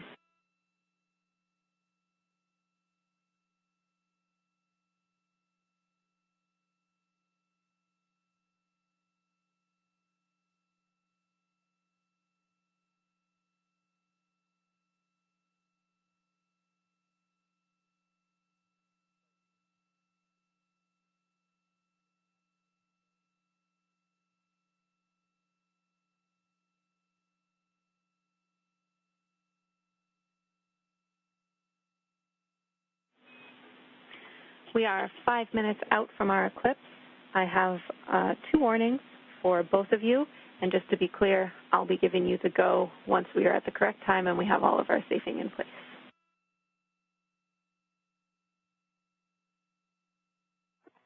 Copy.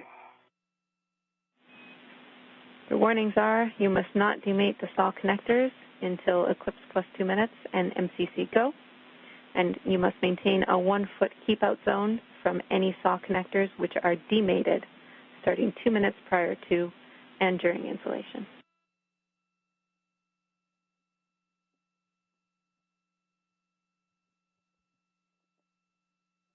Jenny, I don't know if we still have you, but you were breaking up. We didn't copy. Okay, I'll read your warnings again. Crew must not demate saw cables until eclipse plus 2 minutes and on MCC go.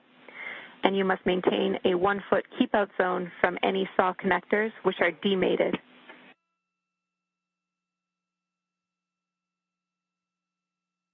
Copy. Copy. I don't see any demated on chair. Yes. Another handover and some of the video coming from the space station should be regaining it soon as we enter into an orbital nighttime and the 2 astronauts begin the procedures to connect some of the electrical cables that are necessary to perform during an orbital nighttime.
flight controller is monitoring the power systems on board the International Space Station, making sure that current is not flowing through the 2B power channel.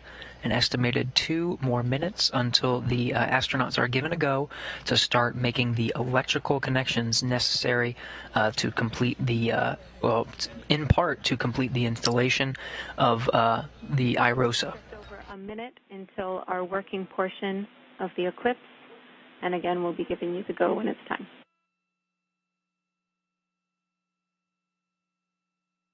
Copy, Jenny, we're ready. Copy. These electrical connections should be the final steps to install the IROSA to the mounting bracket. Once they complete the electrical connections and flight controllers determine everything is go to proceed, the next steps will be to deploy the solar array while the 2 astronauts are out at the worksite. There are 2 bolts that are keeping the solar arrays together. They're called launch restraint bolts, and the launch restraint, there are 2 of them that are needed to be undone in order to release both of the solar array blankets.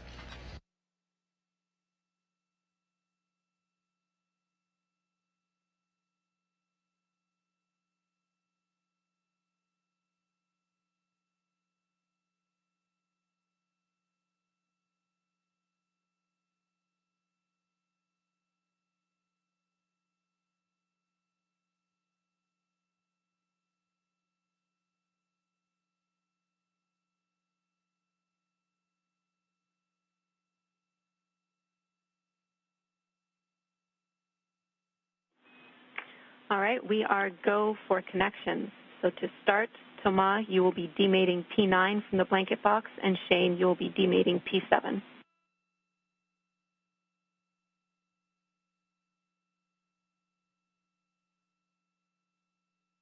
P9 is demated. P7 is demated. Copy? What's your remate? You will be mating the right side P9 alpha to panel P9, Thomas, and Shane P7 alpha to panel P7. I'll take a check for FOD, pins, and EMI band. Can I do the cable side before? Because that's the one I had in hand,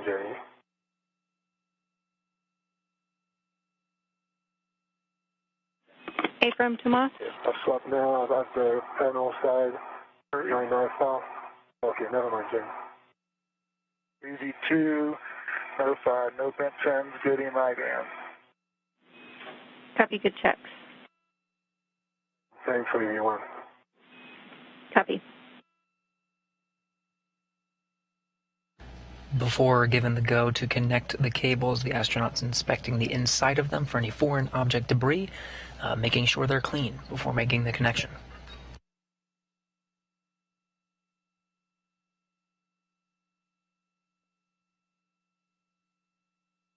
Made it for EV2. Copy. P7 alpha mated to P7 for EV2. You can move on to J7 alpha to the SAW cable P7. Okay, that didn't work.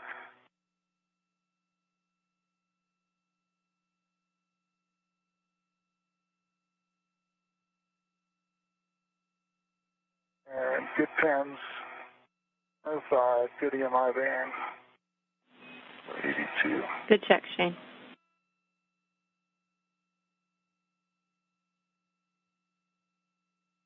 And it's mated. Copy. J7 alpha mated to P7. Shane will have you move on to P21. You can demate that connector from the blanket box power panel, P21. And work. Okay, P9 is mated to panel. I'm working on J9 alpha. Copy. P9 alpha. And P1 is disconnected. Demated. Copy. P21 demated. And for Thomas, looking for your checks on J9 alpha. Yeah, good checks on J9 alpha. Copy, Thomas. Shane, we're looking for checks and connections. J9 Alpha is mated. J9 Alpha. Mating P23. Mated to P9, moving on to P23 for Thomas. Shane, you'll be connecting P21 Alpha to P21. Okay, no side, no bent pins, getting in my band, going for the connection now. Copy, Shane. And good check on P23 for Thomas and going for the connection.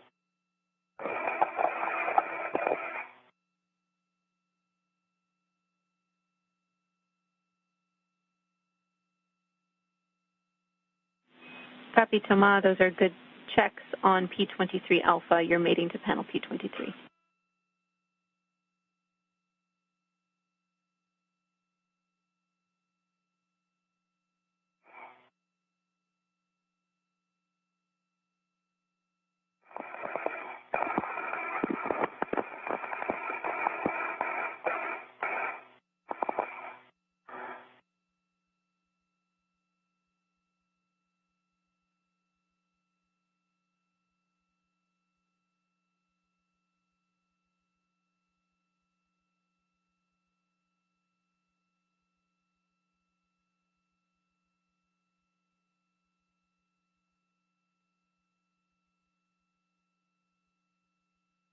The memory in this cable.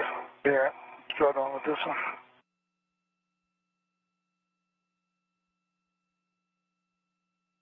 All right, P23. P23 on the panel is connected to P23 Alpha. Copy, P23 Alpha to P23. Connection, P23 Alpha, and I'm out. Good pins. I'm looking at P23 and I'm making that connection. Copy. Good checks. And Shane. Jimmy, I'm going to move on to my last one and then come back to this one if that's all right. Copy. That sounds fine to me. Shane, you'll be mating J21 Alpha to P21. And no bent pins. Good. Copy. With no bent pins, getting in my band. Good checks. And P23, connected to J23. I got all 4 connections made. Good checks, Jenny. Nicely done. Tomorrow. Copy. Well done, Thomas. I agree. Those are your final connectors. One more to go here.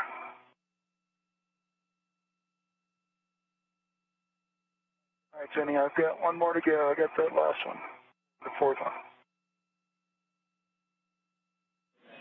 Thomas, that was J21 Alpha to P21, you said? 23.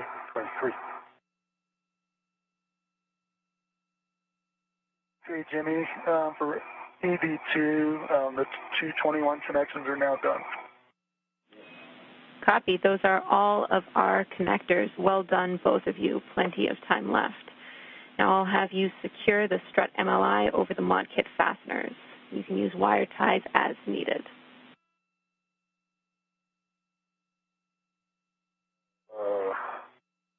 Here, give it a shot here.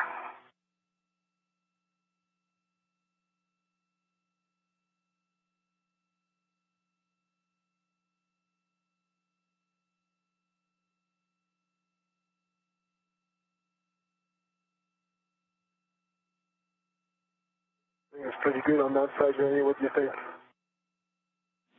We're looking, Thomas. The bolts.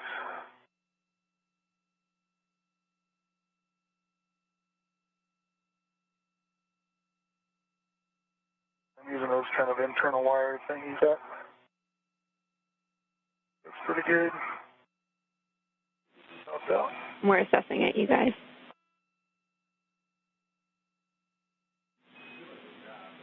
Again, we can see your helmet cam, Thomas, but we don't have eyes on Shane's side. He's doing great. I think the MLI is wrapped. Shane's side looks good too. Yep, good. Not going to win no beauty contest, but the whole metallic structure is wrapped around MLI. All right, copy. We're discussing down here.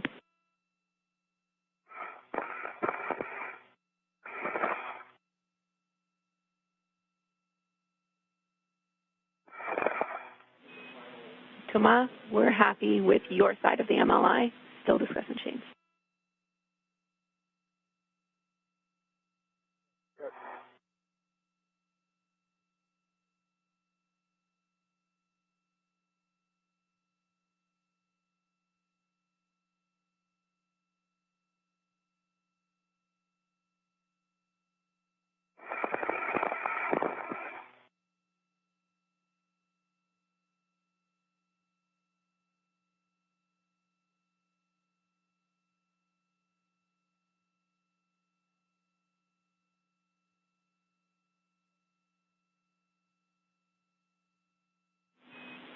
Question going back to the cables for both Shane and Thomas. We don't want you to head back to the cable connections because we're doing some safing steps now, but since we don't know what these are like on orbit, could you report whether when you mated to the panel you felt a click, like the wing tab connector went over a connector? Yeah, absolutely. On all four of them you feel a click. Once you get it kind of lined up, you know, it seats, and then you can rotate it nicely, and you get a feel the click. Yeah. Perfect. And that was on the cable side as well? You felt that little detent click? On all four of them. Yep. Agree. Okay, great. Thank you for the confirmation. We're talking to MLI.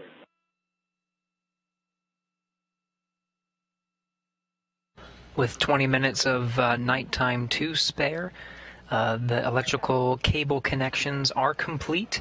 Now the astronauts will continue some of their additional work, including covering with multi-layer insulation.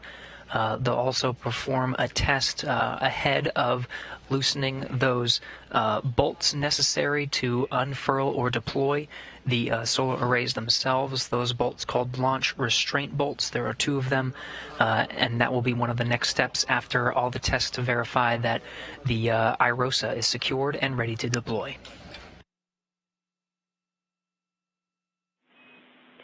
Not yet, Thomas. I should be able to tell you shortly. I want the views from it, I know that.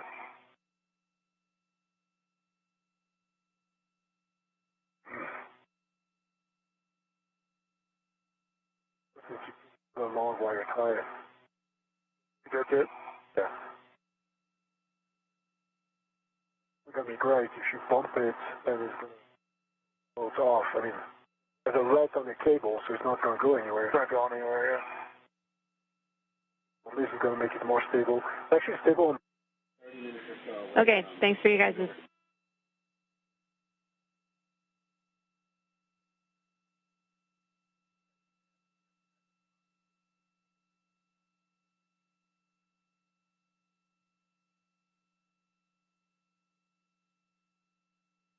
Another handover of the video communications coming from the International Space Station, handing over those satellites as the station continues to orbit the Earth. Again, the electrical connections that were required to be mated during an orbital nighttime were completed with a lot of time to spare. In that orbital nighttime, they're getting some of their other tasks out of the way, including covering some of the components with multi-layer insulation. We can expect tests ahead of deploying the solar arrays just to make sure everything is in shape for those solar arrays before that is made. That we're doing down here after you guys successfully mated those cables. So, Thomas, you can translate to Shane and work the helmet cam issue. Okay. We want to go to the same place? So, I need access to, actually, you know what? How about we go down here? You can go down here and next to me. Come on.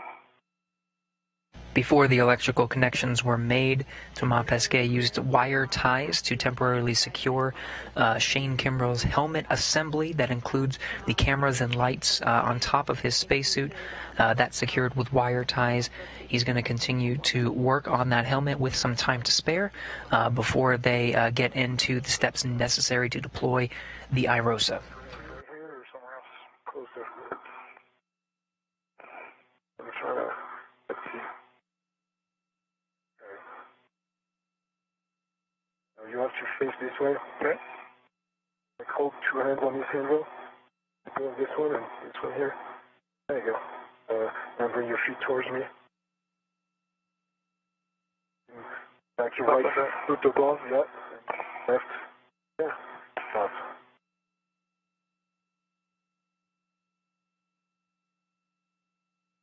Got something. Yeah, it's your voice is contacting. You have to bring to me. Go higher. Oop. Worry. Fade.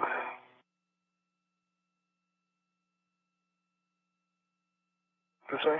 Yeah.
On your right side to me.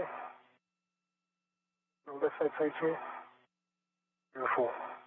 Okay, good. Done. Okay. Okay.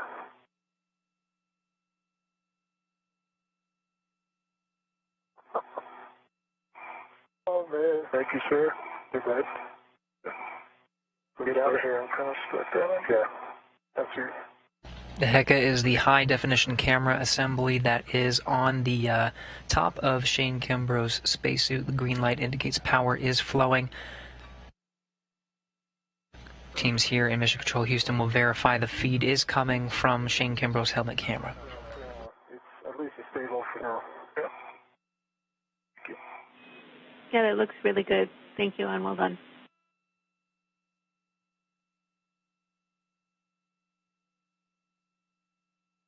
So you're gonna let me. Do we have time, Jenny? You said 30 minutes. Do we have time? We're gonna try to fix a little bit your this side now. Okay. A little bit more tension. Hey,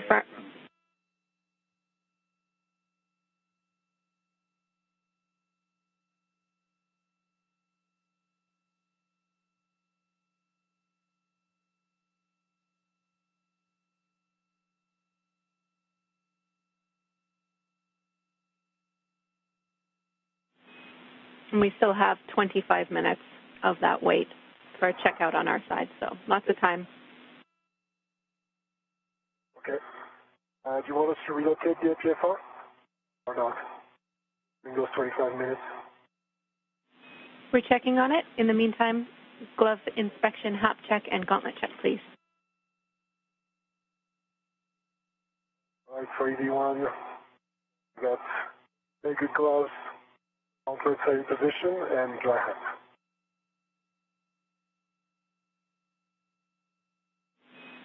Copy for EV1. Two good gloves, gauntlets in position, and dry hat. Copy. Good checks on EV2. I'll let you know shortly about the APFRs.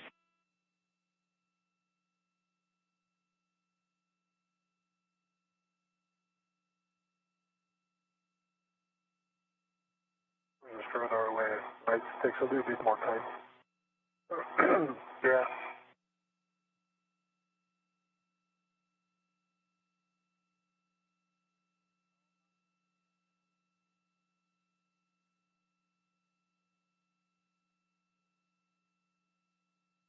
Visual display. Set.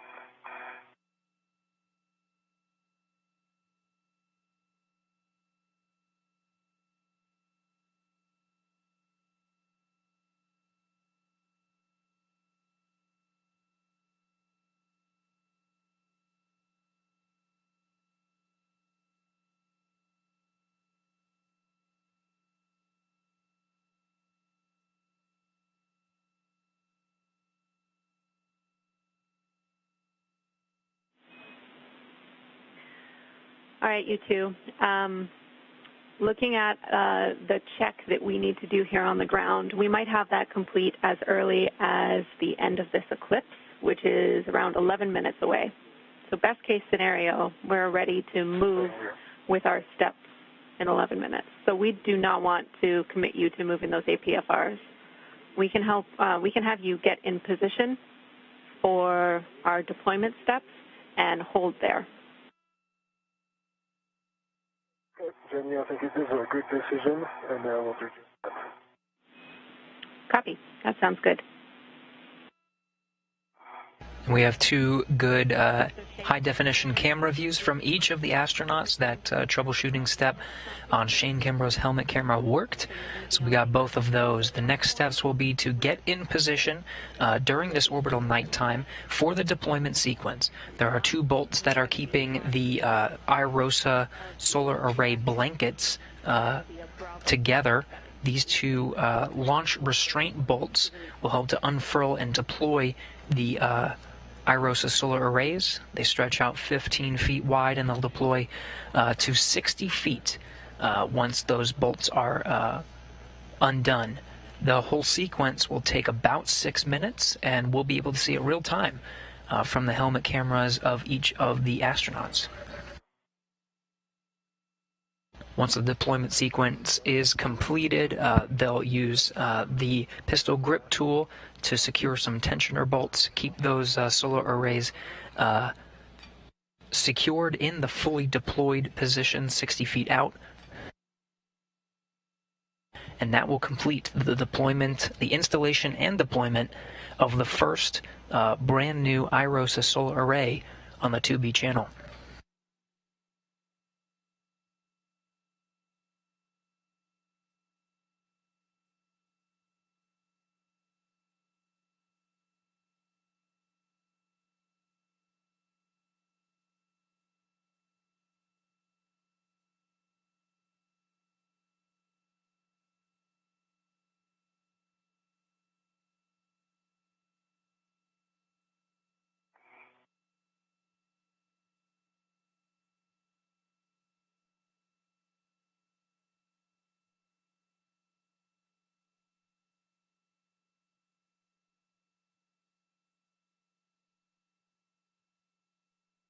R9 and R10, Jenny, I'm in position. Copy, Thomas.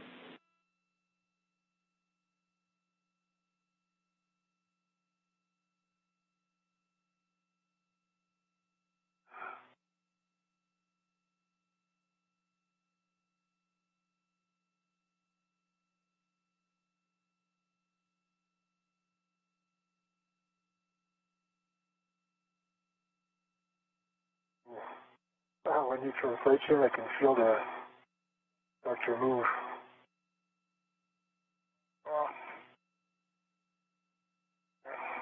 Yeah, let's forward.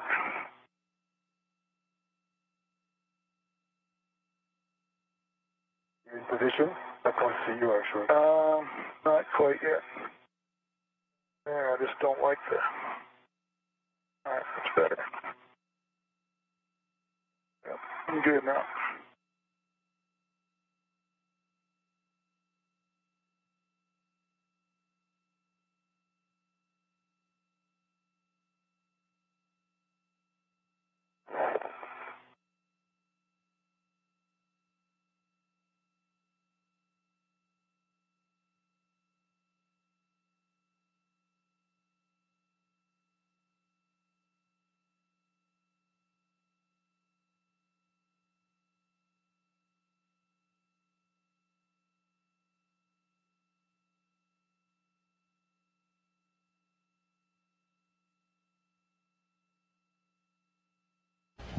You're getting a live look at the high-definition camera view from the helmet camera of Thomas Pesquet. Minutes to wait in this position prior to us being able to do our checks.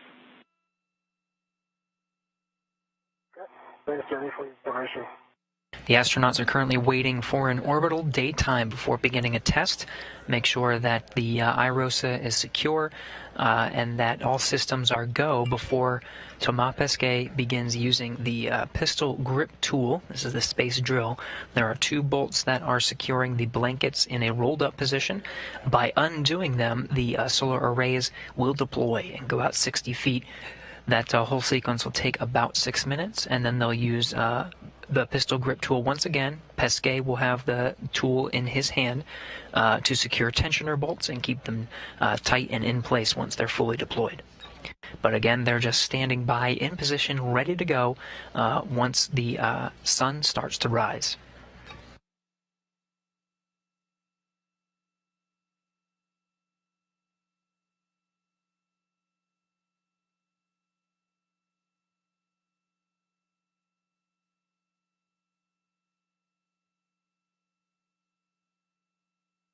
Jenny for 82, can you see my helmet camera views? Hey, firm Shane, we can see your helmet cam. Okay. Hopefully that looks all right.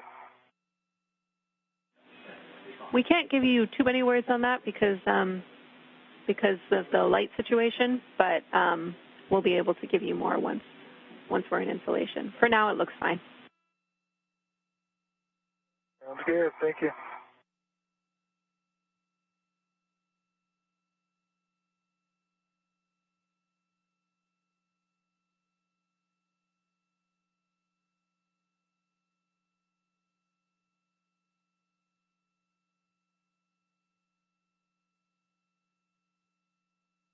While the astronauts wait for the next steps to perform that test before deploying the solar arrays, we'll continue to take questions using the hashtag AskNASA. This next one comes from Michael, who's asking about the procedures. What about the procedures that they follow during the spacewalk? Are they memorized, relayed vocally from Earth, displayed on the sleeve, or a heads-up display? You can sort of see it on the left wrist of Thomas Pesquet from this helmet view. There are a few procedures, critical procedures, that they can flip through and read at any time. It's a little booklet that contains some of the procedures. Most of the procedures, though, are studied ahead of time, so they're very familiar with the procedures. In addition, there is a dedicated person here in Mission Control Houston called the Ground IV. In this case, it is Jenny Seide. She is the one that is communicating from here in Mission Control Houston, gathering the knowledge from the EVA officers, extravehicular activity officers, and the support teams here, and relaying them to the crew. She's behind, on the left of your screen there, Flight Director Ron Spencer, who's leading today's teams. In the back there, Keith Johnson, the lead EVA officer, knowing the intricate procedures and working with his teams in the back room, knowing the procedures forwards, backwards, and of course having a few crib sheets right there in the center. Jenny Seide is the voice you're hearing from Mission Control Houston. Her job is to communicate with the 2 spacewalking astronauts on the outside of the International Space Station, Canadian Space Agency astronaut. To her right, our left, Drew Feustel, NASA astronaut. It's his job to communicate with the astronauts on the inside of the International Space Station.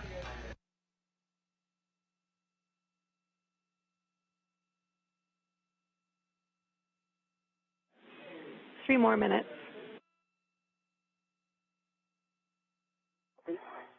Astronauts continuing to hold position until that sunrise. In the meantime, we'll continue to answer some questions. This next one comes from Raj on Twitter, who's asking, will the ROSA type of solar array be used in future spacecraft and space stations? The answer is yes. These particular solar arrays are called iROSAs, ISS Rollout Solar Arrays.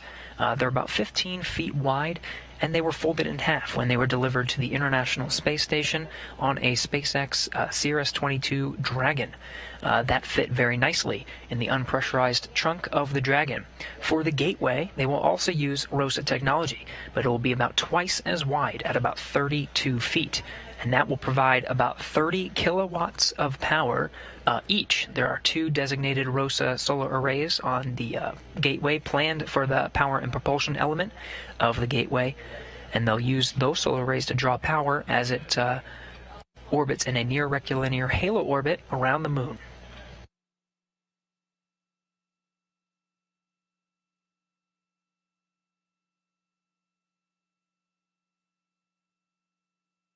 These are great questions coming in using the hashtag AskNASA as we await for an orbital sunrise, and the astronauts do the same. This next one on Twitter asks, do astronauts practice these spacewalks on Earth? The answer is yes.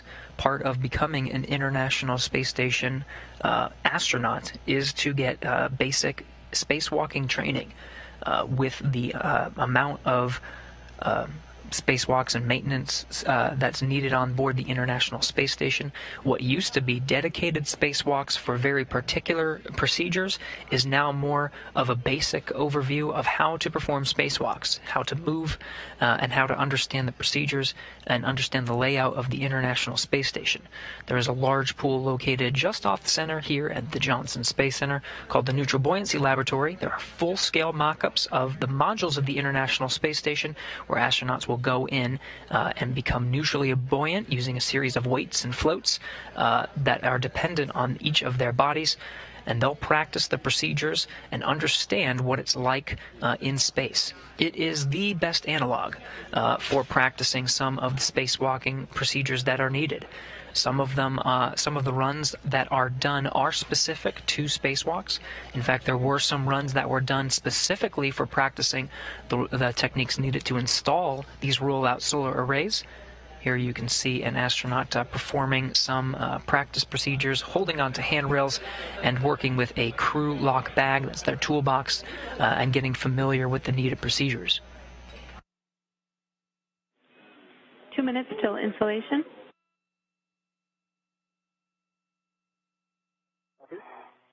Copy.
And with an orbital sunrise as the International Space Station flies over the middle of the Pacific Ocean, heading towards the western coast of the United States, the astronauts in position, ready to await the next set of procedures to test the IROSA, make sure it's in a good configuration before beginning the deployment sequence.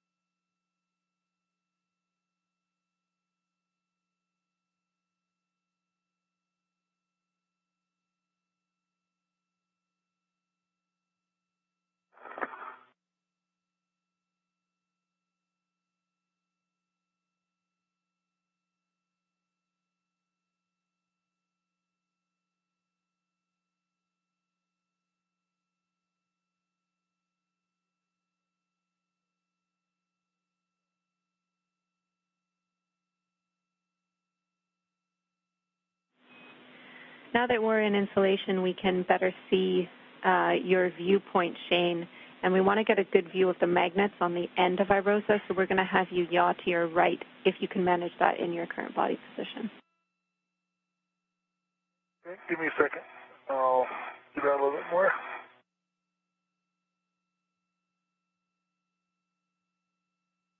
You can lower your sun visor, Shane, if you can. Try to grab it from the front. And I'll go that far. Good. Fine.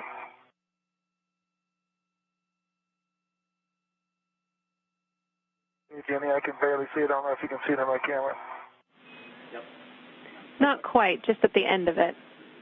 But we understand that you're kind of constrained in how far you can go. That's really good if you can manage that.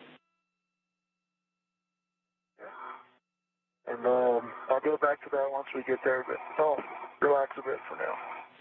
Understood.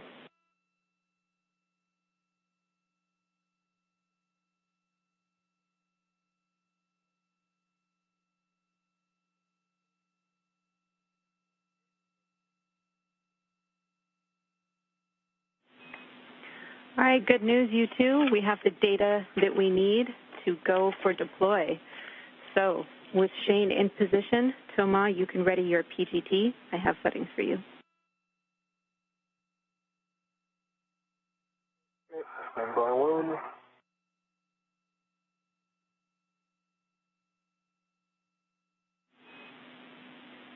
Bravo 7, counter 2. Stand by one, Jenny. Copy.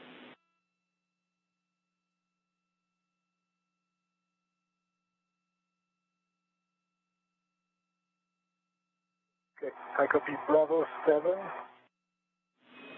A firm. Counter 2. Bravo 7, counter 2. Good words. And with that, Thomas Pesquet will use this pistol grip tool to undo 2 launch restraint bolts. Each will deploy the IROSA. It'll take about 6 minutes to fully deploy 60 feet. He's driving 2 bolts, right? The second, once he releases the second one, then the IROSA will deploy, right? Yeah, that's correct. That's correct. Yeah, that's correct.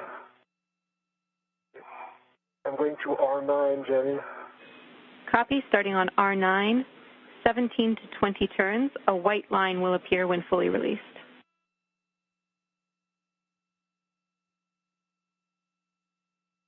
South.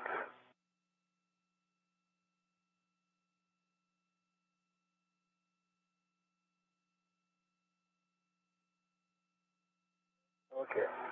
Now we're talking. 3. How many turns again, Jenny, please? 17 to 21? 17 to 20.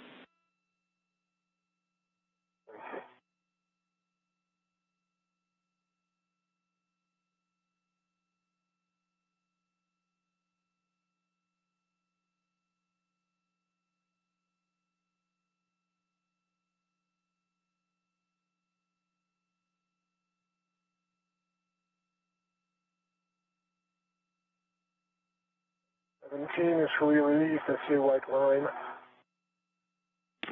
Copy, 17 turns, and you see a white line. R9 is fully released. We'll get Shane into position. Again, yawing to his right to give us a view of the magnets, and you can start on R10. 17 to 20 turns. The white line will appear when released, and then we expect deployment, which should take over 6 minutes. Okay, Shane, you give me a go. Yeah, I'm ready. Going.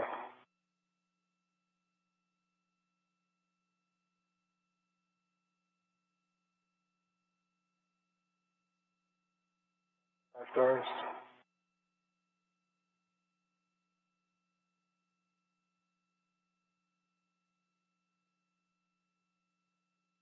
Pesquet now driving the final bolt needed to deploy the IROSA.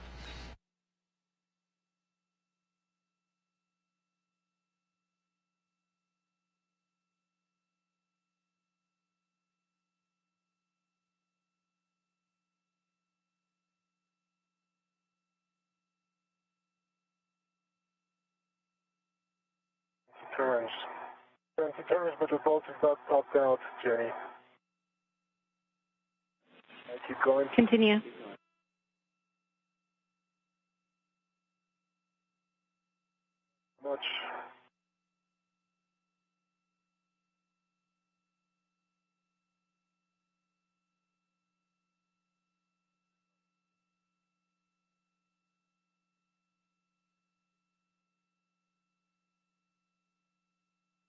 Yeah, 30 turns in the boat. Not sucked out. I don't see a green light.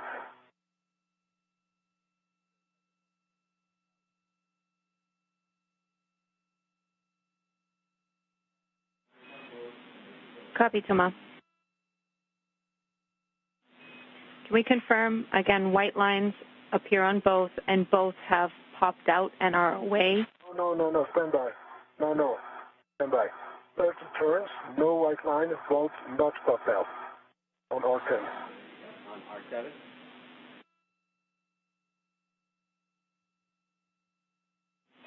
Copy, the bolt is not popped out on R10. Yes, and there is no white line. Okay, we're going to have you continue releasing R10.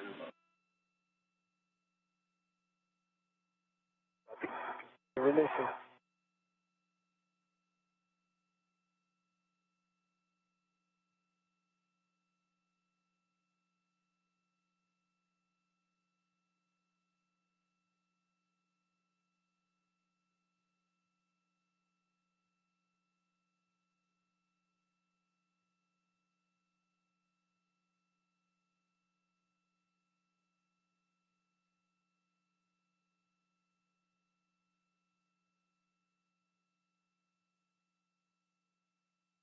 Okay.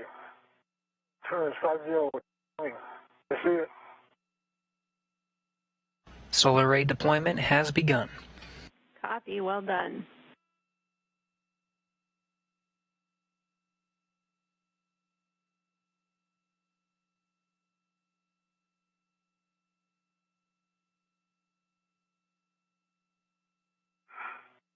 Tomorrow.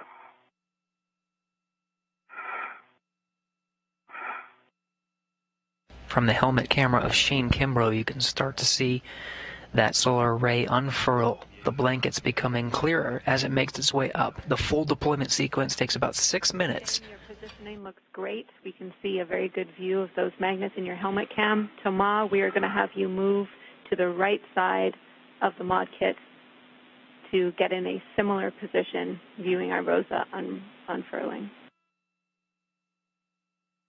It should work. Nice and slow, Thomas. Yeah.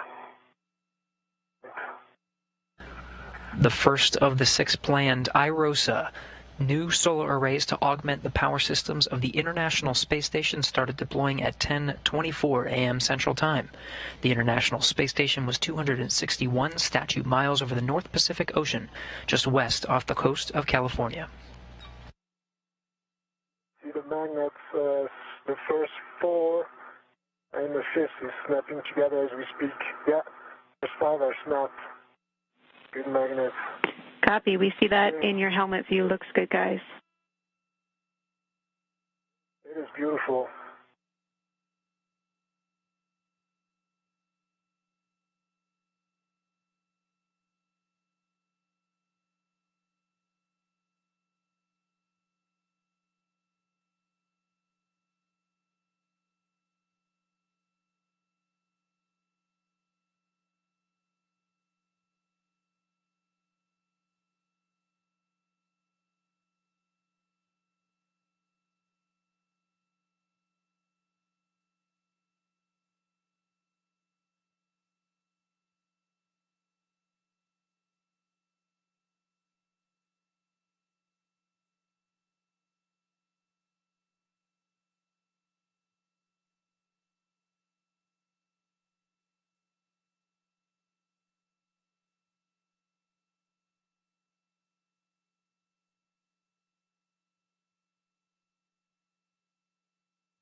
Again, the IROSA, or the ISS rollout solar array, is about 15 feet wide and 60 feet long. The deployment sequence takes about 6 minutes. It'll be some time until the solar array, the solar arrays themselves, the blankets, start drawing in power to confirm a good power draw. In the meantime, after the deployment sequence is complete, Pesquet has a final task to secure the... Things looking good, you two. 30 seconds to hand over. We're going to keep you in this position. Enjoying the view, Jenny. Copy.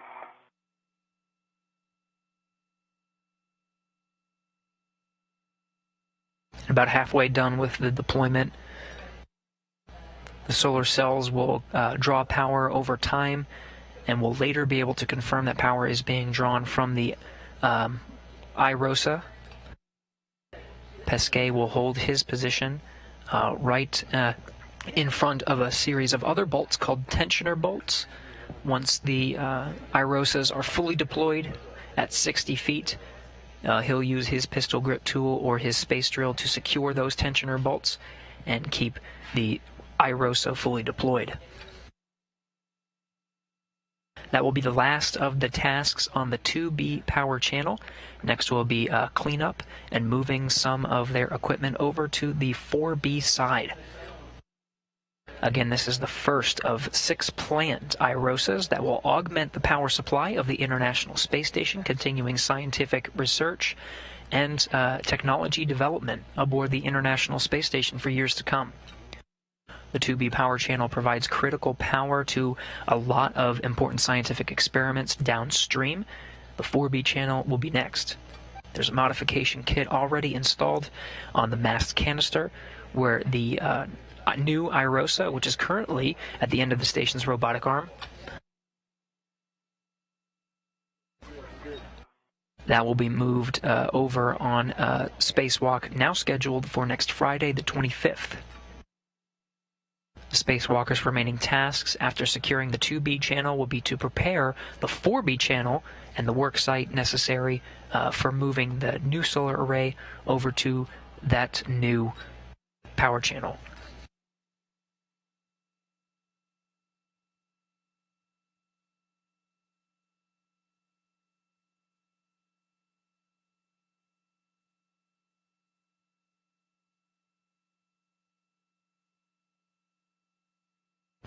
IROSA continuing to deploy as the station flies 262 statute miles right over Portland, Oregon.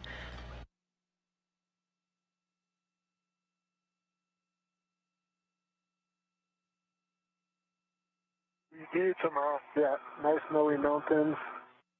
See the earth from side to side. Not bad. Oh, we have no idea.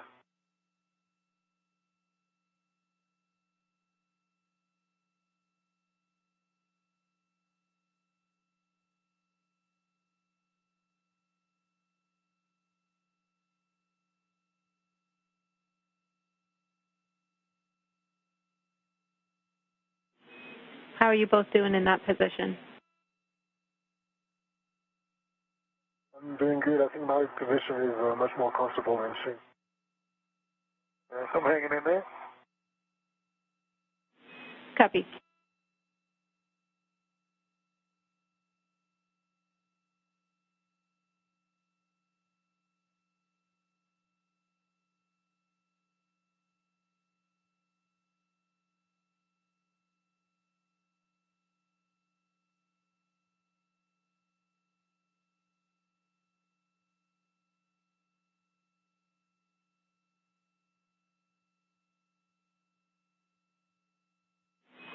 Danny, can you tell us which part of the world we're overflying right now? Check-in. I can at least give you this, Shane. We have what we need from your view so you can relax and get in a more comfortable position. Thomas will keep you in position, and I'm checking for you. Okay, thank you. You just always know that. What do you know? It's Canada. I knew it. Thank you, Jenny. I think it's very fitting. Thanks for asking. Drew Feustel's on console with me, as you know, as well. So, party down here.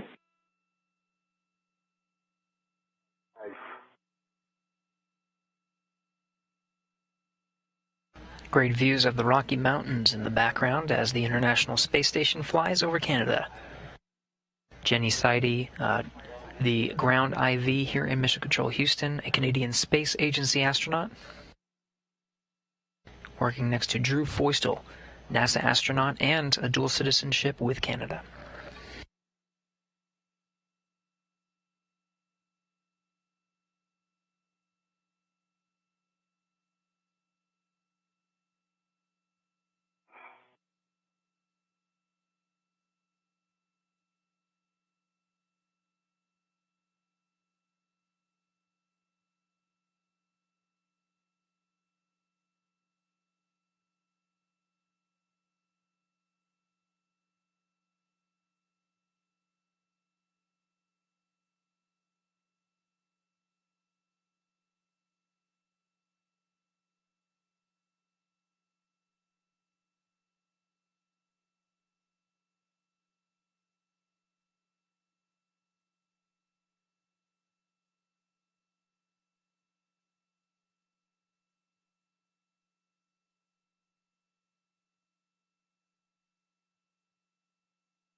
All right, good news, you two. You probably can see most of what we can see. We're tracking a full and good deploy of that solar array. So well done, both of you. We are going to move on to blanket tensioning bolts. So that has Thomas on the inboard side at the center of the mounting bracket. Okay, well done, Jenny, and congrats to very good news to everybody who was involved in that project. Good now. Likewise, and I agree, that was great to see. Well done. Okay, tensioning bolts. Meaning, like a butterfly. Confirmed good deployment of the first IROSA, the new solar array that is part of the plan to augment the power systems on board the International Space Station. That deployment took about 10 minutes, but we did get confirmation that the deployment is good. Thomas Pesquet will finish up the job by securing 2 tension bolts that will secure the IROSA in its deployed position. Copy.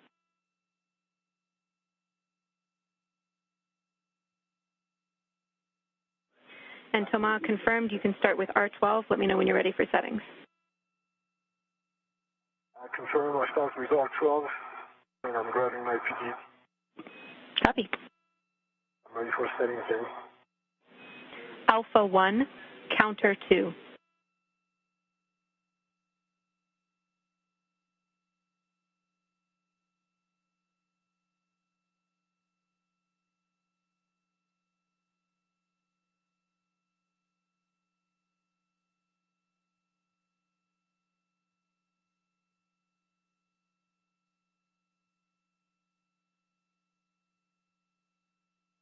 Okay, Alpha 1, counter 2. Good words.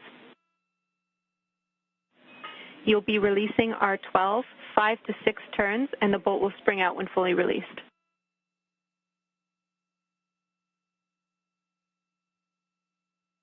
R12, 5 to 6 turns, get to work. Thanks, Alpha 1.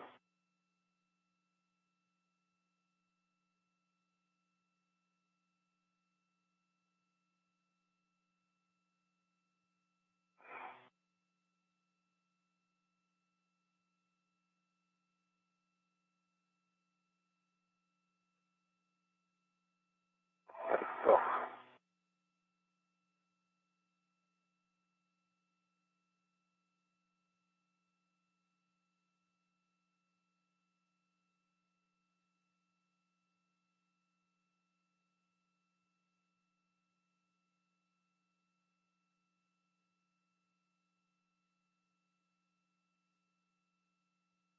Okay, Alpha 1, counter 2, 5 to 6 turns. Good words.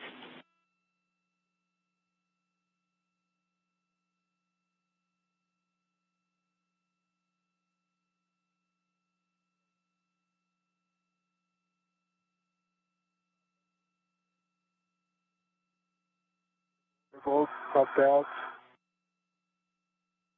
So a jolt in the solar array. Nothing bad, I think it was expected. I can confirm there's a release mechanism. The tension mechanism is released on R12, which is the right solar array wing. Copy. And we agree you can move on to R11. To R11.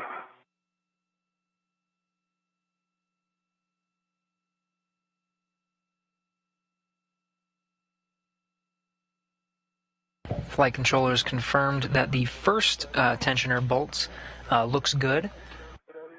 Pesquet has one more to go to fully secure the deployed IROSA.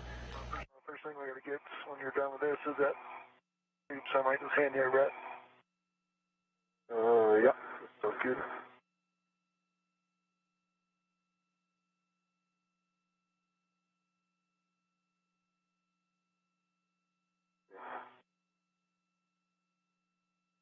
Setting on R11, Jenny.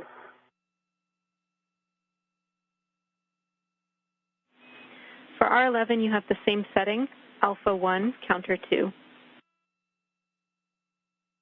Alpha 1, counter 2, 5 to 6 turns. Affirm.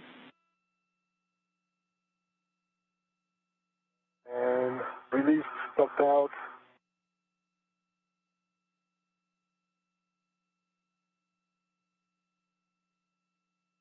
And I confirm visually, tension mechanism is released on R11.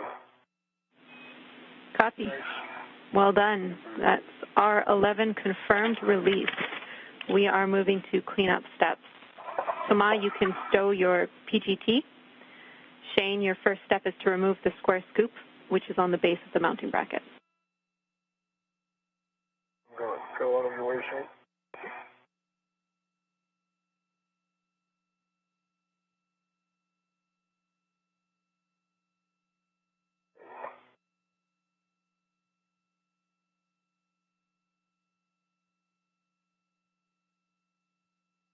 I'll put this red on there. Yep.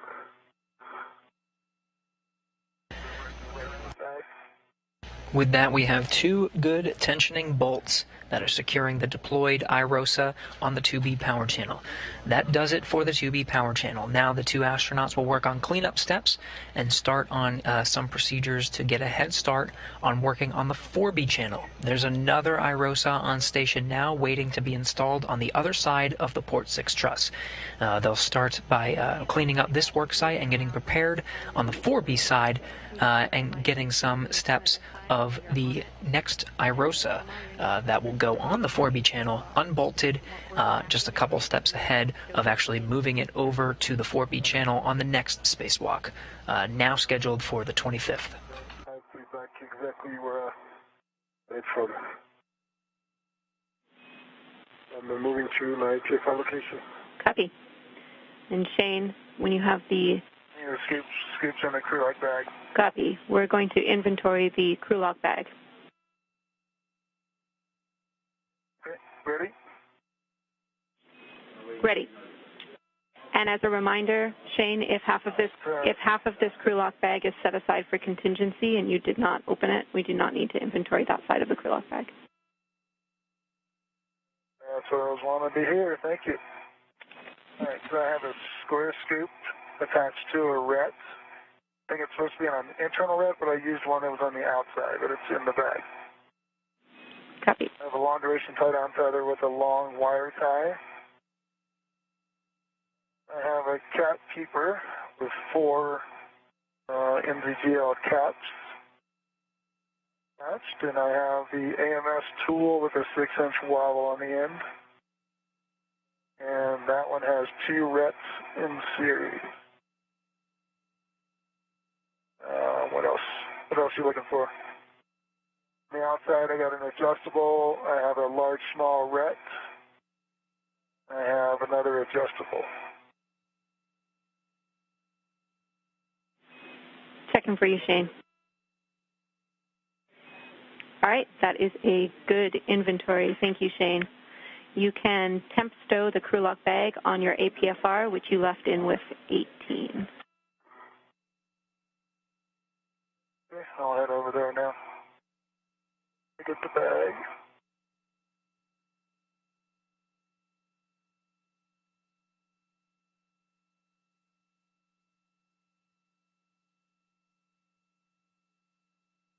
Four hours into today's spacewalk, the first iROSA as part of the station's augmentation plan to augment the power system currently on board the International Space Station has been complete.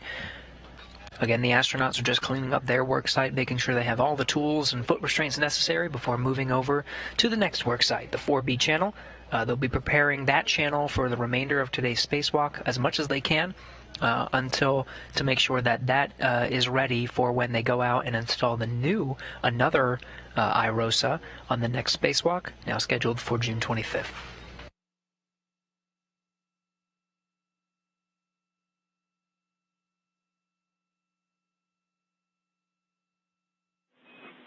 I have a big picture update for both of you. Our PET is 4 hours, limiting consumable, EV1 MEDOX, 7 hours, 30 minutes. And you guys are performing your cleanup steps, and APFR relocates now to the 4 Bravo side. Following that, we're going to head back to the FSE and release the upper support beams as a get-ahead for your next CBA.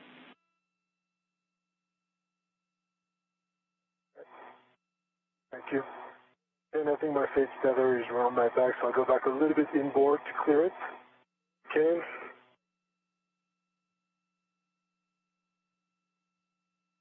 You see it? Second, tomorrow, I'll take a look. See, it's behind my left leg. Yeah, it's right between your legs. If you can swing your left leg towards your head. Can you see it now?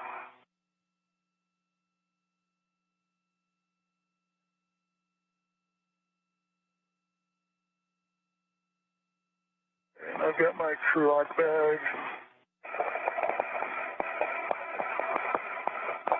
So I should, what do you think I should be there? What were you saying I should be there? Just a second, let me look again. So I think I got it. It's between your legs, and now kick your right leg, bring your right leg towards your head a little bit. How? Other way. Now yeah, what you do with your left foot there, do it with your right. Bring it towards you, yeah, like that, slowly. It's in front now. No? Yeah, it's just kind of clear. Now take your, there you go, like that. Now come down with your feet, both of them, towards the handrail.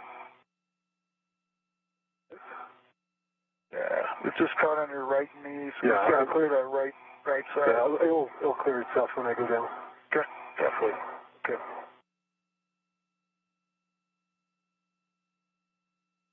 Transitioning over to the Fort Bravo side, Jenny.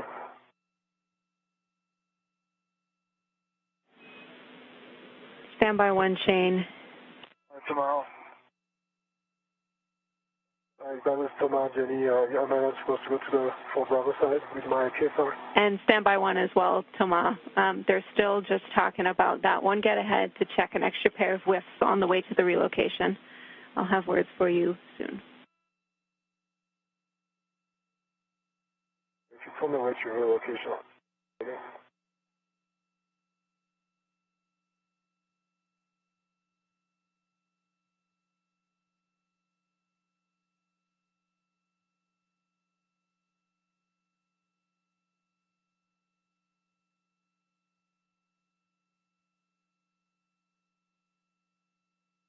Still behind me, Shane? Let me look. Still between your legs. It should be coming from my left, right? So I need to cross legs above it. Yeah, right? It's just caught on your right leg right now. If yeah. you can, it should come from my left, no? No, it's not. If you can, just lost sight of it. Yeah. So if you can bring your right knee up, I don't know, you probably can't very much, but then, oh, you almost had it there. There you go. Perfect. Keep going. Yeah, but now it's going to be between my legs, no? No, it's going to come out right in the middle. Nice, in between my legs. Now you're good. Oh, good. Nice. Well done. Thank you. Yeah. All right, Jenny, what's the word? Thomas, you are relocating your APFR to the 4 Bravo side. As we discussed, this is the nominal get ahead. You're going to place your APFR in whiff 29. Shane, we are going to go have you assess one whiff along the way to your nominal relocation. Okay, copy.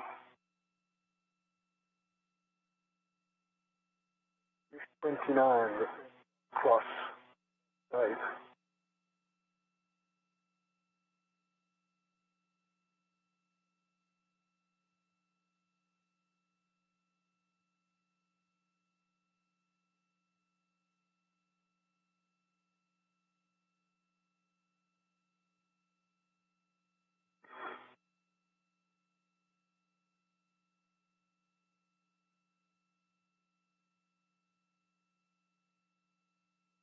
Jenny, if I'm coming right back to this spot where my APFR is, can I just temp still my crew like back here? Sort of bundling it? Checking. Or am I not? I guess I could. I'm not coming back here. Yeah, my first thought is that you're not coming back there.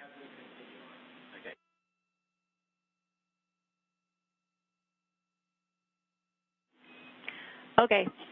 Disregard my last, Shane. You are not coming back to the site, so you will bundle the crew lock bag with the APFR, and we are not doing your get-ahead with.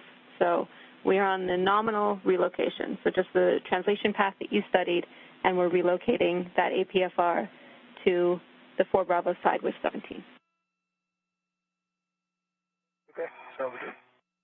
And Jenny, what's the clocking on that APFR, please? 12. 12. Copy.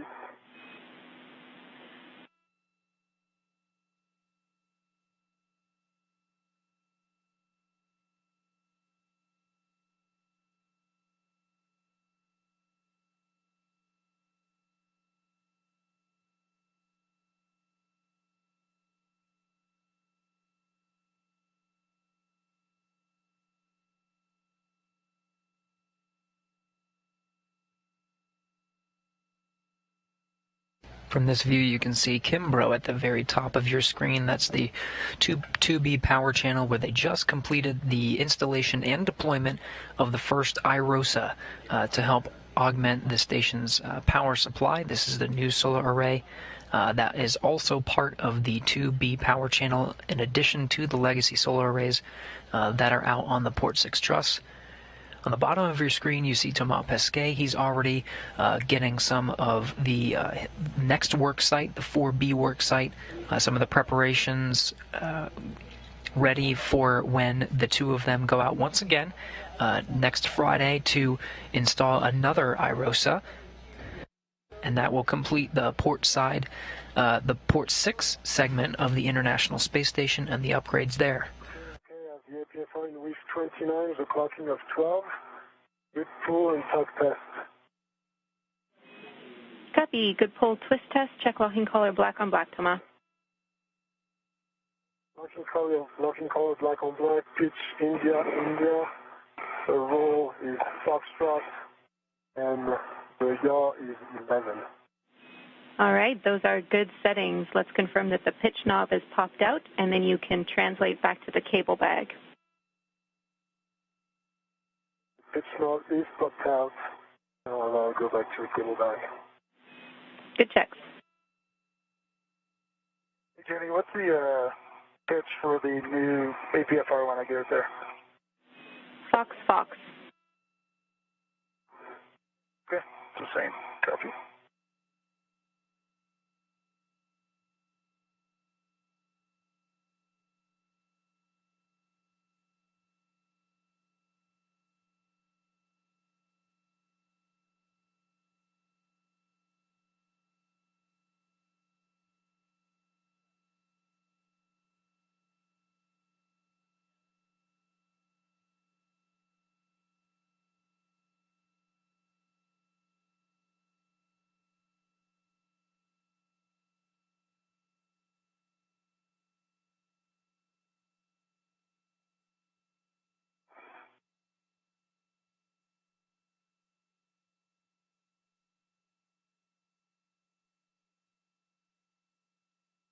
Jenny, got the APFR, BRT, I got it bundled to the crew lock bag.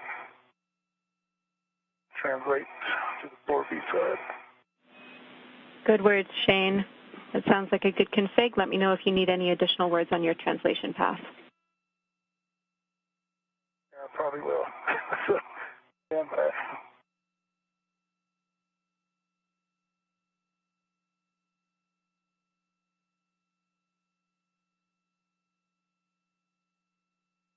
The translation path is the predetermined movement that Shane Kimbrough will make from the 2B power channel, where he currently is at the very top of your screen, in the suit with the white stripes, or the unmarked suit.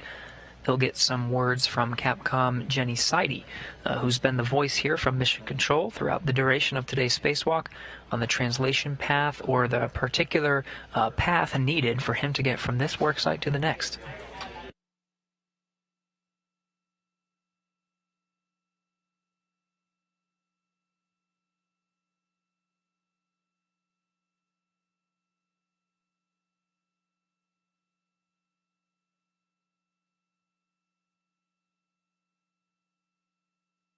Yeah, I am back on the 2 Bravo side.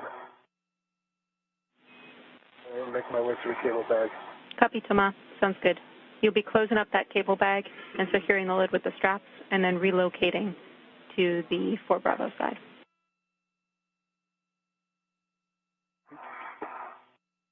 Hey, Jenny, am I going past this radiator then? Where do I go?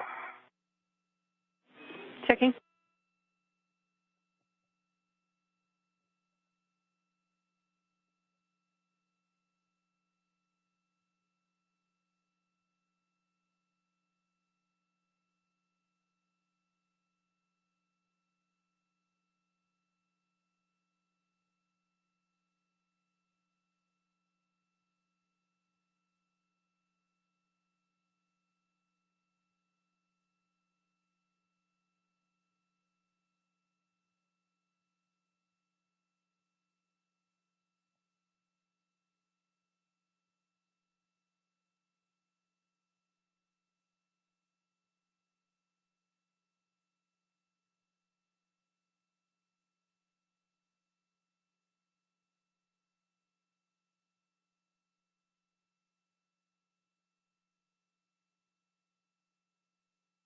How you doing, Tomas?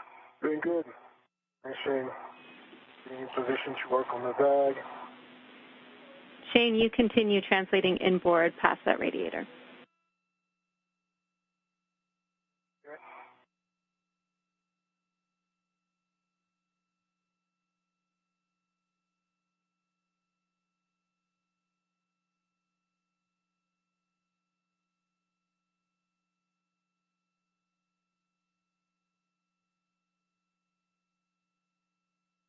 Okay. Jenny, in position for the bag.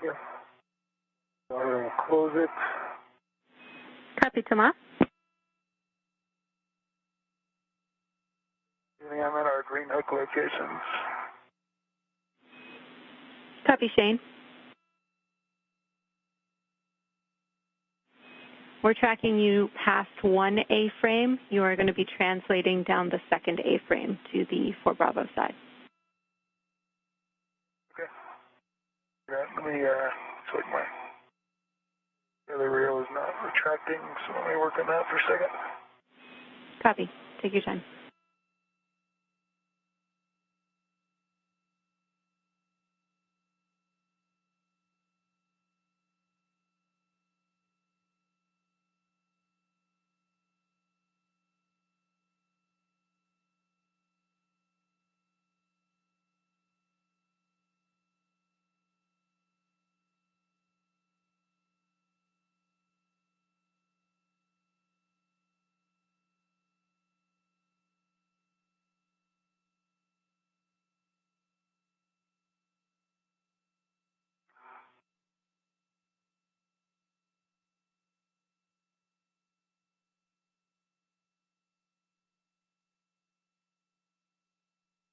All right, is this the A-frame I'm going for? I just inboarded the Green Hooks. A-firm, that's right, Shane. Yes.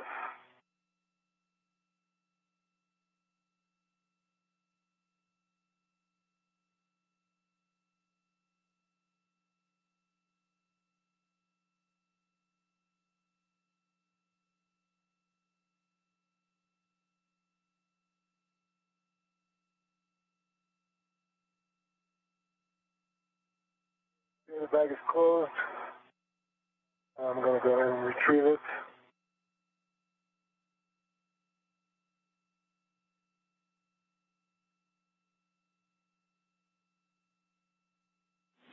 Copy, Thomas.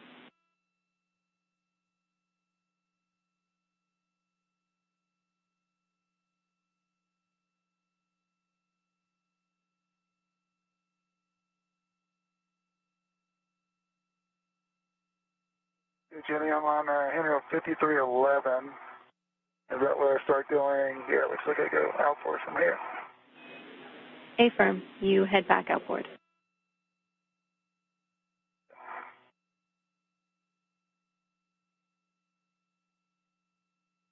Nothing to hold on to.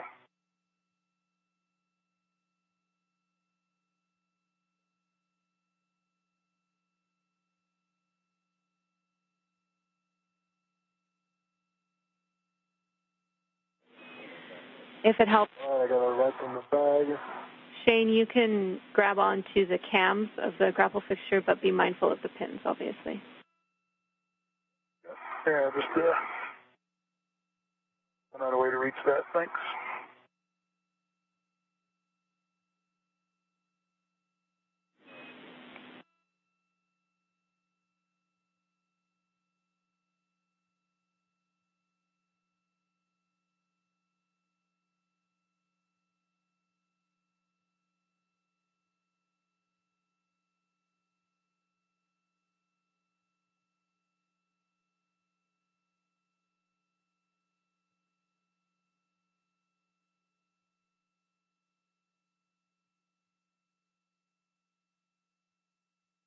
Again, the astronauts completed the installation and deployment of a new solar array on the 2B power channel.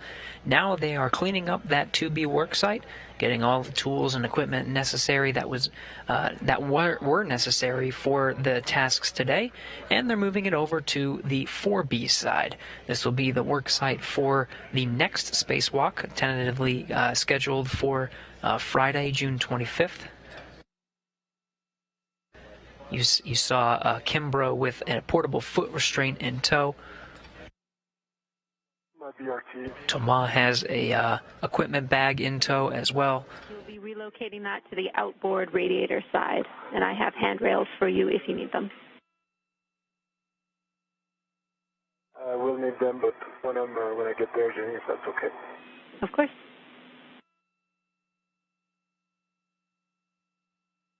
Again, Pesquet is in the suit with the red stripes, and Kimbrough, the suit with the white stripes or the unmarked suit. Kimbrough is on the 4B side, Pesquet on the 2B.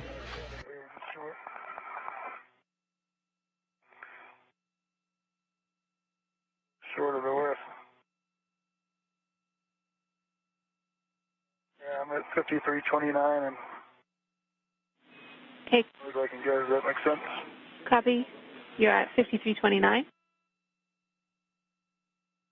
Yep. And you said your tether is Can't get any more your outboard. tether is limiting you from going outboard. Correct. Doesn't make sense. It shouldn't be that short. Yeah, we're tracking that you should be able to translate further outboard, so we think you might have a snag. Let me check.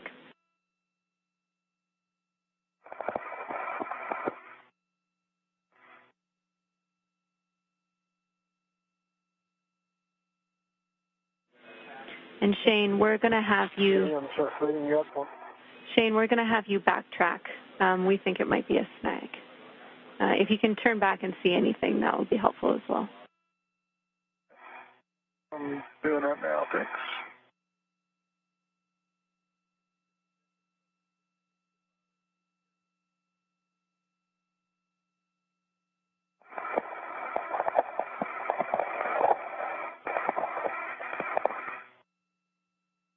And I have the reel in my hand, Jenny. It's retracting, and it's supposed to be. Copy. I can't see anything from here.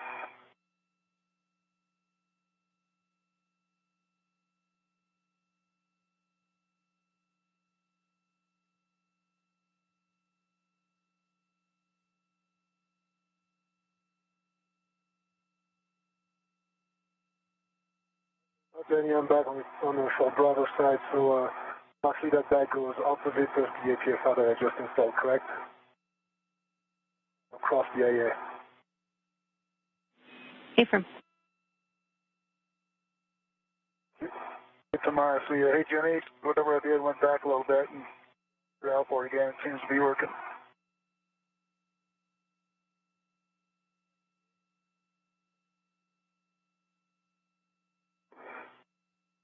A lot of potential for snags around this area. Yeah, yeah. All right.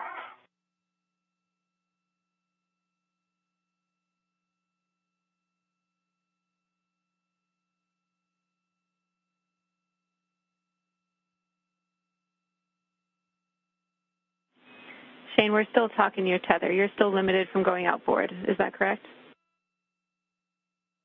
Nope, I'm good to go. I went back in a little bit and then tried it again, and it went free. So I'm at the 17 right now. Oh, okay, that's great news. You're looking to install that APFR and with 17, clocking of 12. Clocking 12.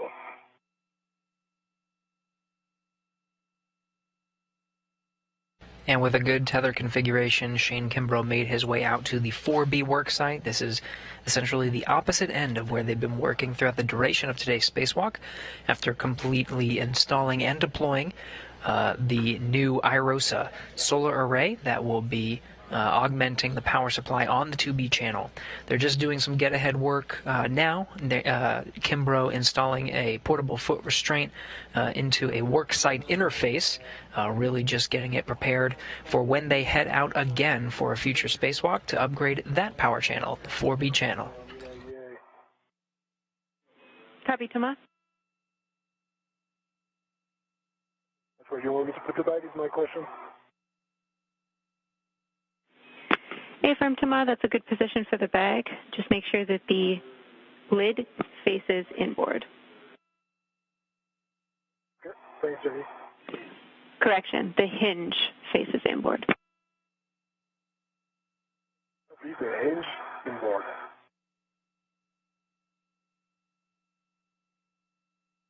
Okay, Jenny, 6 o'clock, black on black, good pull test, good twist test. Pitch knob is out. Copy, Shane. And to confirm, that's a clocking of 12. 12, sorry, yep. Did I say 6? Or, yep. Yep, we're looking for a clocking of 12. That's what it is. Okay, great. So those are good checks. The remainder of your settings are Fox, Fox, Fox 8.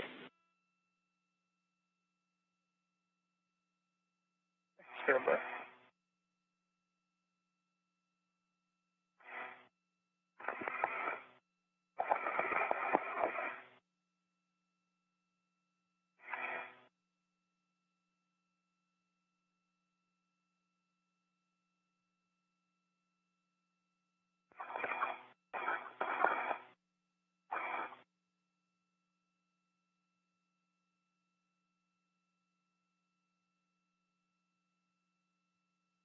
The hinge is inboard.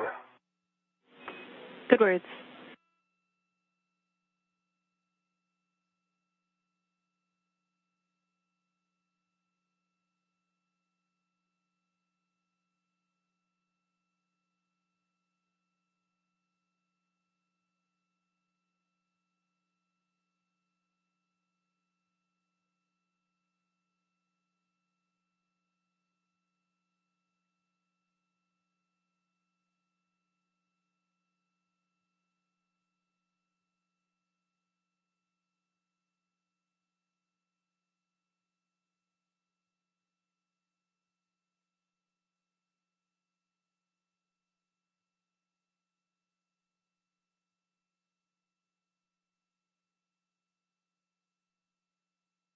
Jenny, Foxtrot, Foxtrot, Foxtrot 8.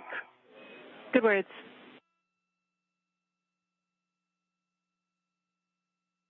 I'll get the crew lock bag. Copy. You'll stow that on your BRT, and can we check pitch knob popped out on the APFR?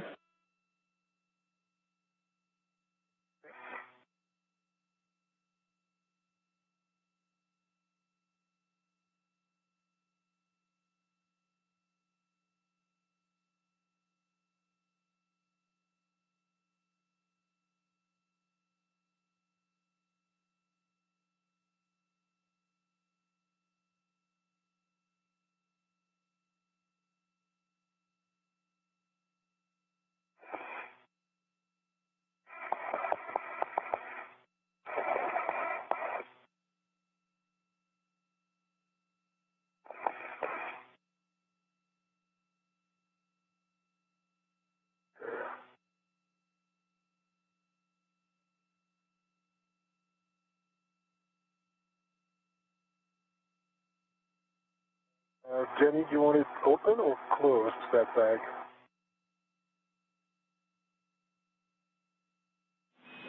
You can leave the bag closed, Thomas. Your next step are to translate inboard and pick up your green hook along the way.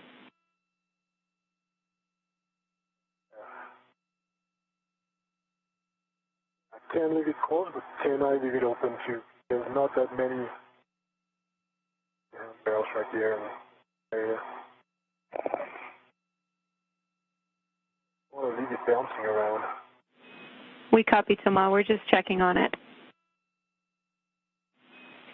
So the bag does need to stay closed for this stow. Copy, closed. If it helps, you might be able to use the ORU tether points on the bag. But that doesn't.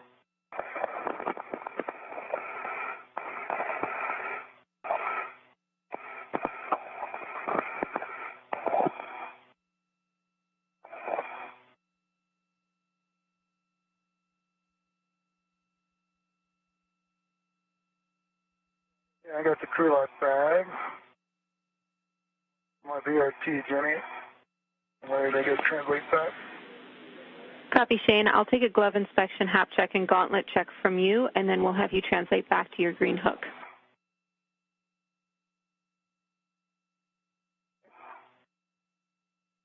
Gloves are great.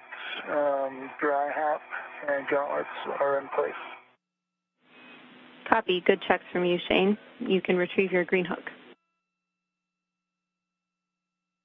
Tomorrow I'll meet you up there. Okay. Thomas, we're still checking on bag configuration for you. That's good.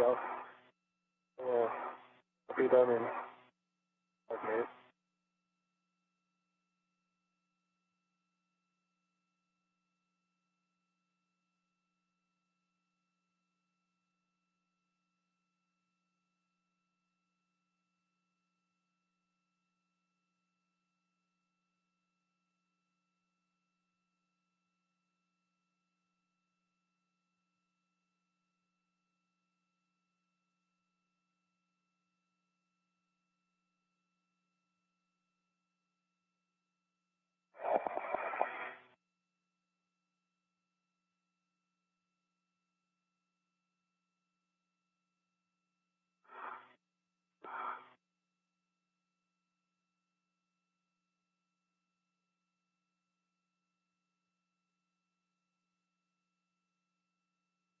Okay, Jenny, I have a teach from the back down. It's floating a little bit, but it's general orientation that you wanted. I think it's good enough.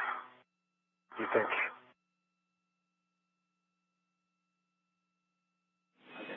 Copy, and we agree that looks good to us. It really is your best effort, and as long as you're happy, Thomas. So with that, you can translate to retrieve your green hook. Shane is going to be translating there as well. He's on his way. Okay.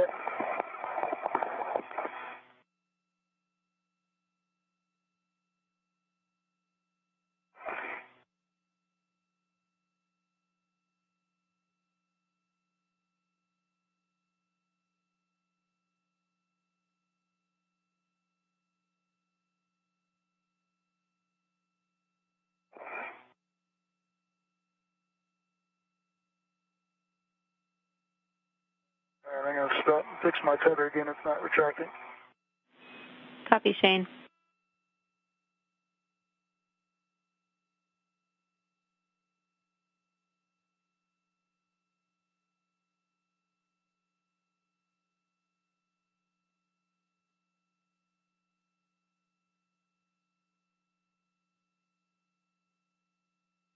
As we enter into an orbital nighttime, the two astronauts out of the P6 Trust, that's Thomas Pesquet of the European Space Agency and Shane Kimbrough of NASA, completing their work preparing the 4B worksite. So they move some of their equipment, including portable foot restraints, some tethers, some cables, all over to the 4B worksite. The handover.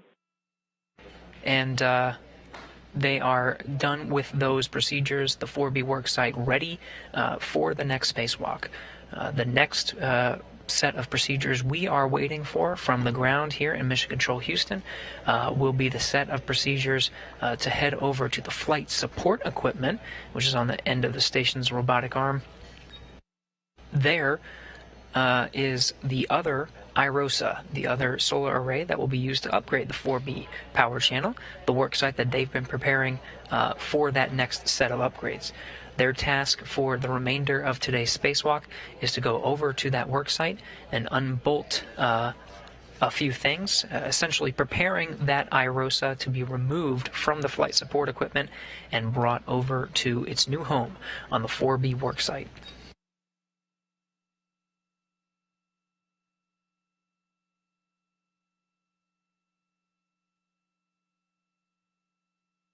I gotta work on mine again. I'm at my green hook tomorrow, but my other one's pretty messed up, so I'm there working on it. And we're back with you after the handover. We copy about your tether. Is that the retraction issue, Shane? Yeah, tomorrow too, I think. Yeah, and mine is cleared out. I'm good. I'm on my way.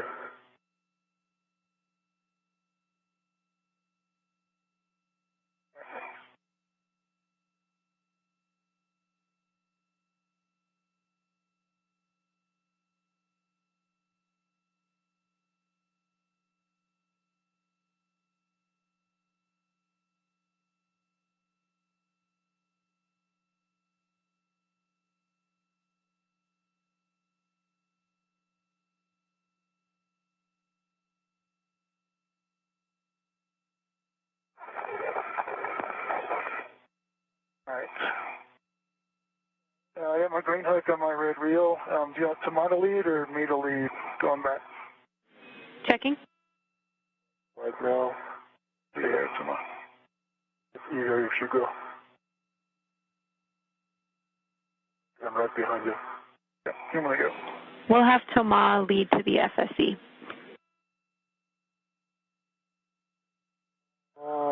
It's not convenient here, Can you get over me here? No. There's no good handrail, so we'll go like this and we'll be configured at the FSE. No problem, guys. If it's easier for Shane to lead back, that's fine with us. Shane can lead to the FSE.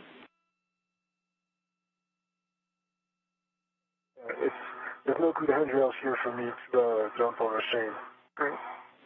No problem. I understand. Just make sure. I copy that Shane has retrieved his green hook. Tomas, I need words on you picking up yours and a glove inspection, hap check, gauntlet check when you get the chance. I'm not at fast 309 just yet, but I'm getting there, Jenny. Copy, Tomas.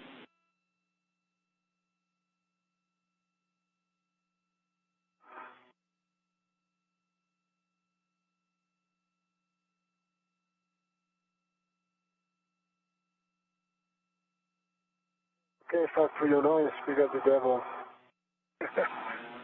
There it is. There it is. Copy. I'll pick up my green hook, Jenny, and put it on my red reel if that's okay. A-frame.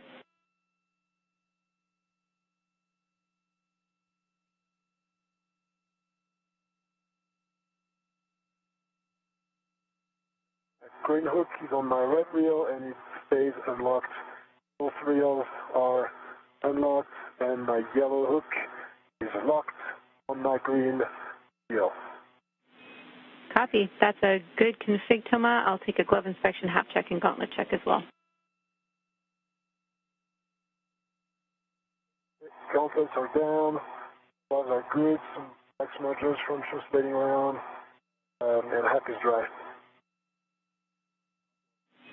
Okay, copy. That's a good check. I have a big picture update for both of you.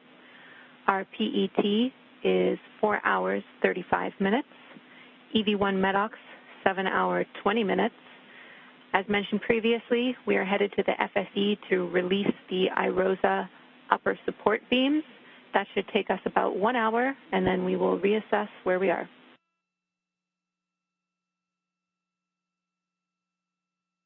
Jenny, that sounds good. Copy. And you guys are doing great.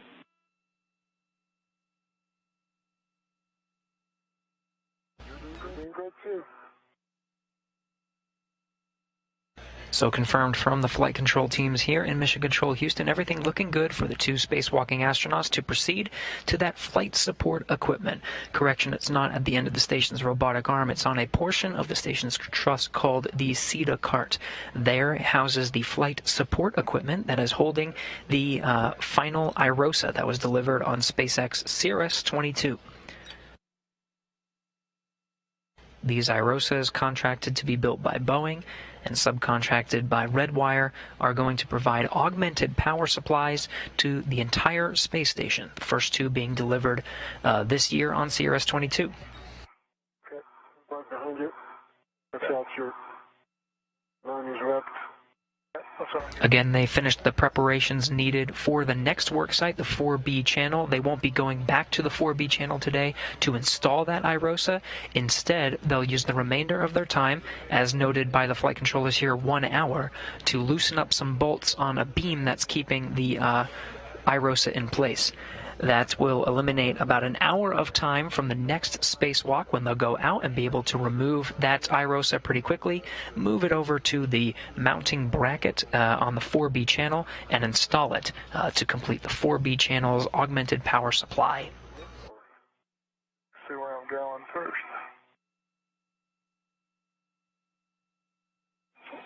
So as written, I do have you climbing onto the FSE from the zenith square of the port CETA cart. Shane.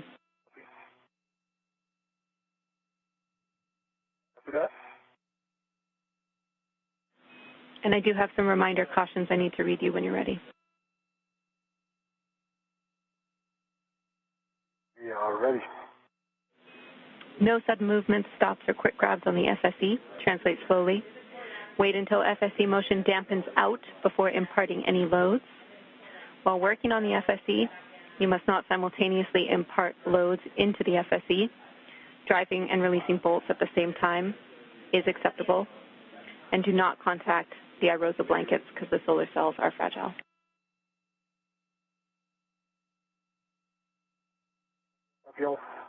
Up y'all will be real tomorrow. We'll just talk about every time we're going to move. One at a time. Yep, one at a time.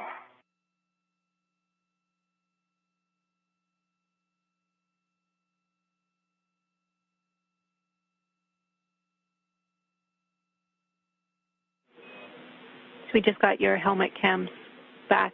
I can see, Toma, you're retrieving your crew lock bag from the port CETA cart. Is that correct?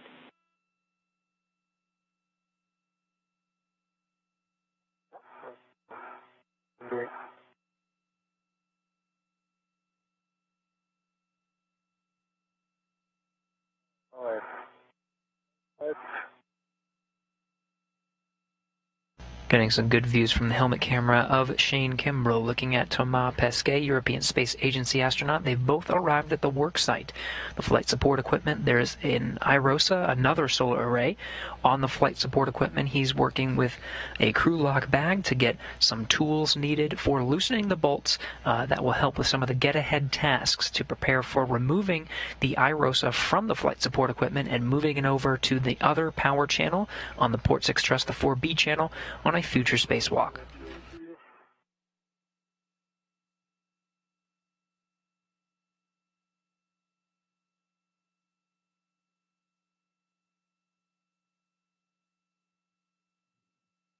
We're going to leave it here at the shoulder. And then cross over. Okay. Yeah, you're just going to reach up to your right there, I think. Grab on. Now, and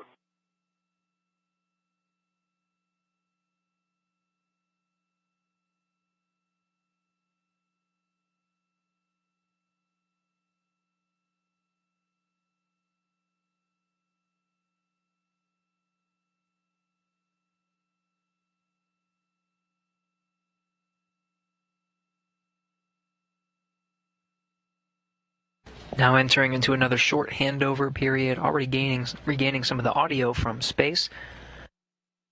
Again, the flight control teams here in Michigan.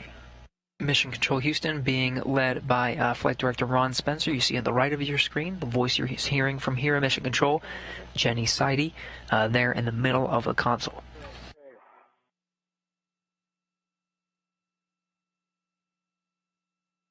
I'm on the FSC. Where am I going? Ready? I'm staying nadir and I'm crossing, correct? You are stowing your crew lock bag on the tower handrail if that's not done already. Yeah, so Venus or nadir? Where I am. You'll also be performing a socket swap. So deconfigure C. You'll also need to perform a... You're going nadir, Tomas? Yeah. That's the translation route for me, Jenny. Nadir or Zenith to go to the other side of the FSE? Copy. So then you'll be, that's correct, translating nadir outboard to get to the tower handrail. Okay. Copy nadir and Shane's going to stay Zenith. We'll try. Affirm. Conflict. Shane's going to translate Zenith outboard to Stanchion Charlie.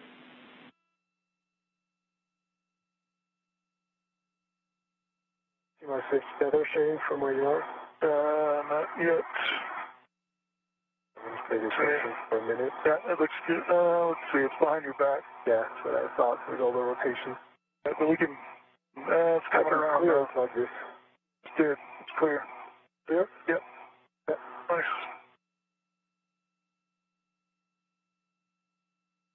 A good view being provided from the truss segment of the International Space Station. You can see the other solar array in the center of your screen. It is folded in half, just like the other array was at the beginning of today's spacewalk.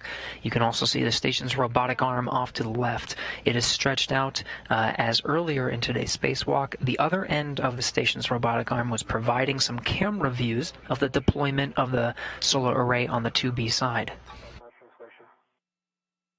Going to Charlie, right, Jenny? Affirm, Shane. You're headed Zenith outboard, Stanchion Charlie. Right near Tomas. You'll both be on the outboard side, correct? Go. The FSC moving. And I'm stopping.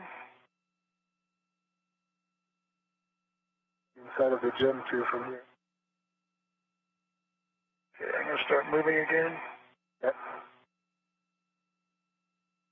I'm not doing anything, I'm waiting on you. Okay.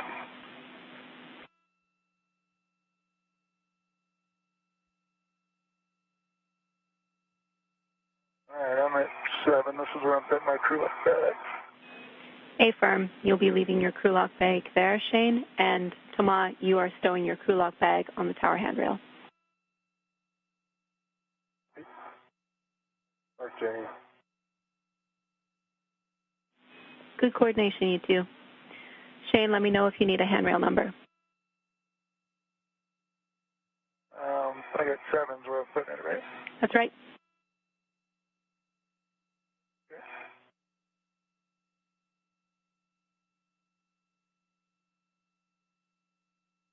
There we go, red. On the tower handrail. On the bag.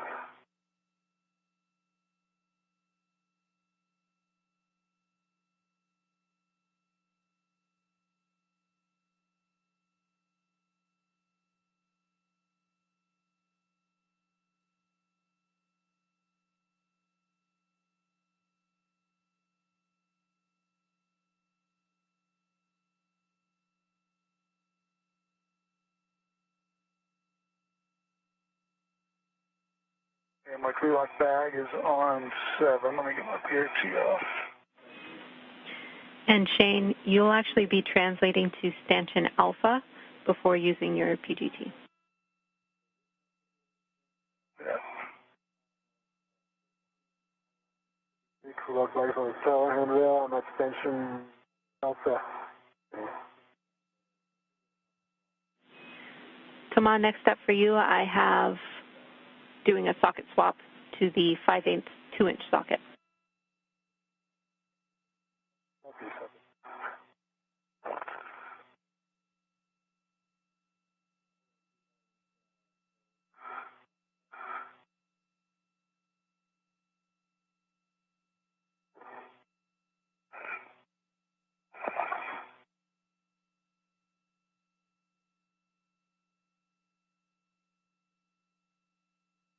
Okay, Jenny, I'm going to head over to Stanson Alpha if you're good with that. Yep, I am.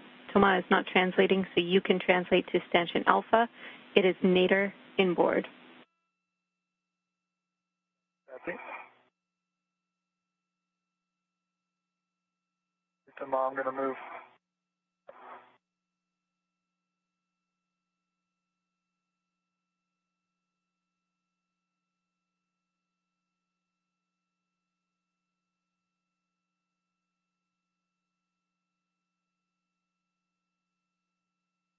I'm still attached to the bag, probably. Jenny, since all the socket attachment points are taken, one socket's going to stay on the red, right? What I swapped. Stay on the pit pin, sorry. I'm not sure I understood, Toma. You're socket swapping to the 5/8 2-inch and then stowing the 7/16 6-inch back on the socket caddy. So, yeah. So, right, so since all the, just checking with you that all the socket attachment points are taken, so after you move the socket from socket caddy, leave it on the pit pin, and remove the socket from put it on the socket caddy, so one socket is going to stay on the pit pin. Just checking that with you. That's not the most comfortable position. That makes sense?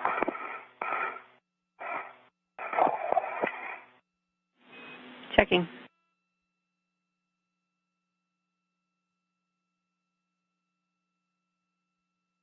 All right, now I'm moving to my...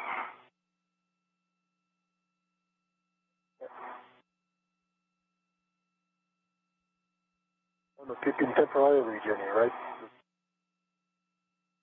I don't know if I'm making myself... So is the issue that you don't have a pit pin available, Toma? We're just trying to pinpoint what the issue is. There's no issue. I'm just...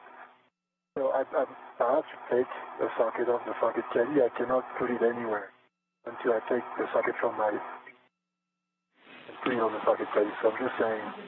You can... It's not a big deal. One socket's going to stay on the pit pin. Yeah, you can just leave it on the pit pin, Toma. That's totally legal. That's fine. I need to check.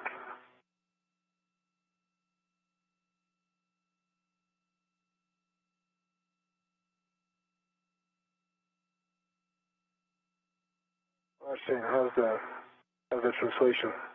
All right, I'm just coming up to Stanchion Alpha now. I see your safety tether here. Copy.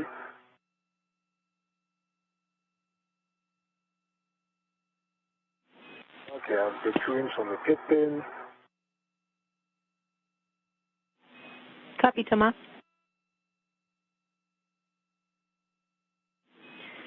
Shane, you'll be staging a mini workstation ret on the closest beam handrail for temp stow. And make sure that you loop the ret cord over the beam structure to make sure it doesn't contact the blanket.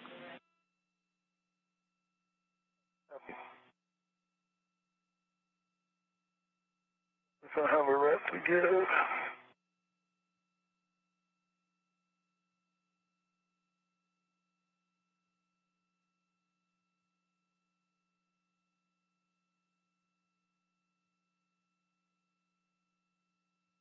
Coming up on 5 hours into today's spacewalk, the two astronauts, Thomas Pesquet on the right and Shane Kimbrough on the left, are working to release some support beams that are keeping the final solar array that was delivered on SpaceX CRS-22 from some flight support equipment. This will help to reduce the time to remove the IROSA from this flight support equipment when it is brought over to be installed on the 4B channel on a future spacewalk. 760 is on the socket caddy. Copy, Thomas. Full fast. This is the second IROSA delivered to the International Space Station and to be installed. There are planned 6 as part of a power augmentation plan to augment the station's power supply. And I'm working on the 2-inch. The solar arrays were contracted to be built by Boeing and subcontracted by Redwire.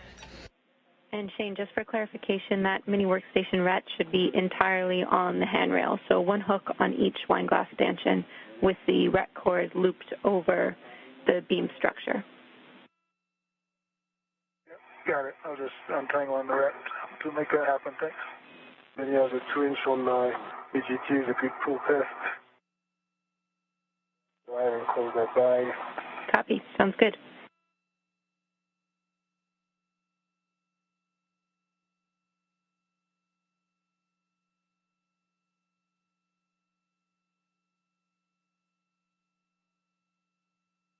All right.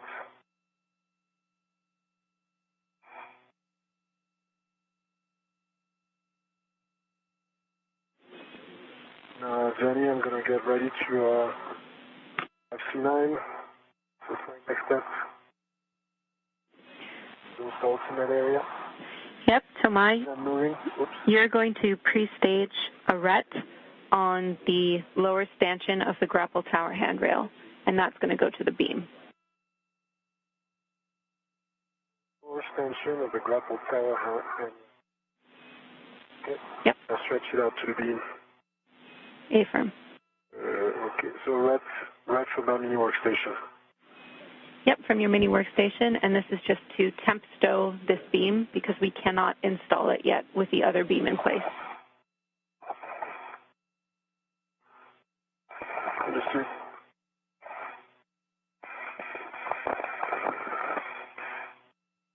Yeah, the red in place, Jenny, and ready for tomorrow when he gets there.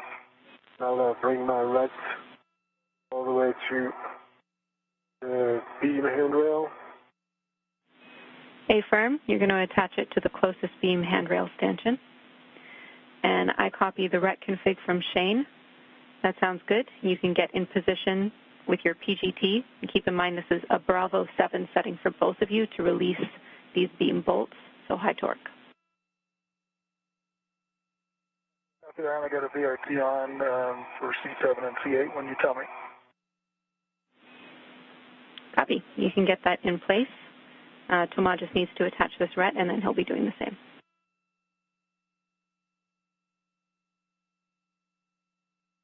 You're right there, Shane. Yeah, no worries.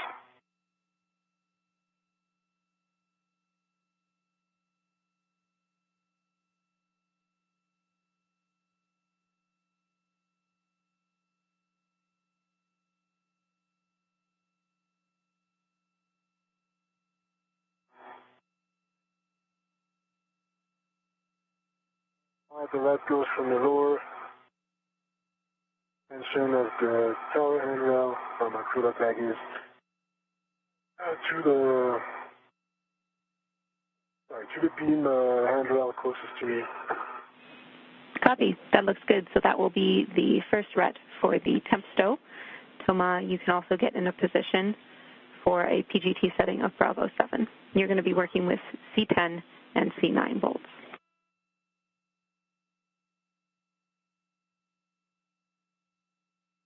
So it keeps getting caught going around the corner. Okay, that should be fine.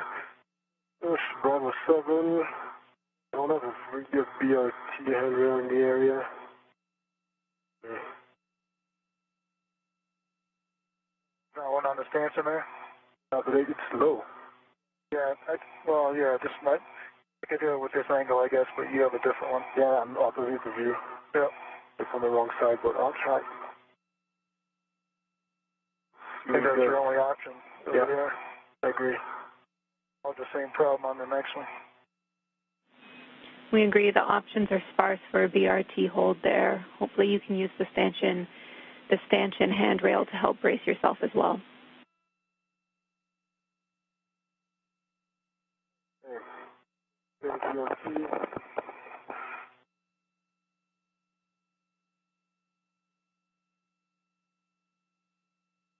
Journey for EVT, I got Bravo 7, and is it counter 2?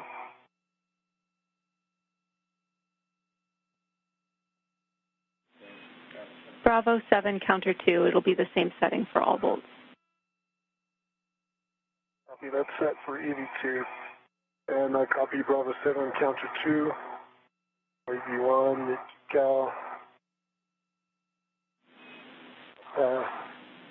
Bravo 7.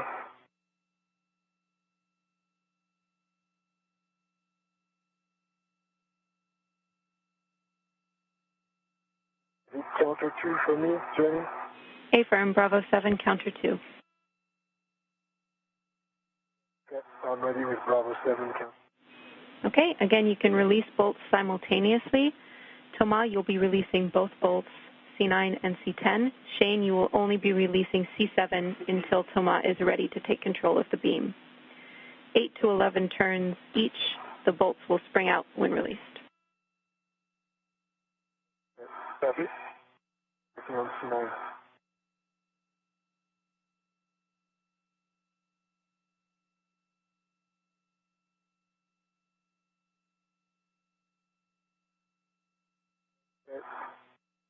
I'm going out. I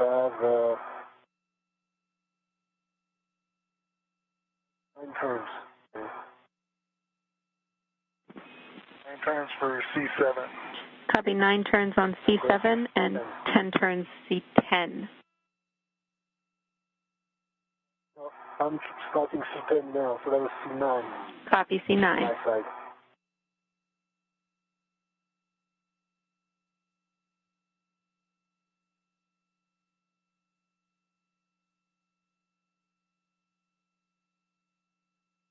And C9 up out 10 turns. Copy, now 10 turns on C10. Thomas, you can stow your PGT. I'm still in the PGT. I'll be in a position to receive the beam. Affirm.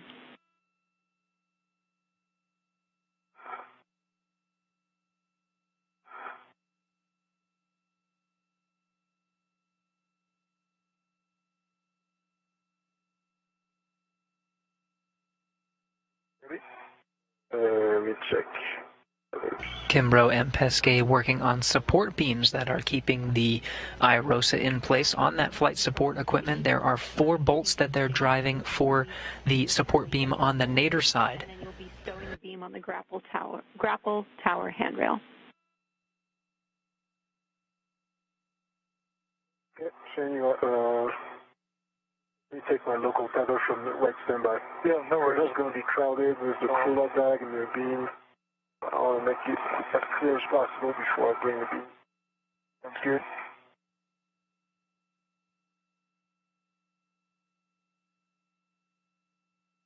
There are 2 bolts on each side of the nadir upper IROSA support beam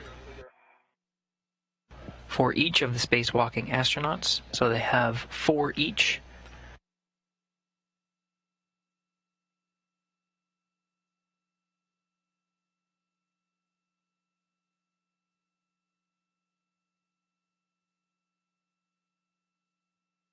Okay, 9 turns.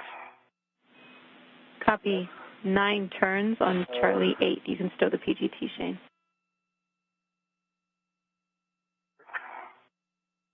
Watch out because the beam is... Yeah, I'm going to have to help you. Yeah.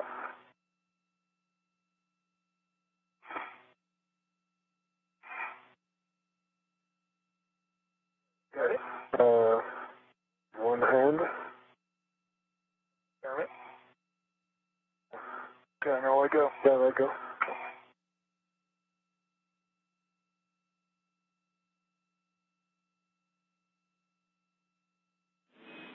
Well done.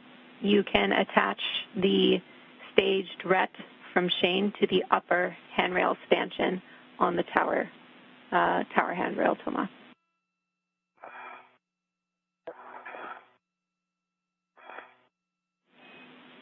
Shane, you will be translating to stanchion Bravo, which is zenith and inboard.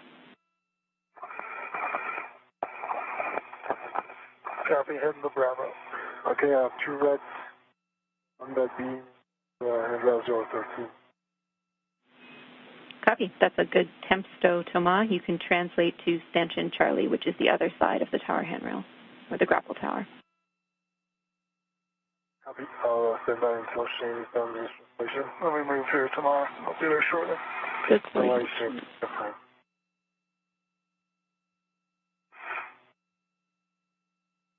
Stop in just a second to clear your safety tether from it. Okay. Now moving again. Under the TOA.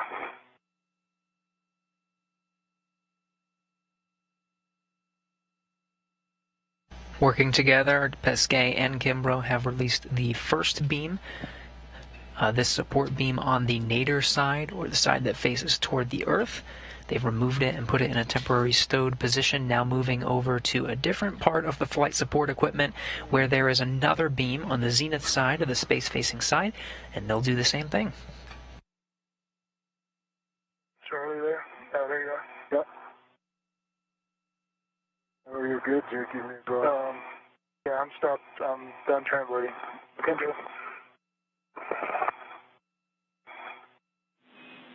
Shane, now that you're in position, you can attach a RET to the closest beam handrail stanchion. The other end of that RET will stay on your mini workstation. I think I land a RET, but I'll do an adjustable.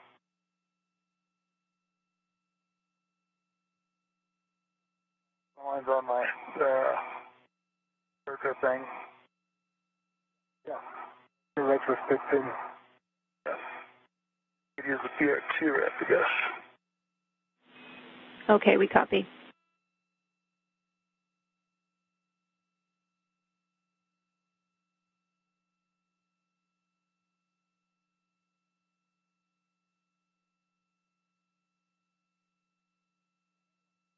I'll just use the large, small, adjustable if that's all right, Jenny.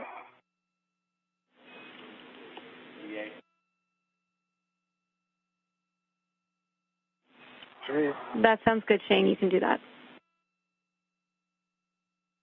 Okay. Yeah, I'm at Charlie.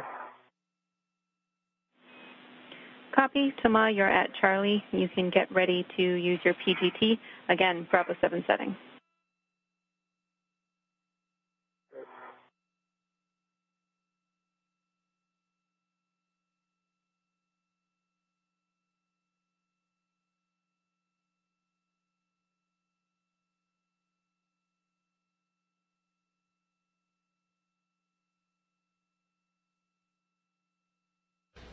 Again, Pesquet and Kimbrough have removed one of the support beams that is keeping the IROSA secured to the flight support equipment.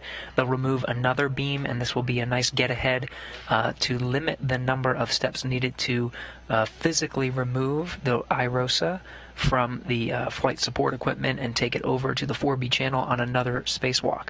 Again, they've done one beam, removed it, and put it in a temporary stowed position. Now they're working on the next.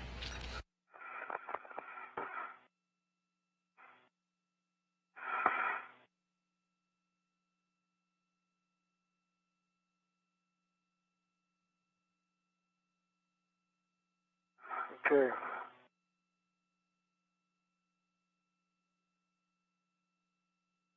Bravo 7. Bravo. The clockwise 2. Affirm. I have as well. Bravo 7, counter 2. Shane, you'll be releasing Charlie 5 and Charlie 6. Tama, you can release Charlie 4 and then hold until Shane's ready to take control of the beam.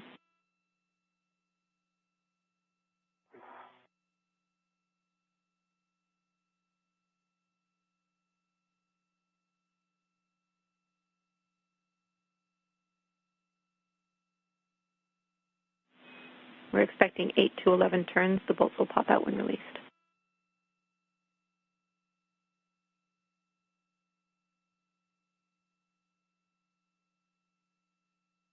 Turns for Charlie 5.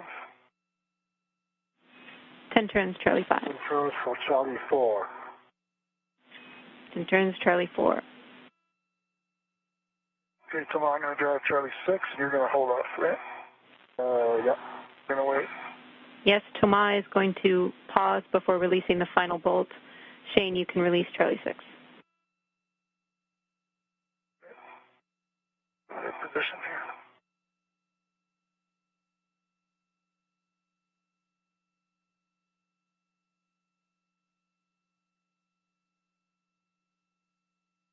The crew continuing to work on the remaining support beam. one of two that they will be removing as part of these procedures to get a couple steps ahead of removing the iROSA from the flight support equipment. They won't physically remove it for this spacewalk. They'll save it for another one. We are getting some sunlight on the outside of the International Space Station as the station itself flies 260 statute miles over the middle of the Pacific Ocean. You can stow your PGT. You will be the one maintaining control of the beam as Tomar releases the final bolt this time.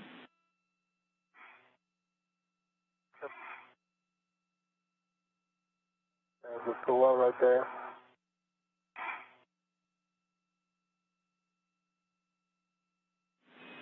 It's misbehaving again, Tom.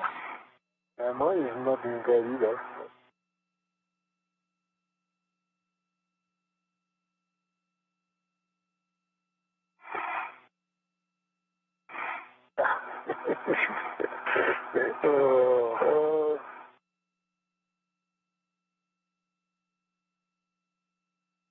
Jenny, what's our PET?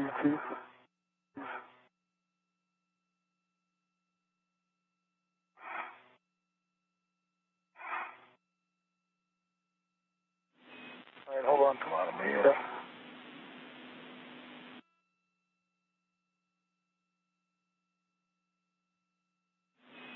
So a reminder for both of you, we're not temp stowing this beam.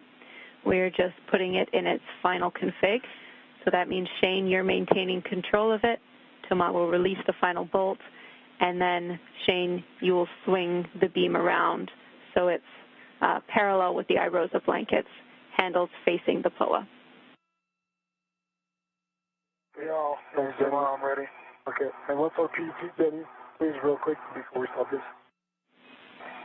The settings, Bravo 7, counter 2, and you're releasing at 8 to 11 turns. Okay, so nice. Bravo 7, counter 2, you ready, Shane? Yep. So both of them now in position with pistol grip tools in hand, or the space drills, power drills needed to unbolt the support beams. Again, each of them have 4 bolts, so they've already completed 2. These will be the remaining 2, and that will be the final support beam. Yeah, I feel it. I'll hold it here until you get set. Okay. So I copy Charlie 3 released. Do you have a turn count, Thomas? 11. Copy, 11 turns. You're stowing your PGT, so you can help Shane release the beam. And again, Shane, you'll be swinging it so it's parallel with the iROSA blankets. Copy that. Okay. You ready, Shane? I'm going to wait till you get over there just so I don't hit the iROSA. So you don't want me to stop it from here? No. Get in position next to me on my right, and then I'll pick it up and swing it that way so we don't touch the iROSA. Okay. Right?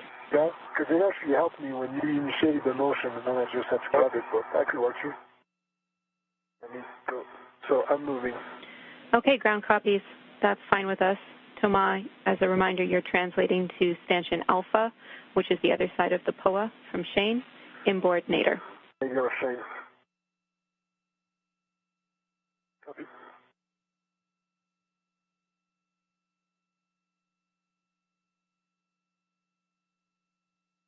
What's our PET? 5 hours, 11 minutes. Copy.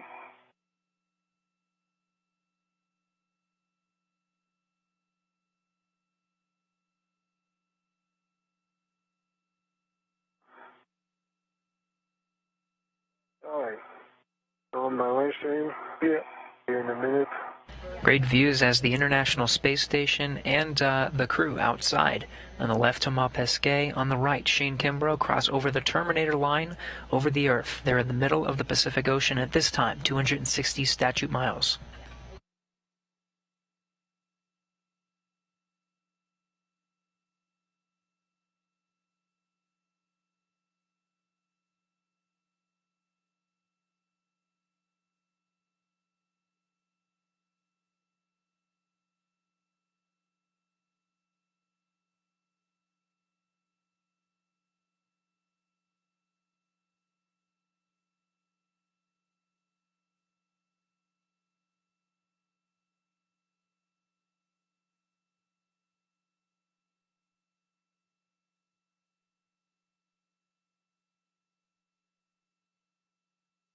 Shane, here I am. Here, get all set up and let me know when you're ready. Get a good position.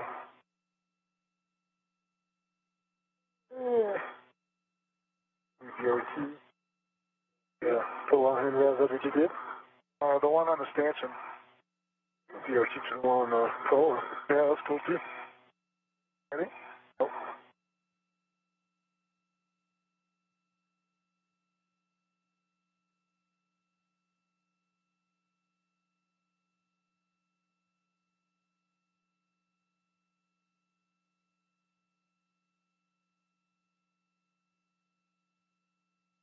Yeah, I'm ready. Alright, here we go.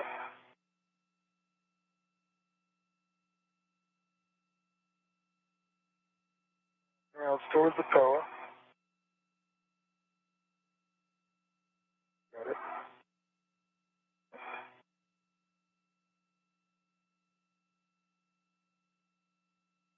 I gotta come my way. And then pitch it, your hand is underneath. I'll pitch it. Yeah, gotcha. Sure where to put it. There you go. That looked great, you two. Okay, Keep in mind that the beam won't reach the ends of the stanchion on each side, and you can hand start Charlie 3 for Thomas and Charlie 5 for Shane, 2 to 3 turns each. one at a time, Shane, I think is the idea. Let's see here. Behind you again. Okay. Support beam on the zenith side of the side facing towards space, a little bit clearer now that we're in an orbital daytime. That support beam has been removed. The duo will now work together to hand tighten the beam in a secure position. After hand tightening, they'll both use the pistol grip tool to secure it in that position, then move over and do the same thing with the nadir beam, which is in a temporary stowed position at this time.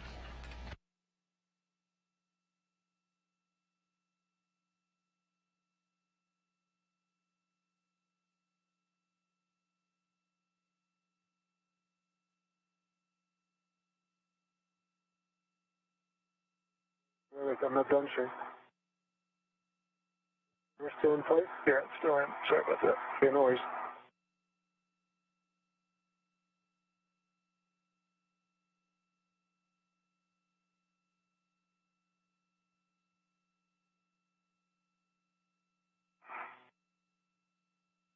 I feel you engaging.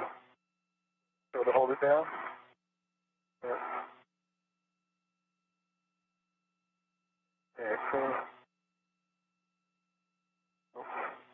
I have to swing it a little bit to see where the hole is. I have to change my body position. Gas control. Gas control.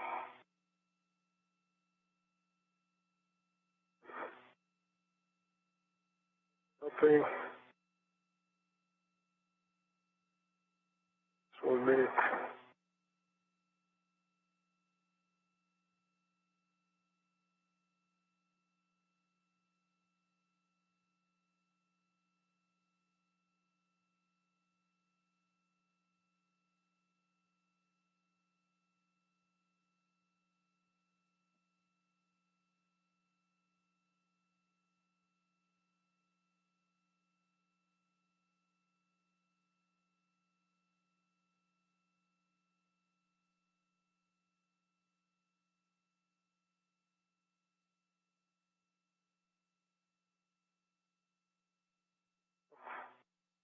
That's lined up. You move it around and shoot enough play to move it. You know, that sounds like it's engaging.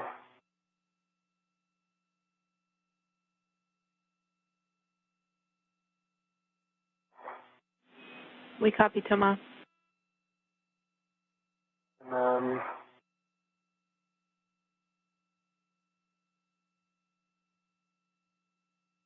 there you go. That's it.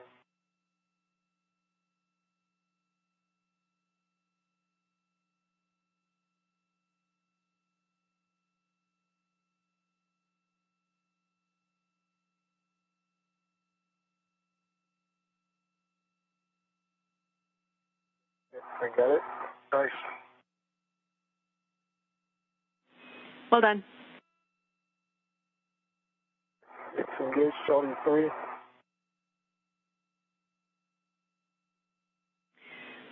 You can get out your PTTs. Let me know when you're ready for settings.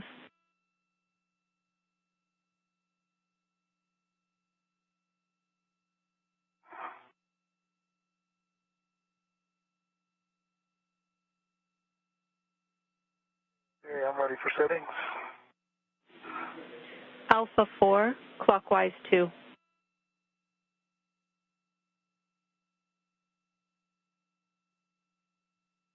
Alpha 4, clockwise 2.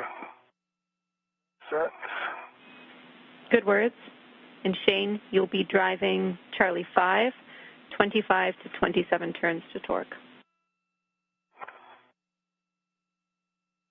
Okay, Alpha 4, clockwise 2, 25 or so turns, right? Same settings for me, Jenny. Affirm. Same settings. Alpha 4, clockwise 2. 4, clockwise 2. All right, I can go ahead and drive, Jenny. Affirm, Shane. Kimbrough and Pesquet have removed the zenith support beam, the one that's facing towards space, and put it in its stowed position. They gave it the bolts on each side, one each, one on Kimbrough's side and the other on Pesquet's side, gave it a few turns with their hands. Now they're using the pistol grip tool to secure it in place. 4.97 turns. Green light.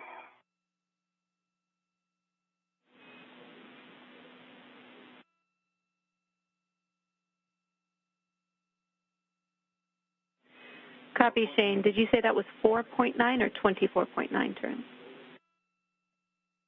4.9. With good torque and green light. Copy. Correct.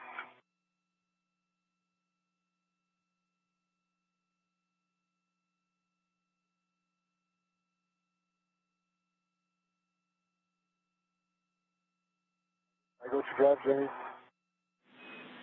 We're just talking that turn count's pretty far off of what we were expecting. Let me check if we want to go ahead and drive your bolt, Thomas. Stand by 1.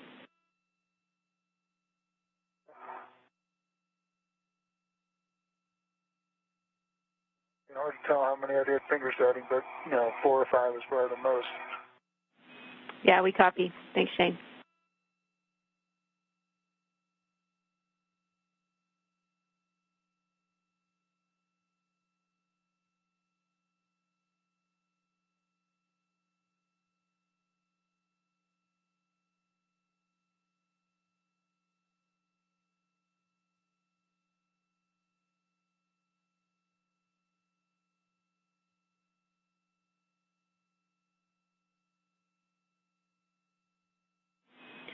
And Can you see in my helmet camera the bolt sticking up? Sorry. yeah, we can see it in your helmet cam. Thanks, Shane. I think our first steps here, we're going to try a different body position. So is there any adjustment that you can make that makes you think you'd be able to drive that bolt at a better angle?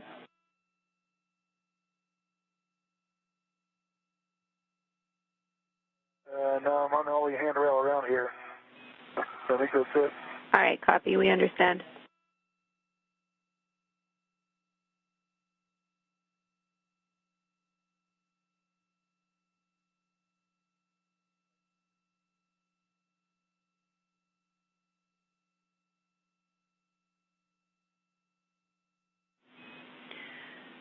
Okay, Shane, I have some additional steps for you.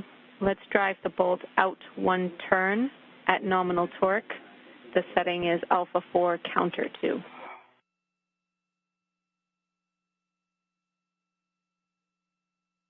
Alpha 4, counter 2, 1 turn. Affirm.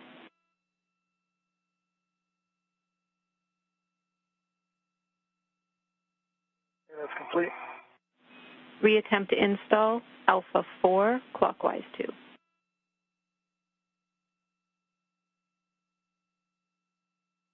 Okay, Alpha 4, clockwise 2 is set.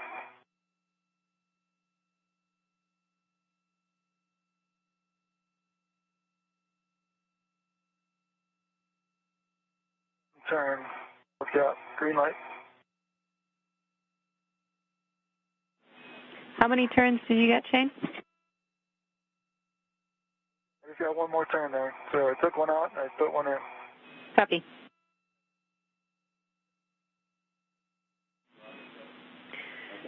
Shane, we're going to have you increase the torque to Bravo 7 and stay at clockwise 2.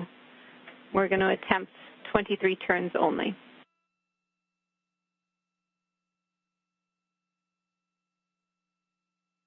Copy, Bravo 7. A-firm. Set, and how many turns? 23 turns only.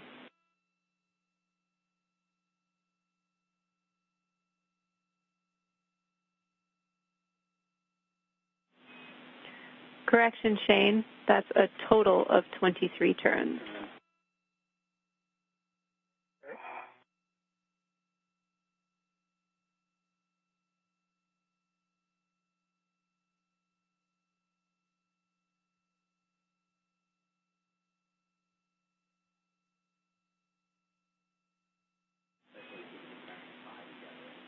Shane, the updated turn count is 15 turns, 1-5, and 30 seconds to handover. Okay, I just did 17 turns there before you called that. Both is in.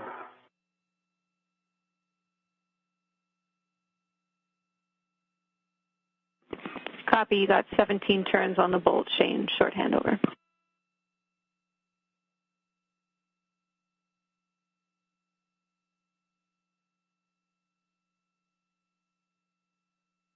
So as we come up on a short handover, we might be losing the views from station soon. There we go. The crew was working on stowing a support beam, which was actually across the IROSA, keeping it in place on the flight support equipment. There were two beams. They removed one and put it in a temporary stow position. The one they were just working on was the second one that they removed. They're putting it in a more permanent position, bolting it down out of the way, just getting some steps ahead of essentially getting ready for the next spacewalk, now tentatively scheduled for June 25th. That's when they will actually remove the solar array and move it to the 4B channel. But they were just working on troubleshooting, bolting it down in place now that it was off from the blanket itself. Seems like that worked. We'll get confirmation from the ground teams. 17 turns at Bravo 7, Shane. We're going to set the PGT back to Alpha 4 and see if we can get any more turns on it.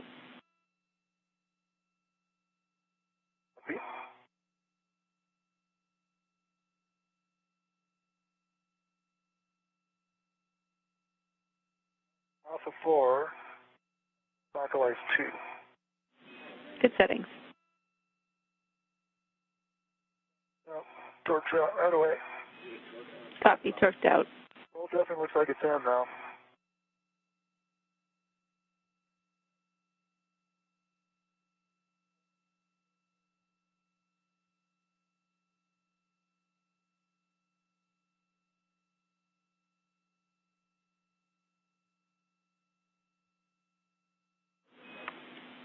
All right, we're satisfied that that bolt is where we want it to be. Now, Thomas, we're going to try your bolt. Let's try the original settings of Alpha 4 clockwise 2 and see how we get on.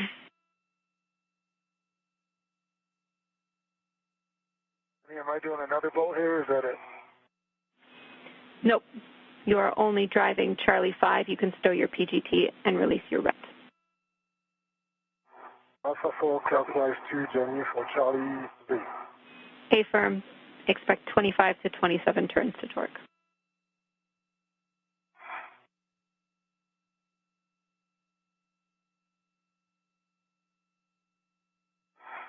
So again, a reattempt of driving that bolt to secure the support beam out of the way and allow the astronauts to go back out and grab the IROSA on a future spacewalk. That bolt on Shane's side seemed to do the trick. Now we'll go back over to Thomas Pesquet's side and drive that bolt. They only need to drive one bolt each to secure it in place. Then you have 9 turns, and it talks out with a green light. At 9 turns, it looks like compared to Shane's bolt, it's halfway through. Copy. 9 turns, torqued out, green light, and you think it's driven halfway. Correct. Shane, you can retrieve the pit pin from the stowage location and push the C2 bolt into the can, stowing it with the pit pin.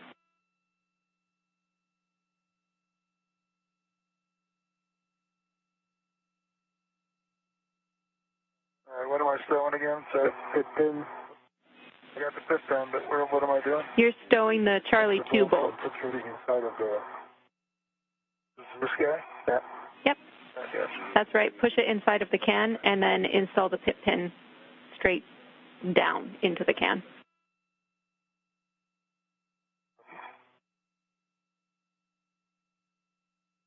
Okay, Jenny. The time for Charlie 3.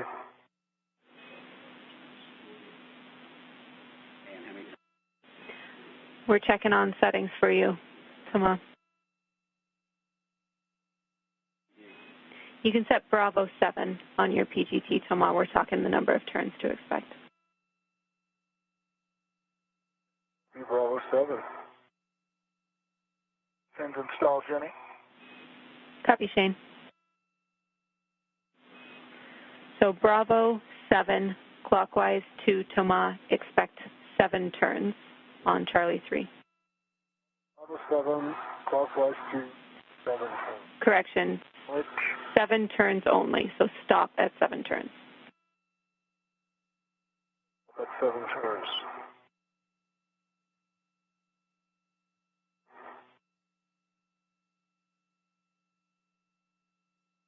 Up, Shane. Good? I'm good. You? Hanging out? Yours below.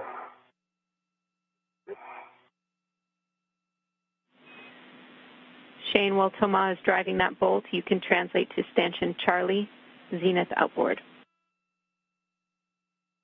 Copy.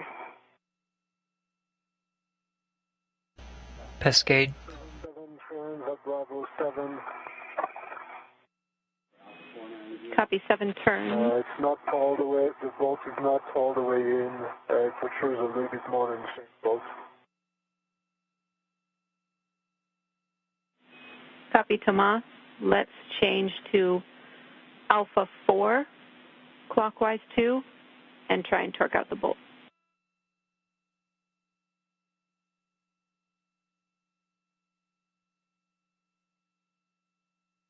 Alpha 4, clockwise 2. I think I'll torque out right away. I'm moving tomorrow.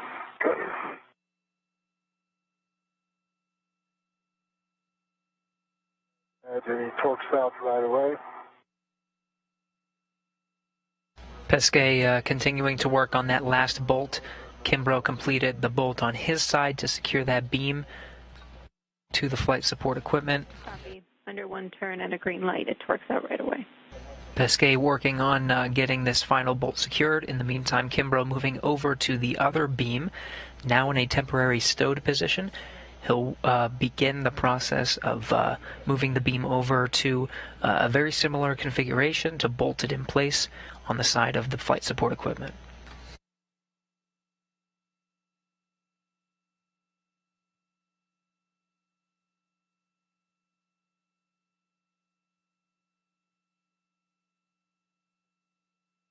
You, Shane?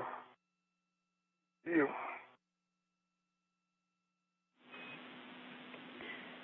Thomas, we're going to have you change your PGT back to Bravo 7 and torque out the bolt.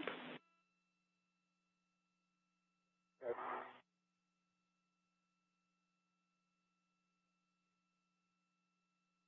Bravo 7, clockwise 2, torquing out the bolt. Good words.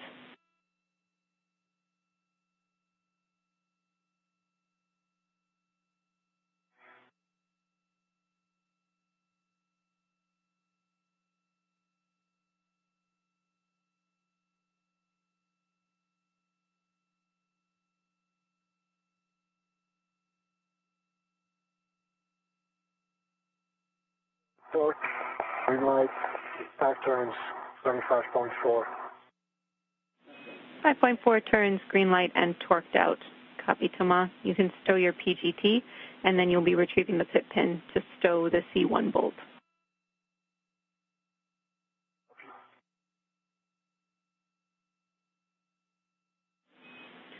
Shane, I don't have next steps for you yet. You're just going to be standing by at that stanchion for Thomas to pass you the first beam that you removed, and then you guys will do the temp stow on the outboard side.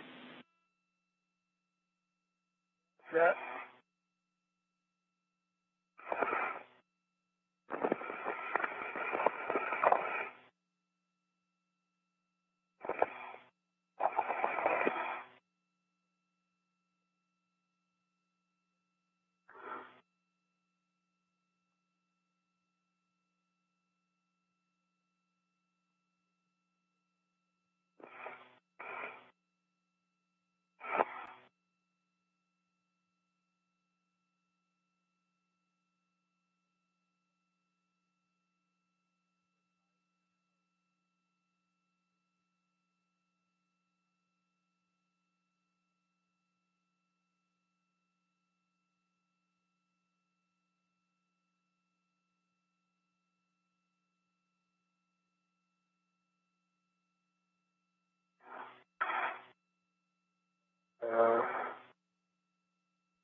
Okay.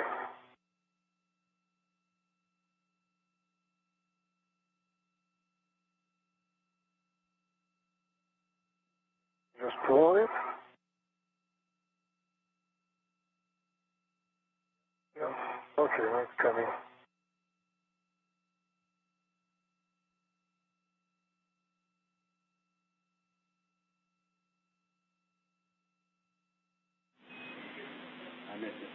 Thomas, if that was a question about actuating the pit pin, you can push or pull on the top of the pit pin to get the ball to detent. Copy.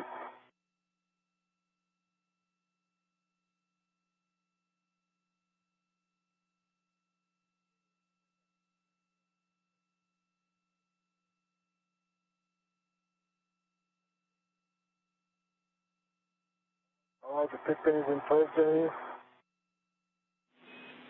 I need to head back to the other side. Copy, Thomas. You'll be Board side.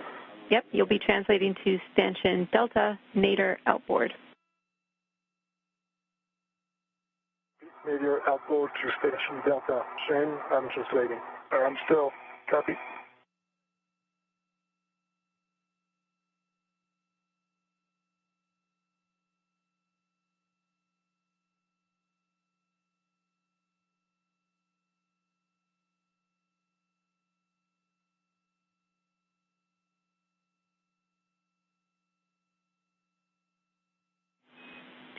Big picture for both of you. We're at a PET of 5 hours and 30 minutes. EV1 MEDOX, 7 hours, 30 minutes. Copy. Copy.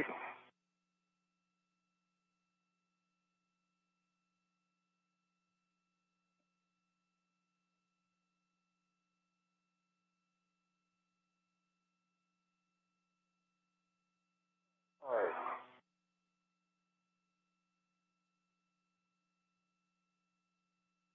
And on the stanchion. See you there. Copy, Thomas. You can retrieve the beam from the grapple tower handrail. You'll start by retrieving the ret hook from the tower lower handrail stanchion and attaching it to your mini workstation.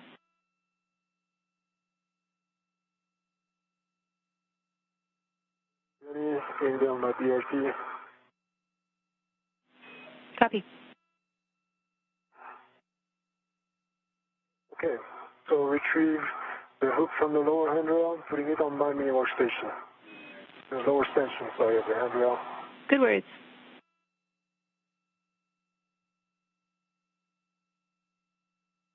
Okay.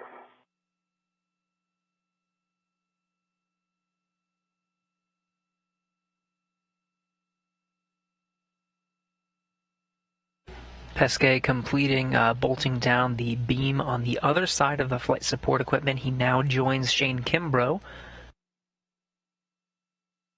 They'll be working on doing the same thing with the support beam on the other side, securing it down with a series of bolts, one on each side. On your mini workstation, you'll stow the ret hook from the upper handrail stanchion and leave it attached to the beam handrail. You'll be sending that back to Shane when you pass him that end of the beam. I will retrieve the hook from the upper stanchion and stow it back to the handrail on the beam. Copy? Yep, that's right. So that'll be completely on the beam, and Shane can retrieve it once you pass him that end.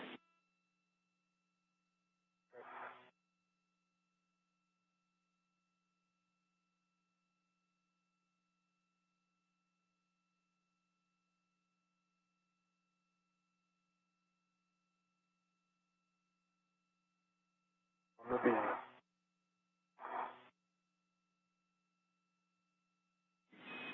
Copy. Now you can pass that end of the beam to Shane.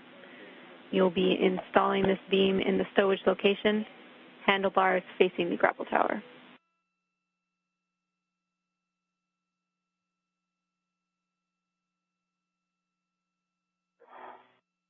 Shane, if you're ready, I'm going to go behind the grapple tower here. Okay.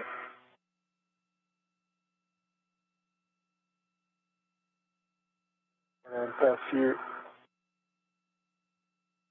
On me. Slowly. I'll bring it down. Thank you. There you go. Okay, I have it. Got it? Yep. I'll have to let go and move a little bit. Okay, I have control. Okay, you have control. Good. Have a red on it? Have a red on it. Okay, good. Good. Okay. You can hand start your respective bolts. Just like the other one. Okay. You have to put it in position, Shane, because it's not aligned. It's not. I was waiting for you to get set. But okay, I have a line on it. Yeah. I'm trying to maintain it stable so you can put it in position. Okay, great. It's kind of on the platform there now. Much towards you, I think, no? And now hold it right there if you don't mind. Okay, I'm holding it. Try.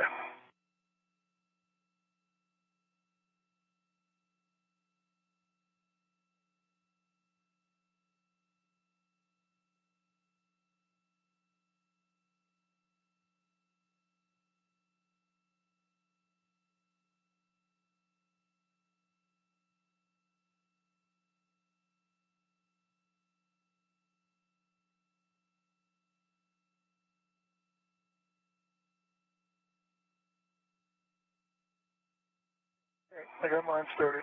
Nice. Do you have control? Hello? Sure, I have control.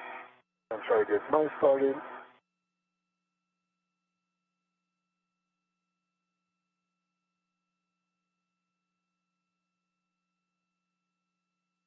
Yep, I got mine started with 3-4 turns. Only 9. I get my red off of here. Some lights till we're done. Jenny, we're ready for PGT. Hey guys, you got Drew for a few minutes. Jenny's stepping off. PGTs, we're going to start with the nominal settings, Alpha 4 for both, clockwise 2. Alpha 4, clockwise 2, thanks. Go ahead, Shane. So same deal as the other side. The support beam that was running across the IROSA, now off to the side on the flight support equipment. They got a hand start with the bolts on each side of that beam, one on Kimbrough's side, the other on Pesquet's. They're now using pistol grip tools to secure it in place. Alpha 4, clockwise 2. We're still looking for 25 to 27 turns to torque, but you guys will have to let us know how it goes at the setting.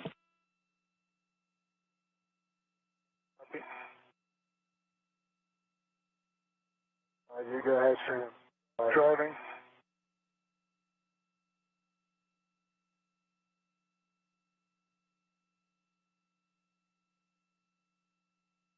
Six and a half turns, Drew, torqued out. Green light. Copy, 6.5, green light, standby. We'll go straight to Bravo 7, Shane, for you, and turn to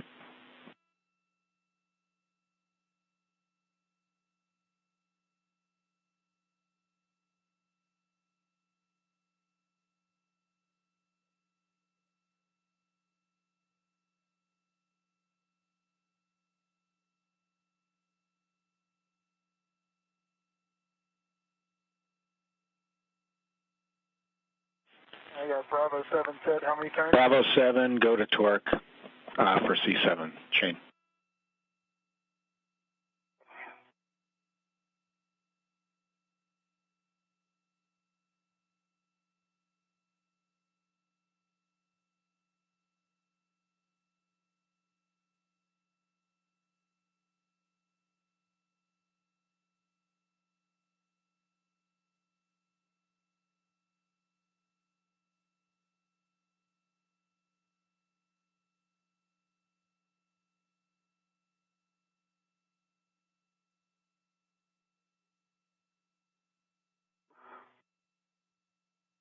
Torque out?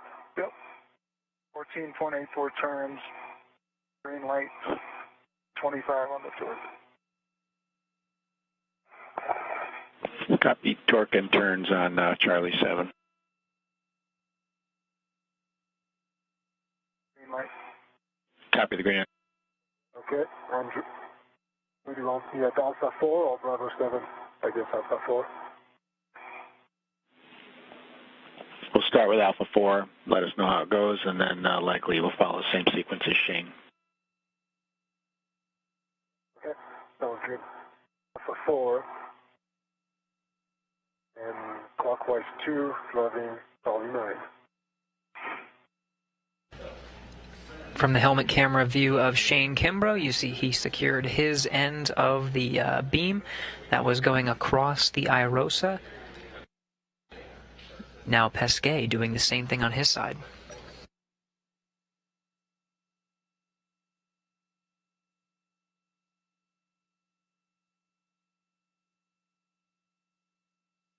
Okay.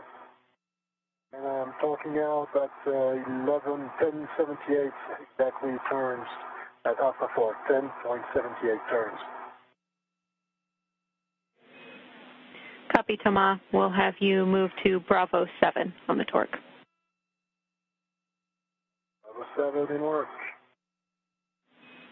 We'll have you drive To torque. to torque, A firm. And Shane, I'll take a glove inspection and a hap check, please. Okay, gloves look great. Right hop. Copy, good checks.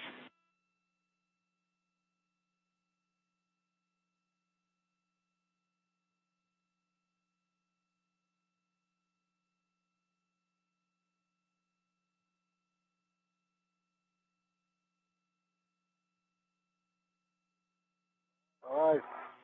Good torque. Green light. 9.83.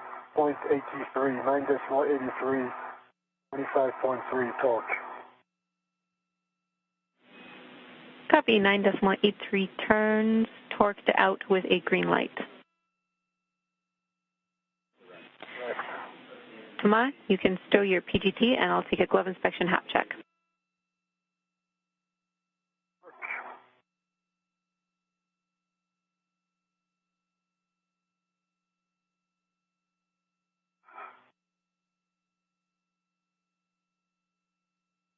Okay, so good gloves and a dry hop, Jenny.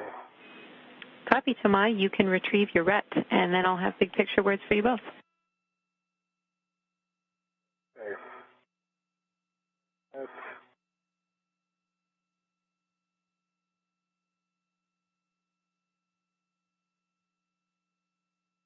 Kimbrough and Pesquet working on the flight support equipment, moving some beams that were securing the IROSA to the flight support equipment. There are several more bolts still holding IROSA in place. The teams here will continue to evaluate the next steps, looking at the times and the consumables in suit. With bolts on the FSE and the lower IROSA until the 6-hour mark, and then we'll reassess.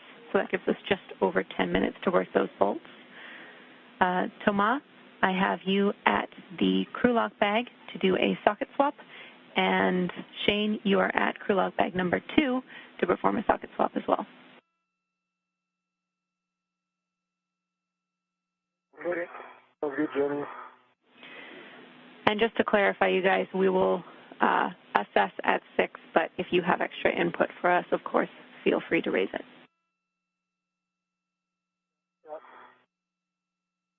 Yeah, I mean, tomorrow. So either right now is a good time to break out, or we just do this for 10 minutes and break out. I mean, I don't know what you want to do. You were still shooting for the 630 EVA, is that correct? Do you get that other idea? That's correct, Thomas, 630. Any good breakout point, because that's going to take us like 20-ish, maybe 30 minutes to go back and clean up everything. And I got to get an APFR as well. Is there any good breakout point if we start doing work and we have to stop in 10, 15 minutes?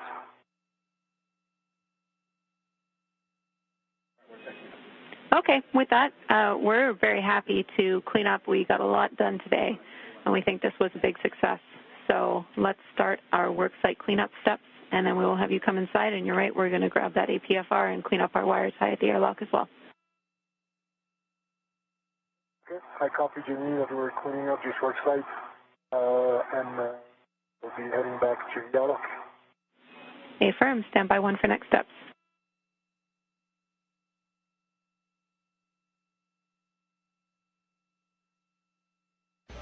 So at 5 hours 49 minutes into today's spacewalk, teams on the ground evaluating next steps with the crew on board, who successfully moved some of the support beams that were holding the IROSA in place on the flight support equipment.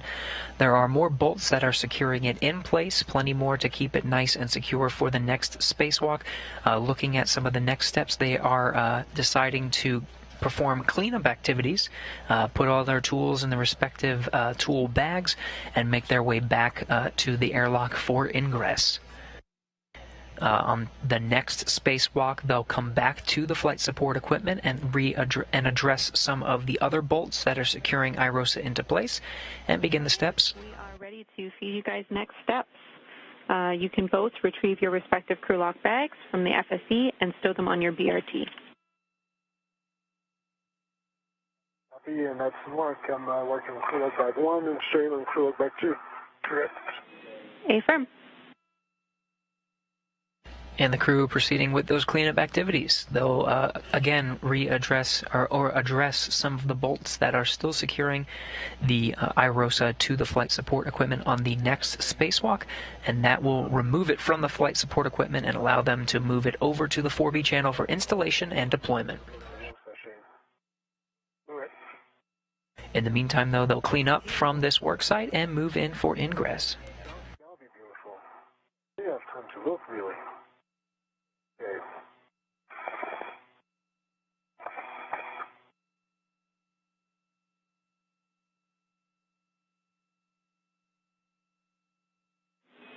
Once you have your crew lock bags, Shane, you will be leading back to the airlock.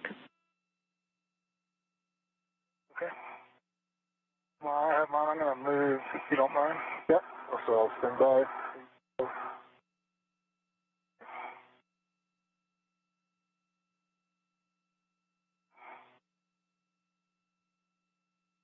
Ready my translation. Copy. Ground copies.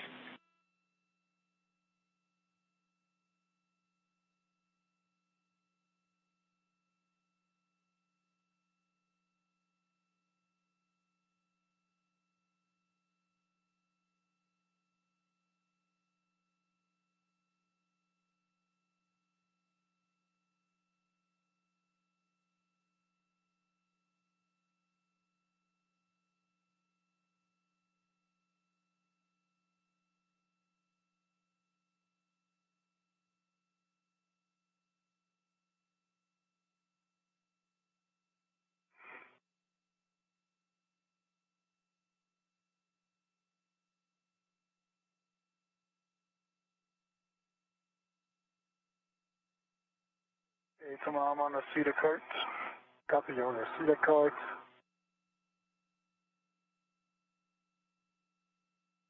We're working on the crew lock bag now. Red. BRT red.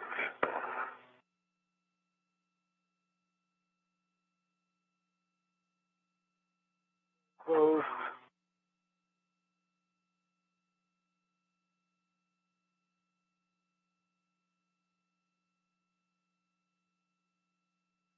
Behind me, and I'm going to start my translation, Shane, behind you. Okay. Sounds good.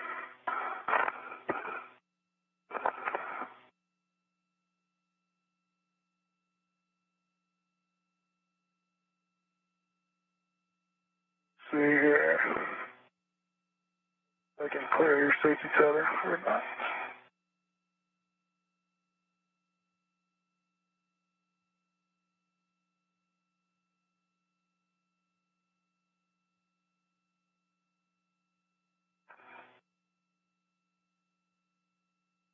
I got yours right here. Yep.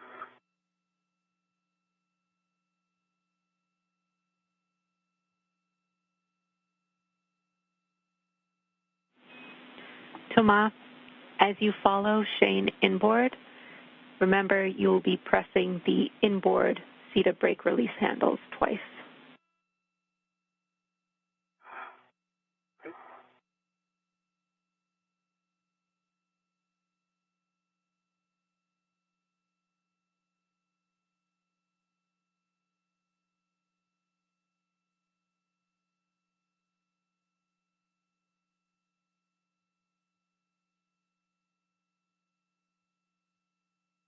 I think they're crossed up a bit tomorrow, but maybe they'll work itself out by the time we get to the FHRC.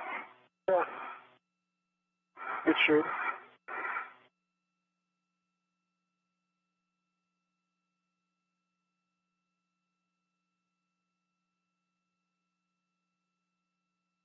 Okay. I'm going to see that card. Copy, Thomas.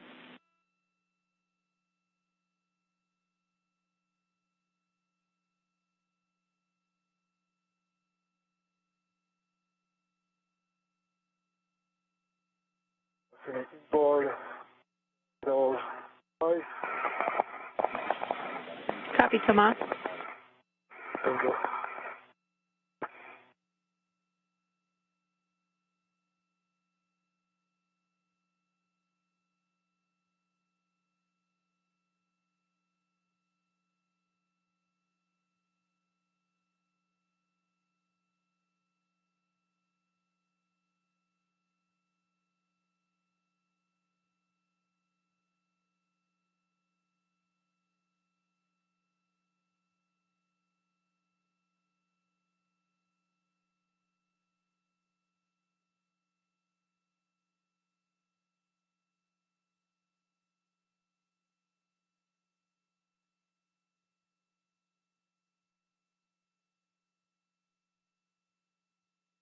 You doing, Tomas? Doing good. I'm behind you, Shane. I see you. Now press the brakes pedal on the inboard.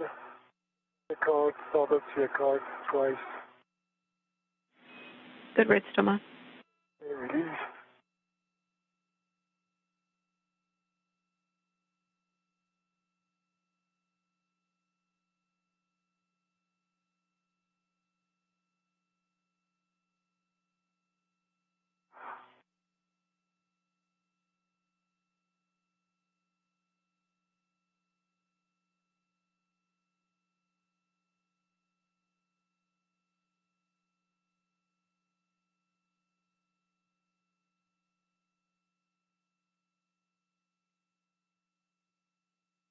Shane Kimbrough leading the way from the work site, tailed very closely by Thomas Pesquet. Both of them in tow have crew lock bags or equipment bags, tool bags that they'll be taking with them back into the airlock. They've completed their tasks for today, installing a new IROSA or solar array on the 2B channel and deploying it. They started some of the prep work for the work site on the other side of the Port 6 truss, the 4B work site, and they started to unbolt some of the beams that are securing the next IROSA, which will be installed on the 4B channel from the flight support equipment in preparation for some of the work on a future EVA, tentatively scheduled for June 25th to complete the installation of the 4B channel. Again, they are now making their way back into the airlock to complete today's spacewalk. Having a hard time. Tired.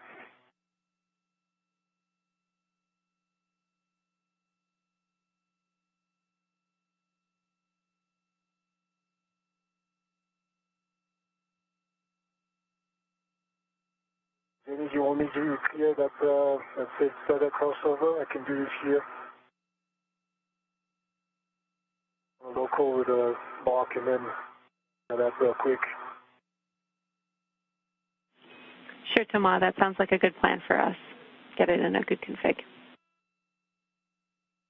Okay. Any work. My right waist tether, locked, black on black, on structure. Go ahead and connect. Alright, EV1, it's tether anchor hook, not EV2. So, handrail 3652, Jenny, check me on that, please. What's the one? Copy 3652. Can you check me on that? That's a good number, Thomas. Okay, thank you. On the Cedarsburg, Thomas, Jenny. Copy. Ground copies.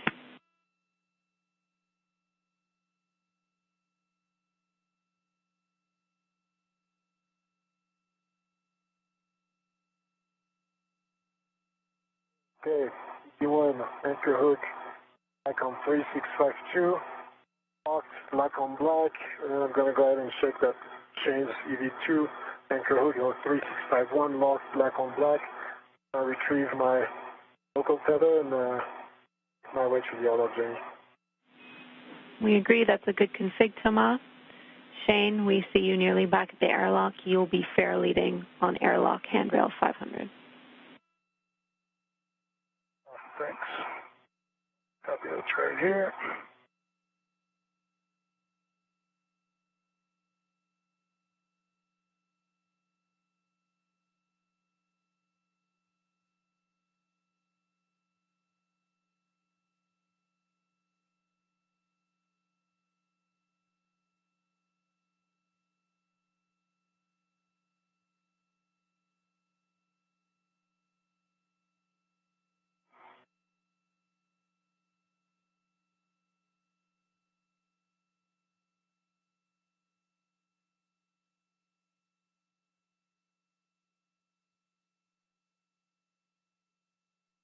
Jenny, the fair lead is in. Copy, Shane.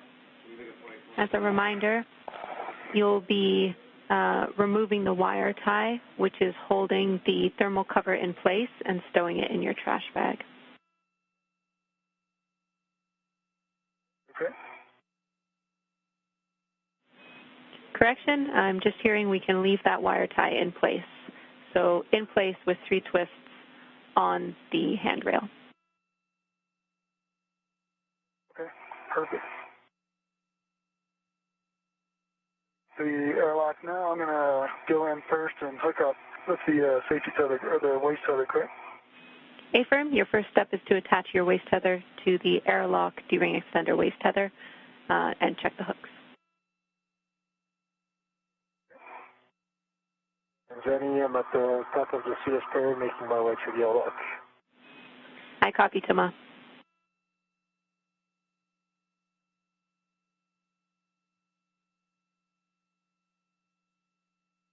Shane Kimbrough already at the hatch to the station's airlock.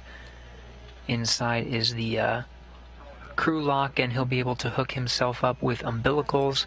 He'll be carrying that crew lock bag or the tool bag into the airlock with him. And he'll await for Thomas Pesquet to come in right behind him. You see him coming into frame now. He'll take the position of going in last, and he'll have the responsibility of closing the thermal cover and the hatch. We're now a little more than 6 hours into today's spacewalk. I can do that. No problem. I'll give you my crew lock bag and I'll grab the gear file. How about that? Okay, so Thomas and Jenny, for EV2, I have my waist tether on the airlock waist tether, closed and locked, all 4 hooks. Copy, Shane. That's a good load path back to the airlock.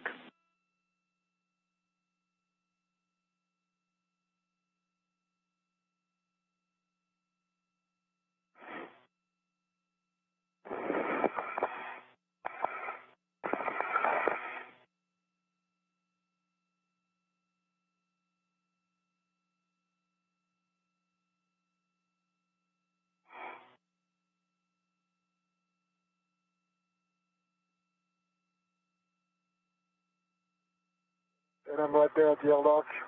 Okay, hand it in whenever you're ready. Mark.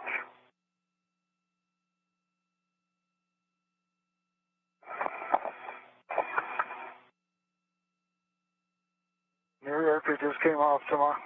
Right? Helmet, aircar lights just came off as well. Really? Yeah. Yeah, we were just about nice and easy.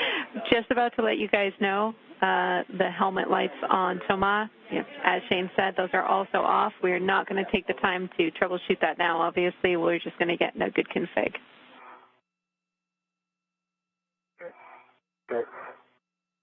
About a minute, I didn't get it. Yeah, there we go.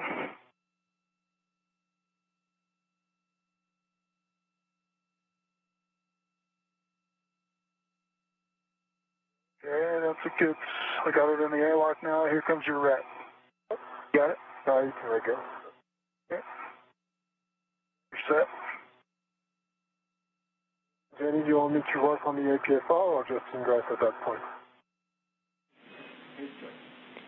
Tomas, it's going to be your choice. If you think you can get the APFR at this point with your lights, you can do it. We're going to leave it up to you.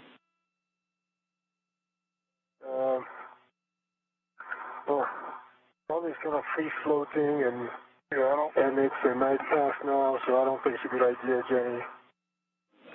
Okay, we're happy. My lights are not pointing in front of me. Actually, they're pointing in the direction. We understand. That's fine with us. Let's move on to the tether config. Let me know when you're ready. Shane, you can turn your HECA off. Stand by. The config is going to be fun too. Alright, so that's all connected.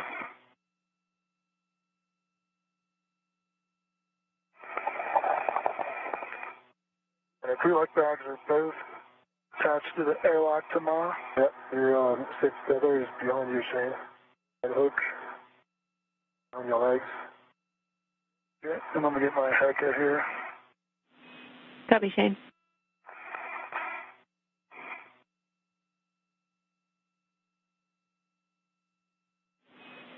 $30 seconds to handover. HECA is off. Copy, Shane. 30 seconds to handover. Tomorrow, what do you want me to do? No, but you have your sixth tether behind your legs. You want me to come out? Well, you can do just a 360 to your left shoulder, and I'll clear it. But to my left, here we go. Yeah. And your waist tether now. Okay, so I'll clear it for you. Come out halfway. Okay. Out. Another temporary loss in video from the International Space Station. Those views you were seeing, the International Space Station flying 271 statute miles over the South Atlantic Ocean, just south off the coast of South Africa. As Thomas Pesquet was entering into the hatch, you saw his camera assembly start to be removed from the upper portion of his extravehicular mobility unit. This was a similar issue we saw with the suit on Shane Kimbrough earlier in today's Spacewalk. Pesquet was able to use wire ties to secure the helmet assembly for the remainder of the Spacewalk. Now with that camera assembly coming off of Pesquet's EMU, or extravehicular mobility unit, he'll be ingressing the airlock and performing the remainder of these tasks over audio. What's to the side right now, but do our best. Okay, copy. You'll be attaching Shane's green hook to the aft external airlock D-ring, and I'll take your checks.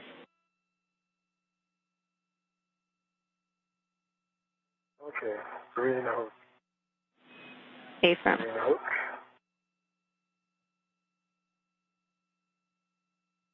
Don't fall on it, Shane, please. Oh, sorry. Oh, no worries. You're still. This is Shane's green hook.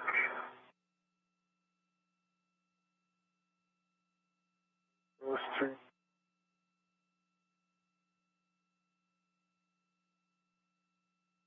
Aft.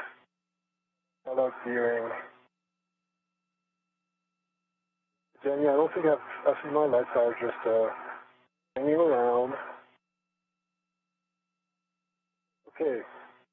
I got Shane's green hook to the aft. The aft, yeah. Aft airlock. Gearing, both black on black, and the relay is unlocked. Copy. Good checks. You can release Shane's yellow hook and attach it to your red reel.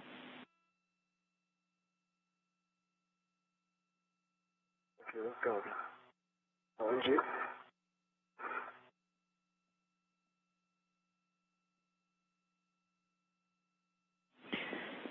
And Shane, we are pretty sure we caught it, but can you confirm your HECA is off?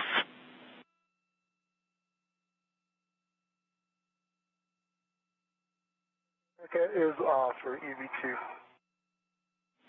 Copy. Thank you.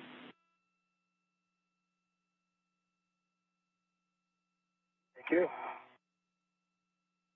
Okay, so Shane's yellow hook on my red reel. Affirm, and I'll take your checks. Williams.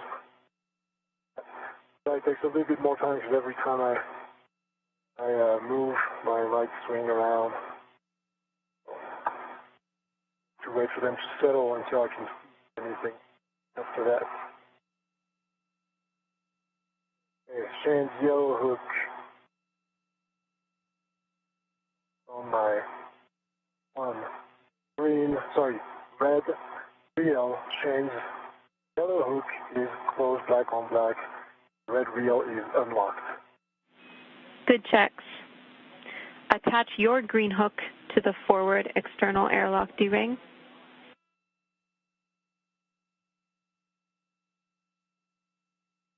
It's done, locked black on black, and the reel is unlocked.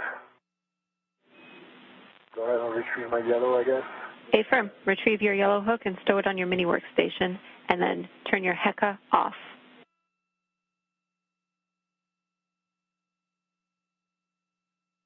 Yeah, I'll have to have routed the hook.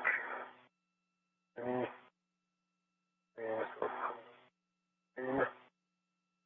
do it again. Jenny. Green is now back. Aft steering. Shane's green hook should be on the aft external D-ring. Black on black. Affirm. That's what I just said. It's locked black on black. And now I'm going to go ahead and retrieve my yellow hook.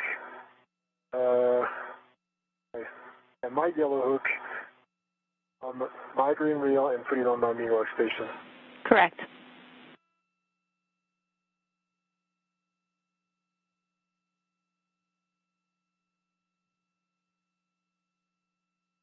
Yeah, this is done. Okay, that's a good tether config. Then you can ingress a little bit more. Oh. So I'm going to go ahead and ingress, Jenny. Are you happy with that? I understand the crew lock bags are already in the airlock. In and forward, just be... Thomas, I'll also get you to turn your HECA off. Nice and slow, Thomas. Yeah, I'm not going to be able to do that. I'll try to go once you get in. Maybe Shane can do it for me once I'm inside. Understood. You can ingress the airlock.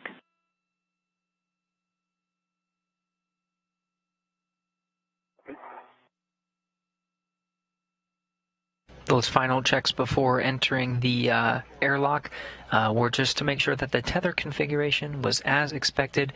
Everything checks out, so you see Thomas Pesquet going in feet first into the airlock. That puts him in a position to close the hatch on the other side, as well as a thermal cover. He'll pull that closed, and they'll begin the repressurization sequence. The official end of today's spacewalk will be when repressurization of the airlock begins.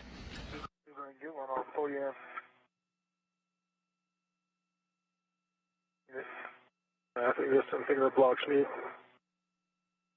Let's reset. There we go. Let's move.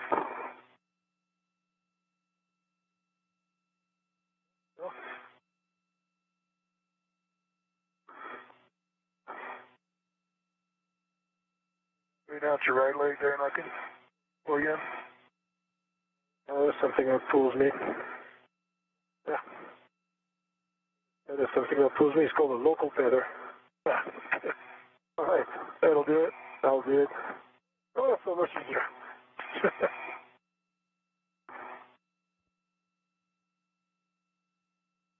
All right. Nicely done. Well done, both Shane and Thomas. So I'm going to go ahead and close the thermal cover. A-firm, you can close the hatch thermal cover. Verify the forward hatch pit pin is engaged. Forward hatch pit pin is engaged. Copy. Close the thermal cover. Attach the hook to the magnetic plate D-ring and cinch strap until snug.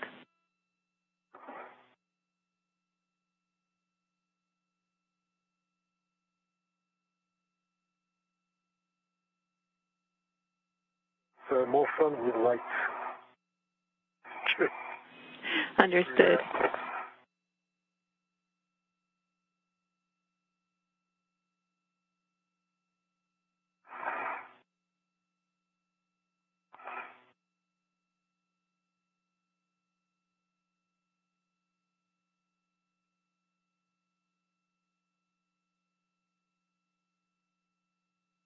Ready for AV2, can I hook up my SEU?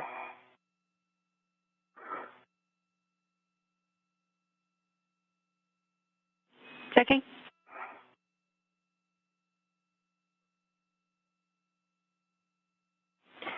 A-firm, Shane, you can hook up your SCU to DCM. Inward.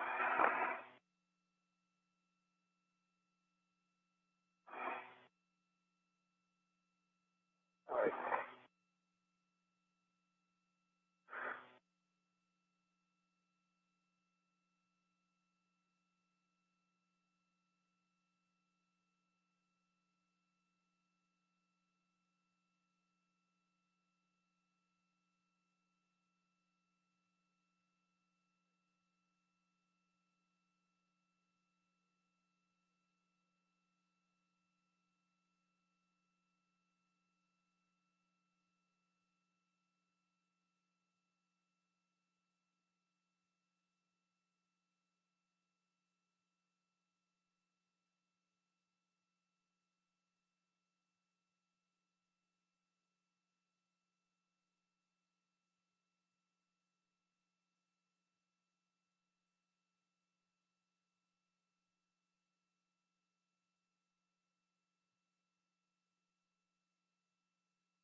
I need a adjustable is on the thermal cover D-ring. Confirm that the magnets are non-magnetic. And I see 6 black lines. Copy. The hook is on the magnetic plate D-ring. The strap is snug, and you see 6 lines you can attach to your SCU, Thomas. Correct.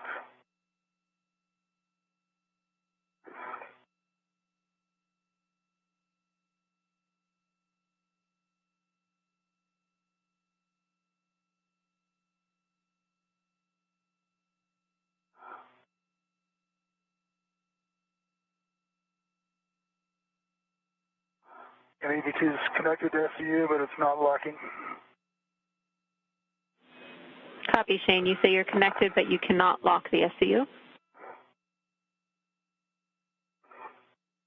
Correct.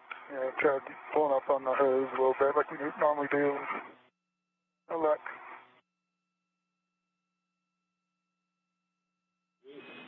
Copy, Shane. We're talking it.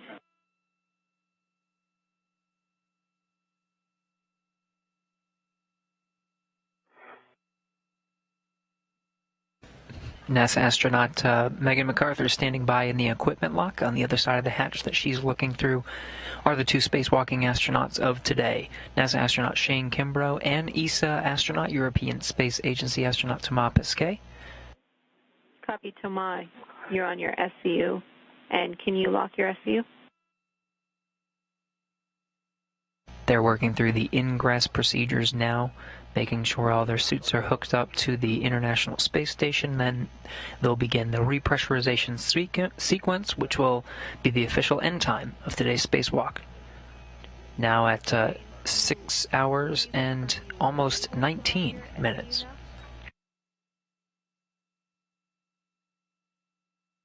I am not able to lock it yet. This has been the same problem the last EVA and in the OSV as well, but eventually it locks. This time it just is not locking. I'm going to try. Okay, copy, Shane.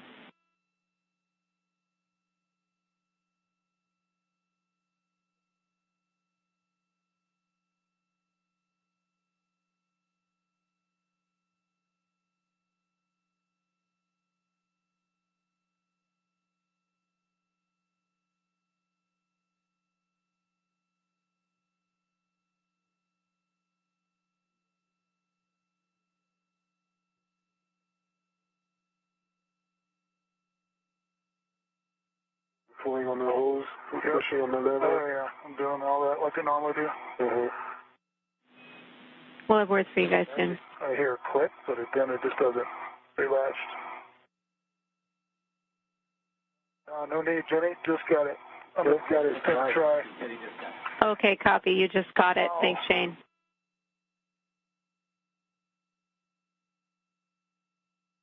Thanks for being patient. Okay, so understanding both of your SCUs are locked. Jenny.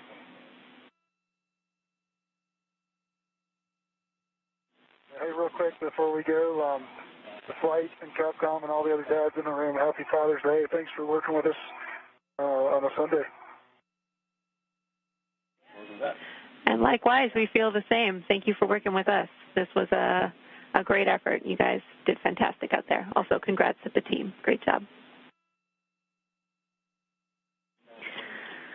All right, now a note for both of you as we continue to bring you inside. A TCV setting of 8 max cold minimizes time for SCU cooling.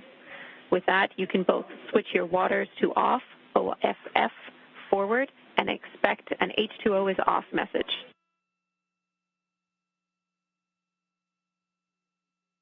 So CV1, on off EV2. Copy. Do not close hatch until EMU water off for 2 minutes. We are timing.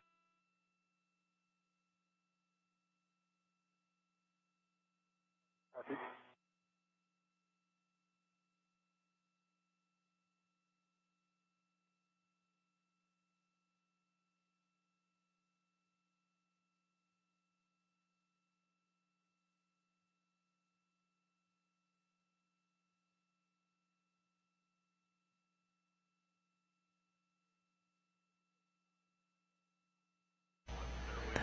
NASA astronaut Shane Kimbrough wishing a happy Father's Day to the teams here in Mission Control Houston, all contributing to a successful spacewalk today, installing and deploying a brand new solar array on the 2B power channel on the Port 6 truss of the International Space Station.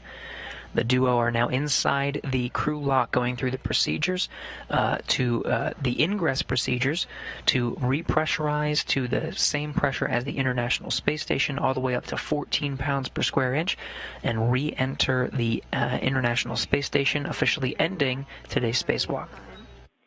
Thomas, you can verify the outer hatch is clear of hardware, and the handle position is per the hatch decal.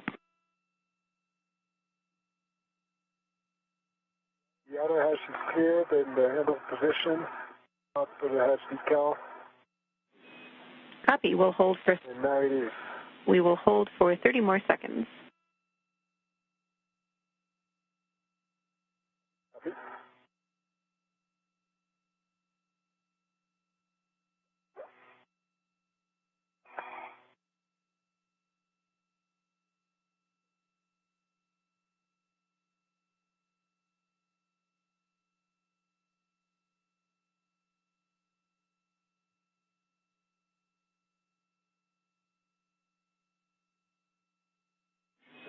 All right, there is our 2-minute timer. Thomas, you can close and lock the EV hatch.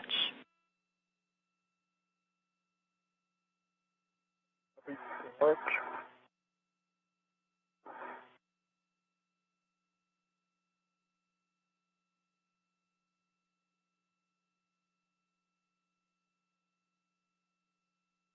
Is that behind my should check here? Crew lock bag? Yeah, it's crew lock. I'll move it out of the way. Yeah. You good? Yeah.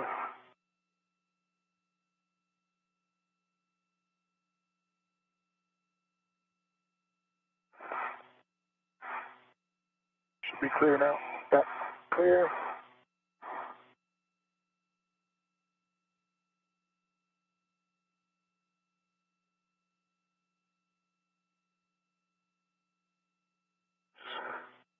Getting some last-minute views from the inside of the crew lock. This is the helmet camera of Thomas Pesquet. It's his job to close the hatch. Once the hatch is secure, we'll undergo a series of other steps before repressurizing the vestibule. Awesome. And it's latched and locked. Excellent. Copy. EV hatch is closed and locked. Shane, on the UIA, check oxygen, EMU 1 and 2 valves. 2 of them are open.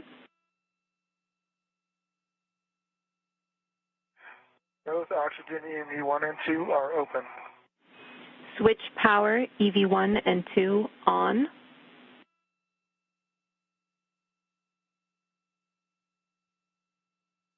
Power EV1 on, power EV2 on with 2 lights, 18.6 volts. Copy. LEDs on and 18.6 volts. That's a good number. On your DCM, switch power to SCU. Expect a warning tone.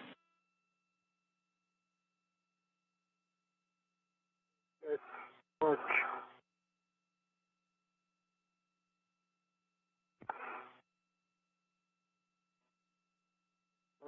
SCU, EV2, SCU. Copy. With that, I will hand it over to your suit IV friends to continue bringing you back inside. Well done. Great job, Jenny. Great job, everyone. I think it's great success today. You have a nice roll out and roll, and looking forward to that on the second one next time.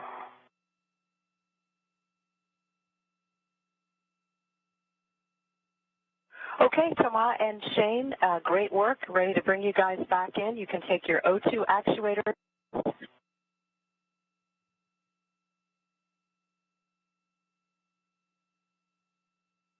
Copy, Megan. O2 actuator going to press. O2 actuator press EV2.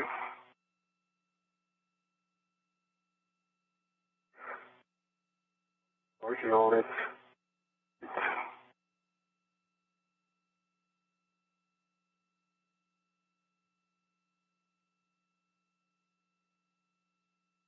Press EV1.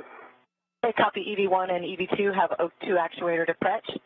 Shane, you can, Thomas, you can check the EV hatch MPEV is closed. The hatch MPEG is closed, Megan. Okay, I'm going to throttle off to norm. If you need me to slow down or stop, give me hand signal as well as verbal in case we can't hear you. Copy.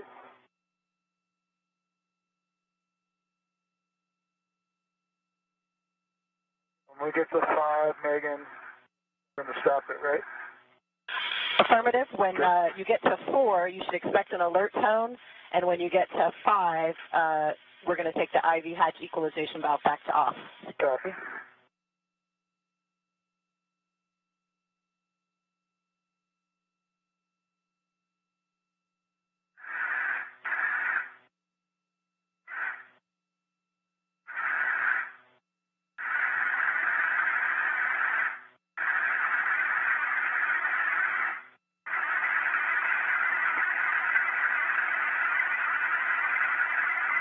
There you go.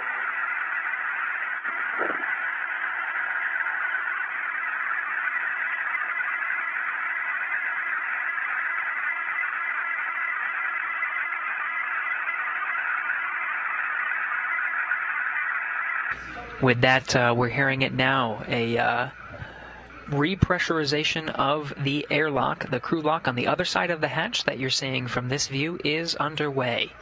That stops the clock at 6 hours and 28 minutes for a total elapsed time for today's spacewalk. The official end time is 1:10 p.m. Central Time. Repressurization is looking good. We're a little more than 2 pounds per square inch.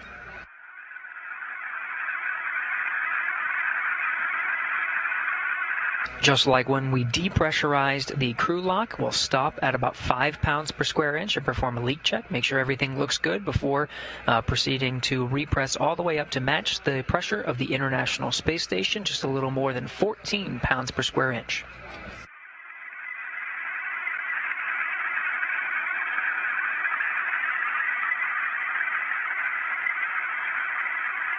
Show at 3 PSI, you should expect an alert tone at 4.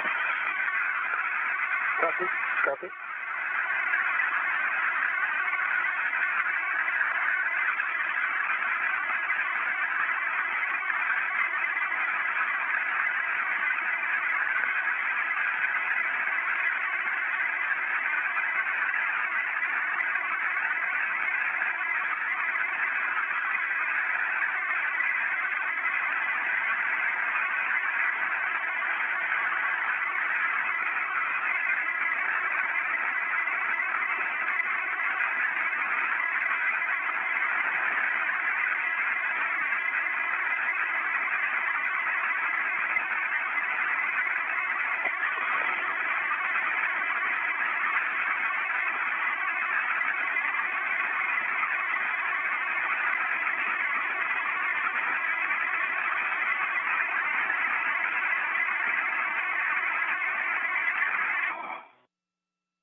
Okay, we've paused here at 5 PSI. We're going to wait 2 minutes for the crew lock pressure to stabilize. Copy, copy. As planned, we're now performing a leak check at 5 pounds per square inch. Make sure the pressure holds before continuing back up to the station pressure, just a little bit more than 14 pounds per square inch.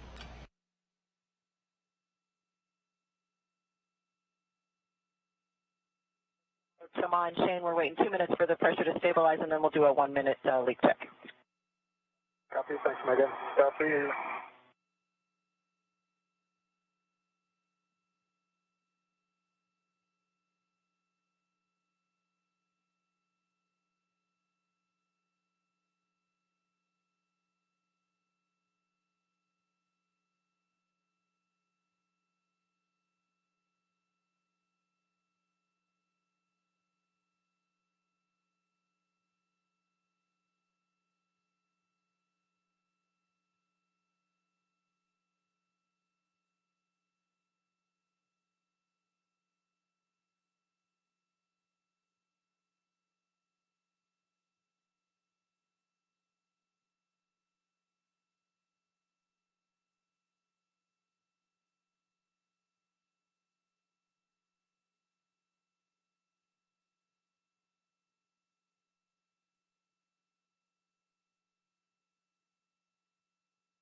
Come on, Shane, we had a good leak check.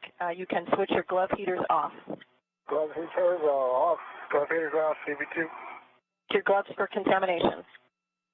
Nothing. All good for you on. All good, AV2. Okay, you can take your O2 actuator to IV.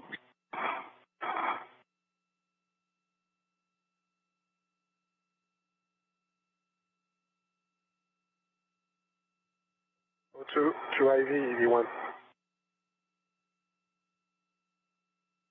IV, EV2. Okay, you both have O2 actuator to IV. I'm going to take the IV hatch equalization valve throttling to norm. You can expect an alert tone. Okay, copy.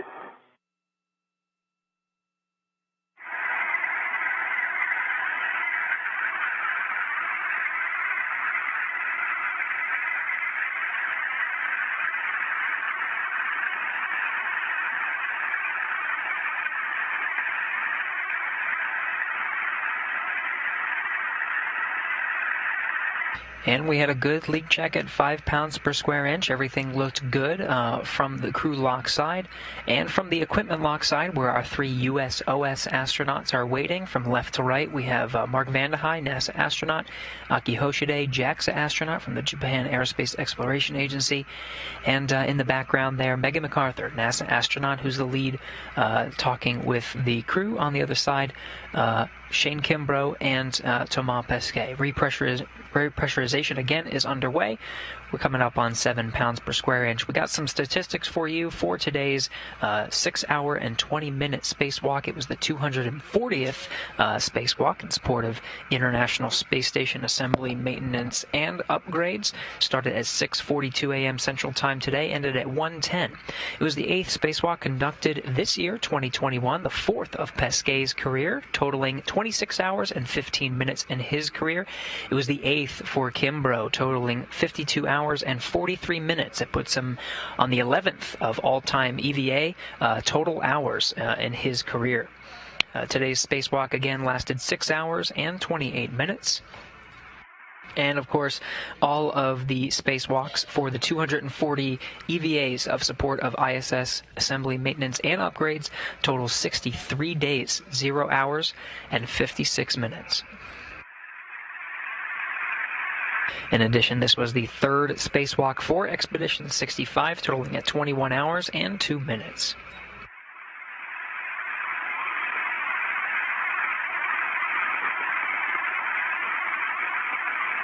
Repressurization continuing to look good. We're now a little bit more than 9 pounds per square inch. Again, we're heading to just a little bit more than 14.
Coming up on a little more than 13 pounds per square inch, now exceeding. Come on, Shane, when crew lock CPDT is around 0, you can expect an alert tone. Copy, Megan. Copy.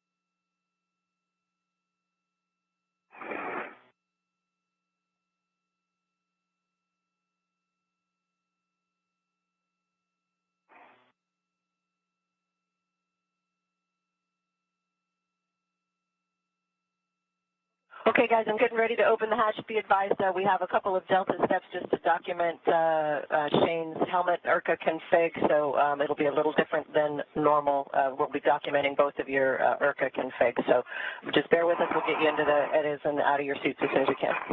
Okay, thanks for the heads up, again. That was crazy. Yeah.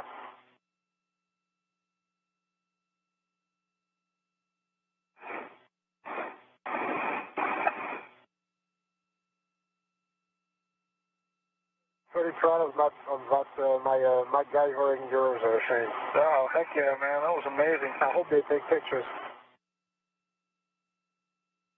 It's rad to be attached. Like, let's see that. You know, as I was starting to translate or something, I was like, oh, crap. Safety tethers around my head. You know, I just kept seeing it all day. So I was like, oh, no.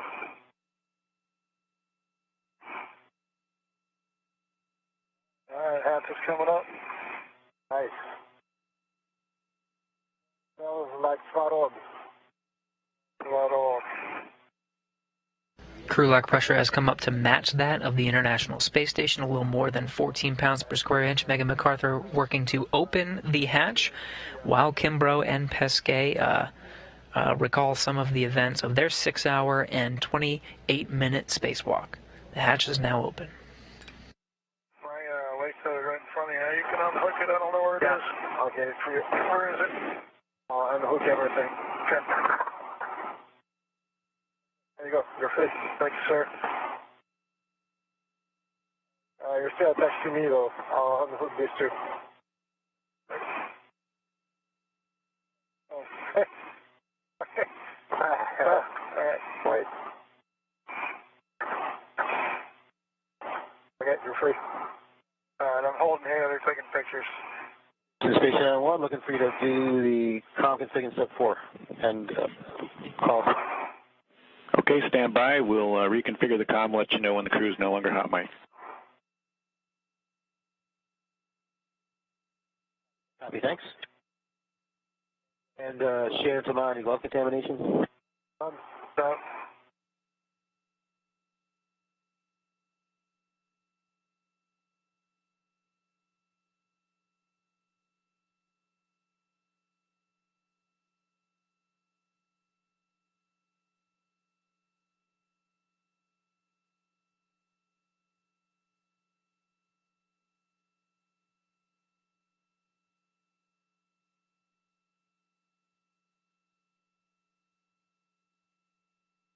JAXA astronaut Aki Hoshide detailing the helmet camera assembly on Shane Kimbrough's spacesuit.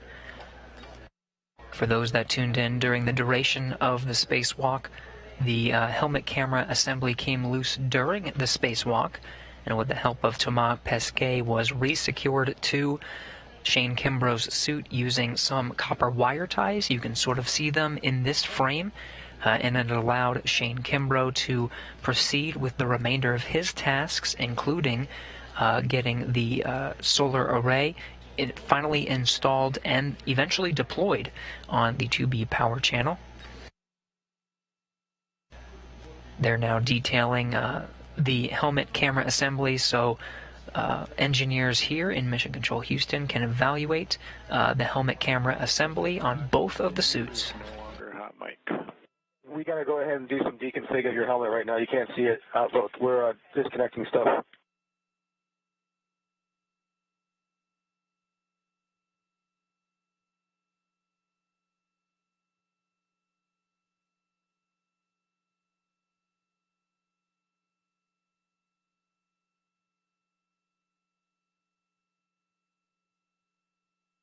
While the crew inside the International Space Station details the helmet camera assembly with some photographs, we did get confirmation that the mics on the spacesuits themselves have been turned off, so we won't be hearing Shane Kimbrough's voice or Thomas Pesquet's voice for the remainder of our coverage today, as the 3 USO astronauts continue to take photos for evaluation again here on the ground.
flanking Aki Hoshide that you see at the center of your screen. To the left, NASA astronaut Mark Vande Hei, and to the right, NASA astronaut Megan MacArthur. The first step for getting our two spacewalking crew members back from the crew lock into the equipment lock is to remove a piece of equipment called the SAFER. It's the simplified aid for EVA rescue, essentially a jetpack that can be used if the station astronauts were to become untethered during the spacewalk at any point. But of course, we heard throughout the duration of today's spacewalk, constant checks on the tether configuration, make sure they were constantly attached to the outside of the station at all times.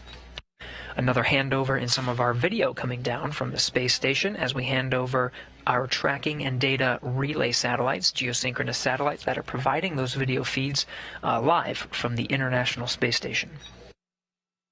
Meanwhile, the Orbit 2 team still monitoring the procedures to get our two spacewalking astronauts out of their suits. They were in the suits for the duration of the 6-hour and 28-minute spacewalk today, in addition to some other time for pre-breathing exercises where they were breathing 100% oxygen to allow them to get the suits down in pressure to less than 5 pounds per square inch. You see Kimbrough there on the right, NASA astronaut Shane Kimbrough. They'll get him configured out of the suit by removing his helmet and gloves.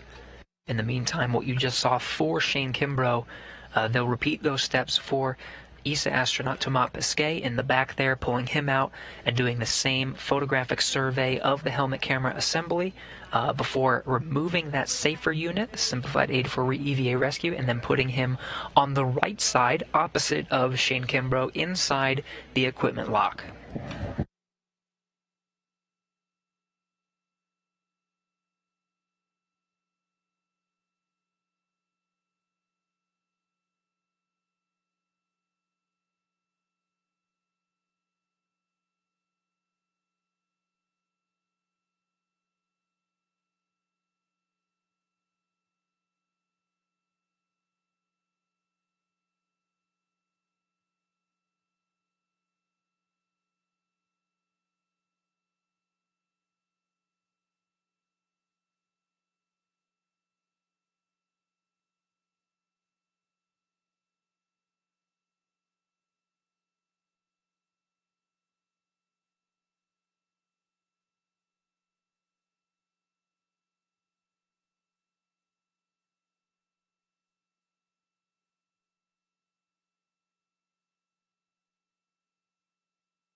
Some congratulations inside the airlock from Japan Aerospace Exploration Agency astronaut Aki Hoshide over to NASA astronaut Shane Kimbrough on the left. He again completed a successful spacewalk today with Thomas Pesquet, who again is going through that photographic survey. They're taking the same photos of the helmet camera assembly for analysis on the ground.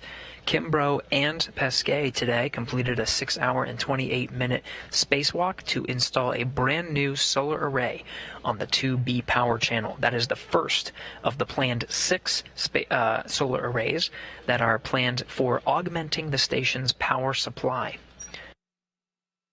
Each of the IROSAs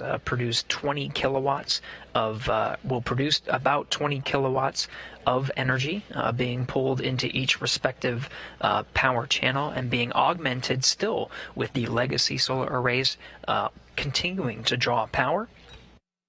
In total, once all 6 IROSAs are installed on different power channels of the International Space Station, they will provide a total of about 120 kilowatts of energy, supplemented with the continuous draw of power from the legacy arrays.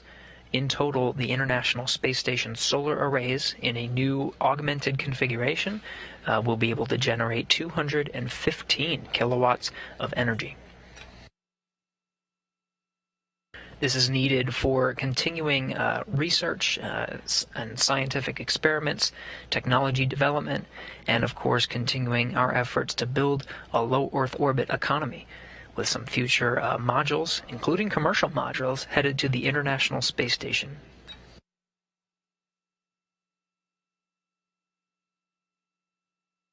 The work today kicks off that augmentation plan with the successful deployment of the first solar array on the 2B power channel. Kimbrough and Pesquet performed a number of tasks to get ahead on some of the procedures necessary for installing another solar array, which is on the outside of the International Space Station, currently located on some flight support equipment on the station's truss. They removed some beams to get it ready for removal from that flight support equipment, but ultimately they're going to move it and install it onto another power channel, the 4B power channel. That will be conducted on a future spacewalk, right now tentatively scheduled for June 25th, this upcoming Friday.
and one of those periodic views, losing views from the International Space Station. Should be regaining them shortly. But in the meantime, we did have a successful 6-hour and 28-minute spacewalk. Started at 6:42 a.m. Central Time, concluding at 1:10 p.m. Central Time.